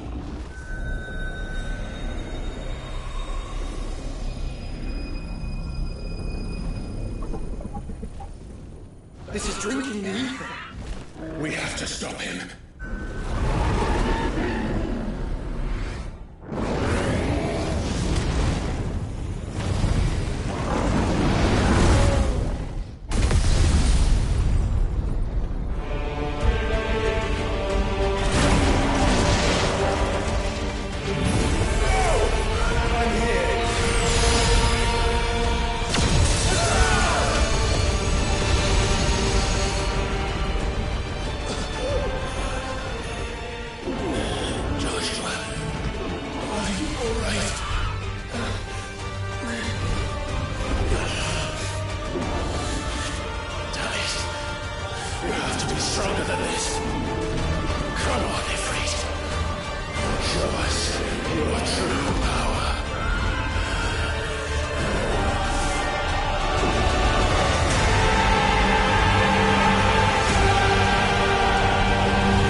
To match such power by trusting in our own.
the world.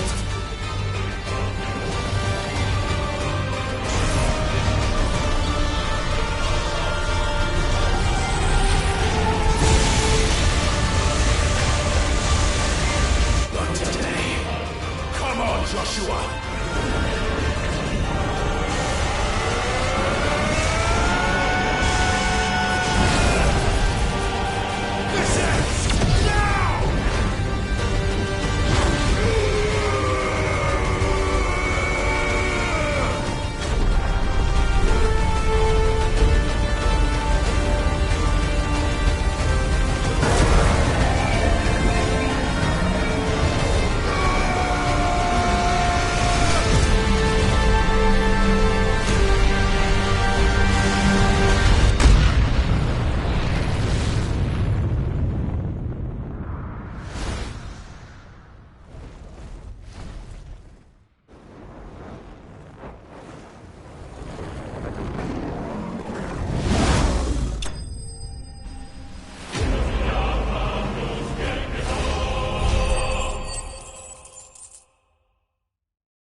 Dion!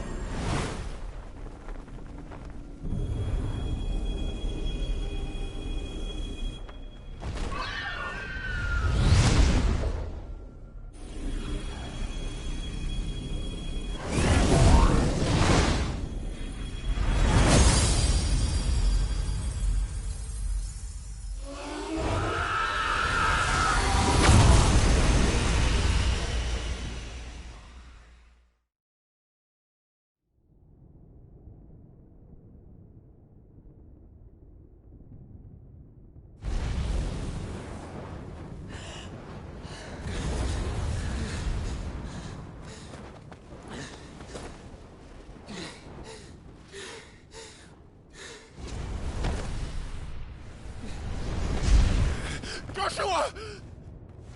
Clive!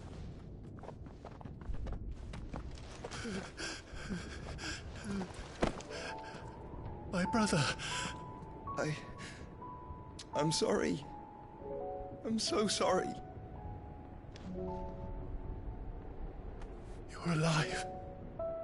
We both are. Nothing else matters.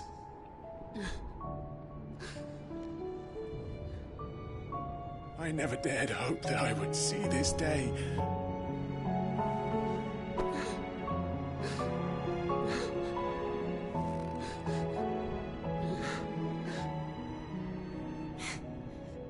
Reunited at last. Jill.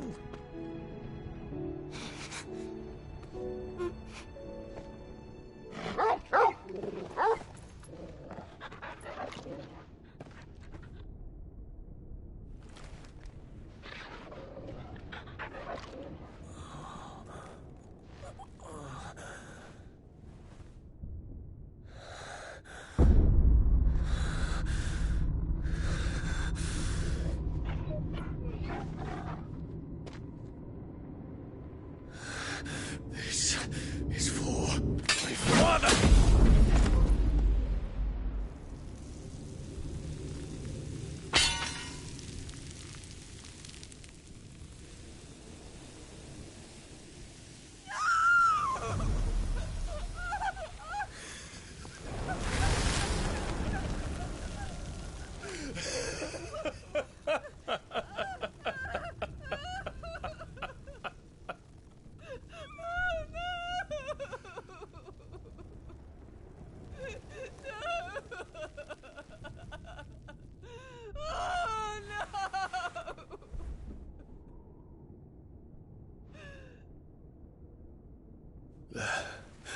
It is done. The demon that would tear our house apart is no more. Father.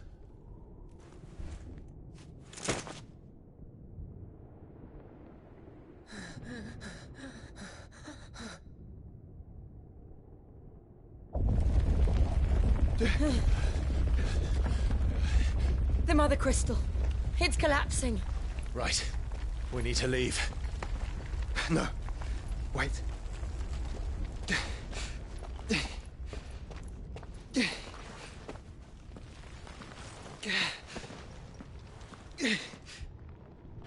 I owe him a debt. Fine.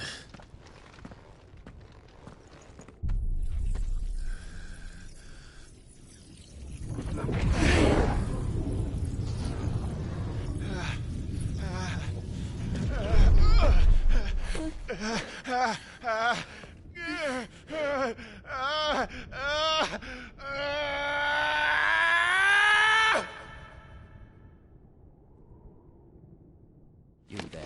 Tell me what section. Don't reinforce the walls. Situation. Report, Captain. Can nothing be done to call them off? I regret not, Your Radiance. The Dragoons answer to none but His Imperial Highness. The Council is powerless to intervene. We're hearing reports of rebel Madness is this, Dion. throughout the neighboring districts. Focus all efforts on extinguishing the fires around the capital. The city can wait. What about stocks of weapons and armor? Don't dally, man, go! Your Radiance. Are the doors And I want you to find out Make sure the doors are locked. Dalmek's movements. By the light! Dion, have you taken leave of your senses? Call off the Dragoons at once! Fear not. The populace will come to no harm at their hands.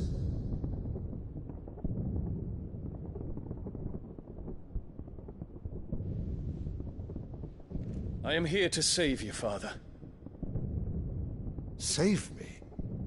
A creeping darkness hides in the heart of Sanbreque. It stems from your wife, the traitorous Annabella.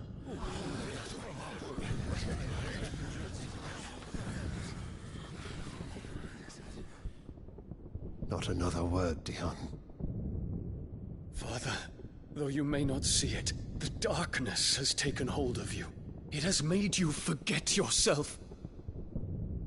But I bid you remember, there was a time when you ruled not with cruelty, but with compassion. Why now do you turn your back on your people?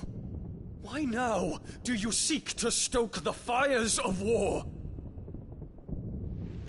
You too have borne witness to this change, Your Eminences. And you know, as well as I, who is responsible for it. A puppet now sits upon the throne, but cut his strings, and the master loses the power! What? Dion, you bear steel before your Emperor? Guards! Take him!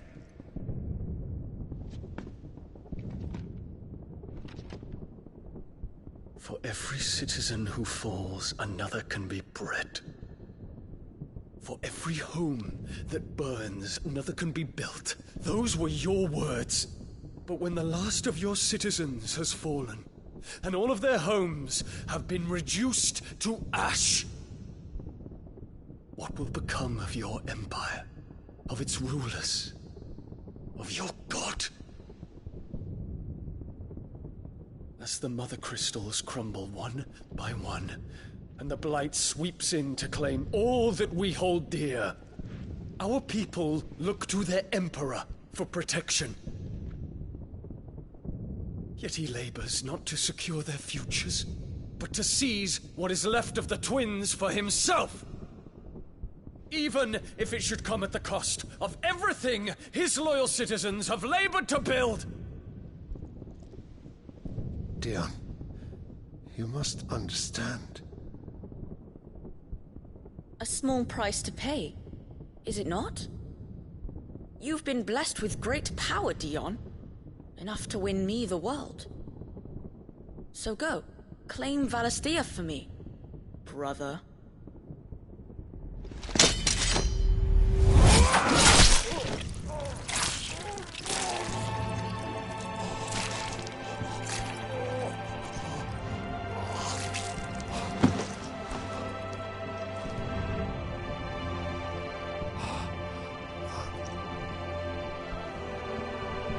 Dion.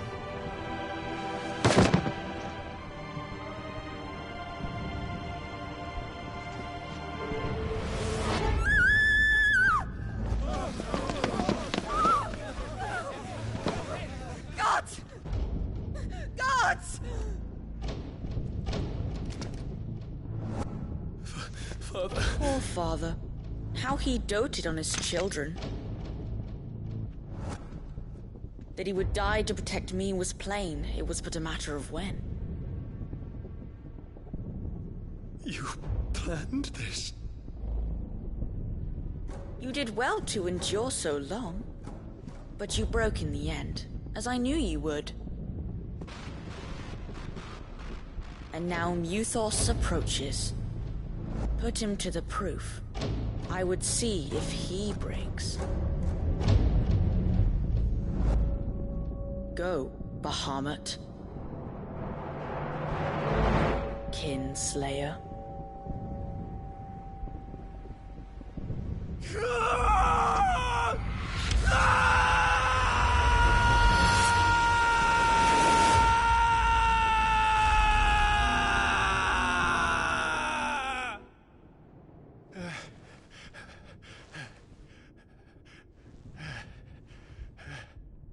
Not again. Brother? It's a long story.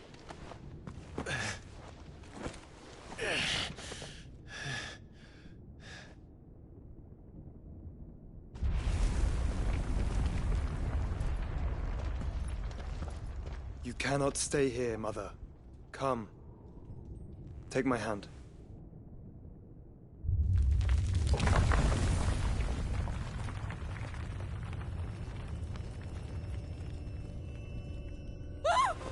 Get away from me! This is all just a dream, just a bad dream! You will not take me, Shadow! You will not take me!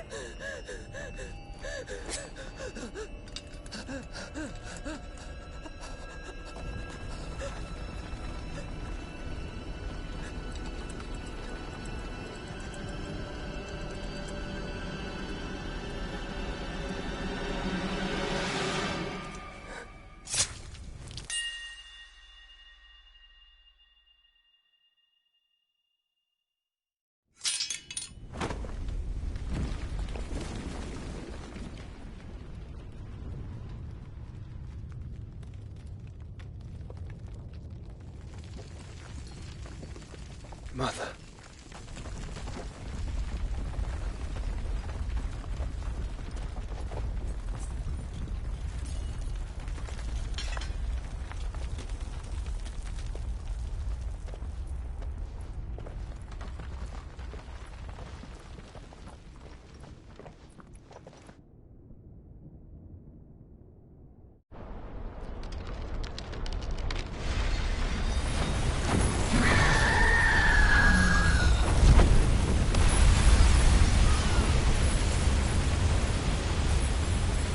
If it is consciousness that weaves your wills together, consciousness that blurs the boundary between your own will and that of others, then we shall set you apart once more. The ties that bind you shall be severed, and humanity return to its proper place.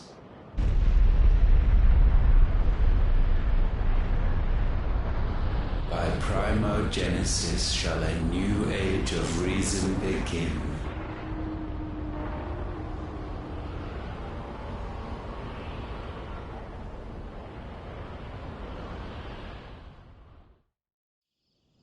Relax, Your Majesty.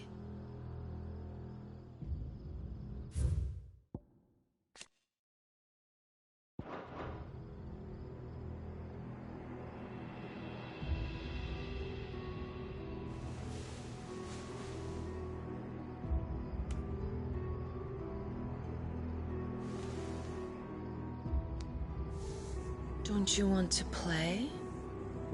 It's been a long time. If that is your wish. Men, you are as meek as all the others.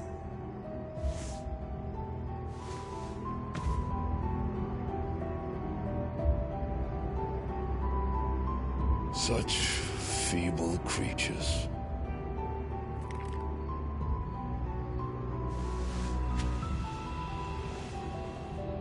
Gifted the power of icons, yet slaves to fickle emotions which usher you to your doom. And so you bind your fragile wills with strands of consciousness. The wretched handiwork of a wretched people.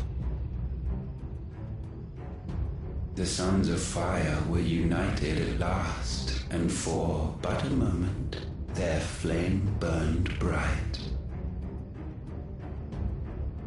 Soon, Muthos shall become our perfect vessel. And then shall the world be remade. Not before the bonds are severed, of trust, of respect, of love. Only when every strand of consciousness is cut away, may Muthos return to our side. By primogenesis shall all be undone. Mankind shall be rid of his wretchedness, and Muthos of his will. But while he yet clings to it, he has the power to forge bonds anew. And so we bid you, find Muthos, and sever every one. To destroy that which has no physical form, you ask the impossible. There is nothing your black blade cannot cut, Odin. We shall unite with Muthos, and bring forth a new world. So long as our vessel remains unclaimed by humanity. It shall be done, Master. My will is yours.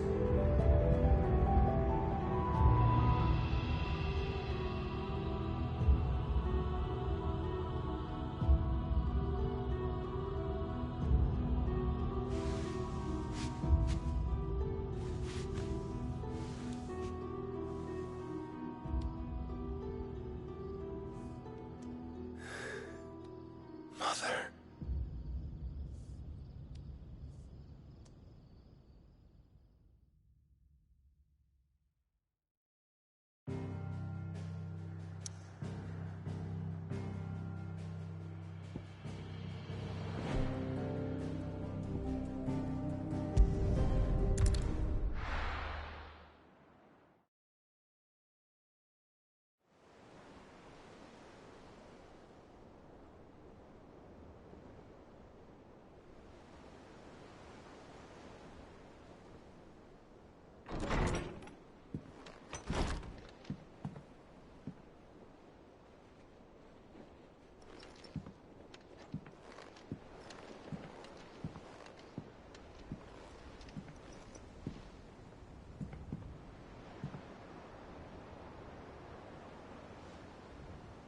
How is your brother?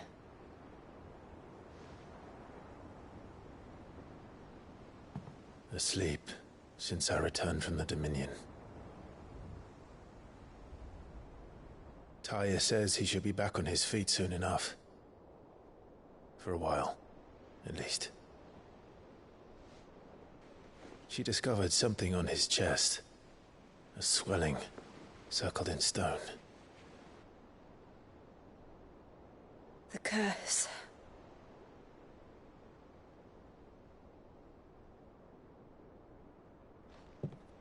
For every mountain we climb, another rises up to greet us, doesn't it? It's never ending.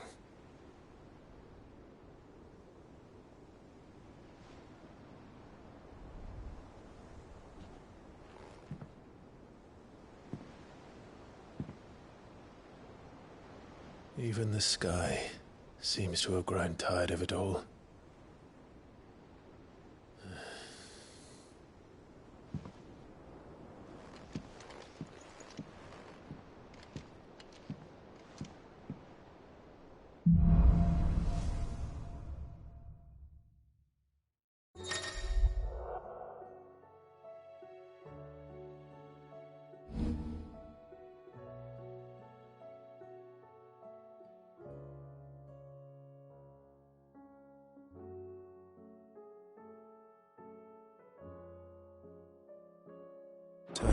if I disturb Joshua.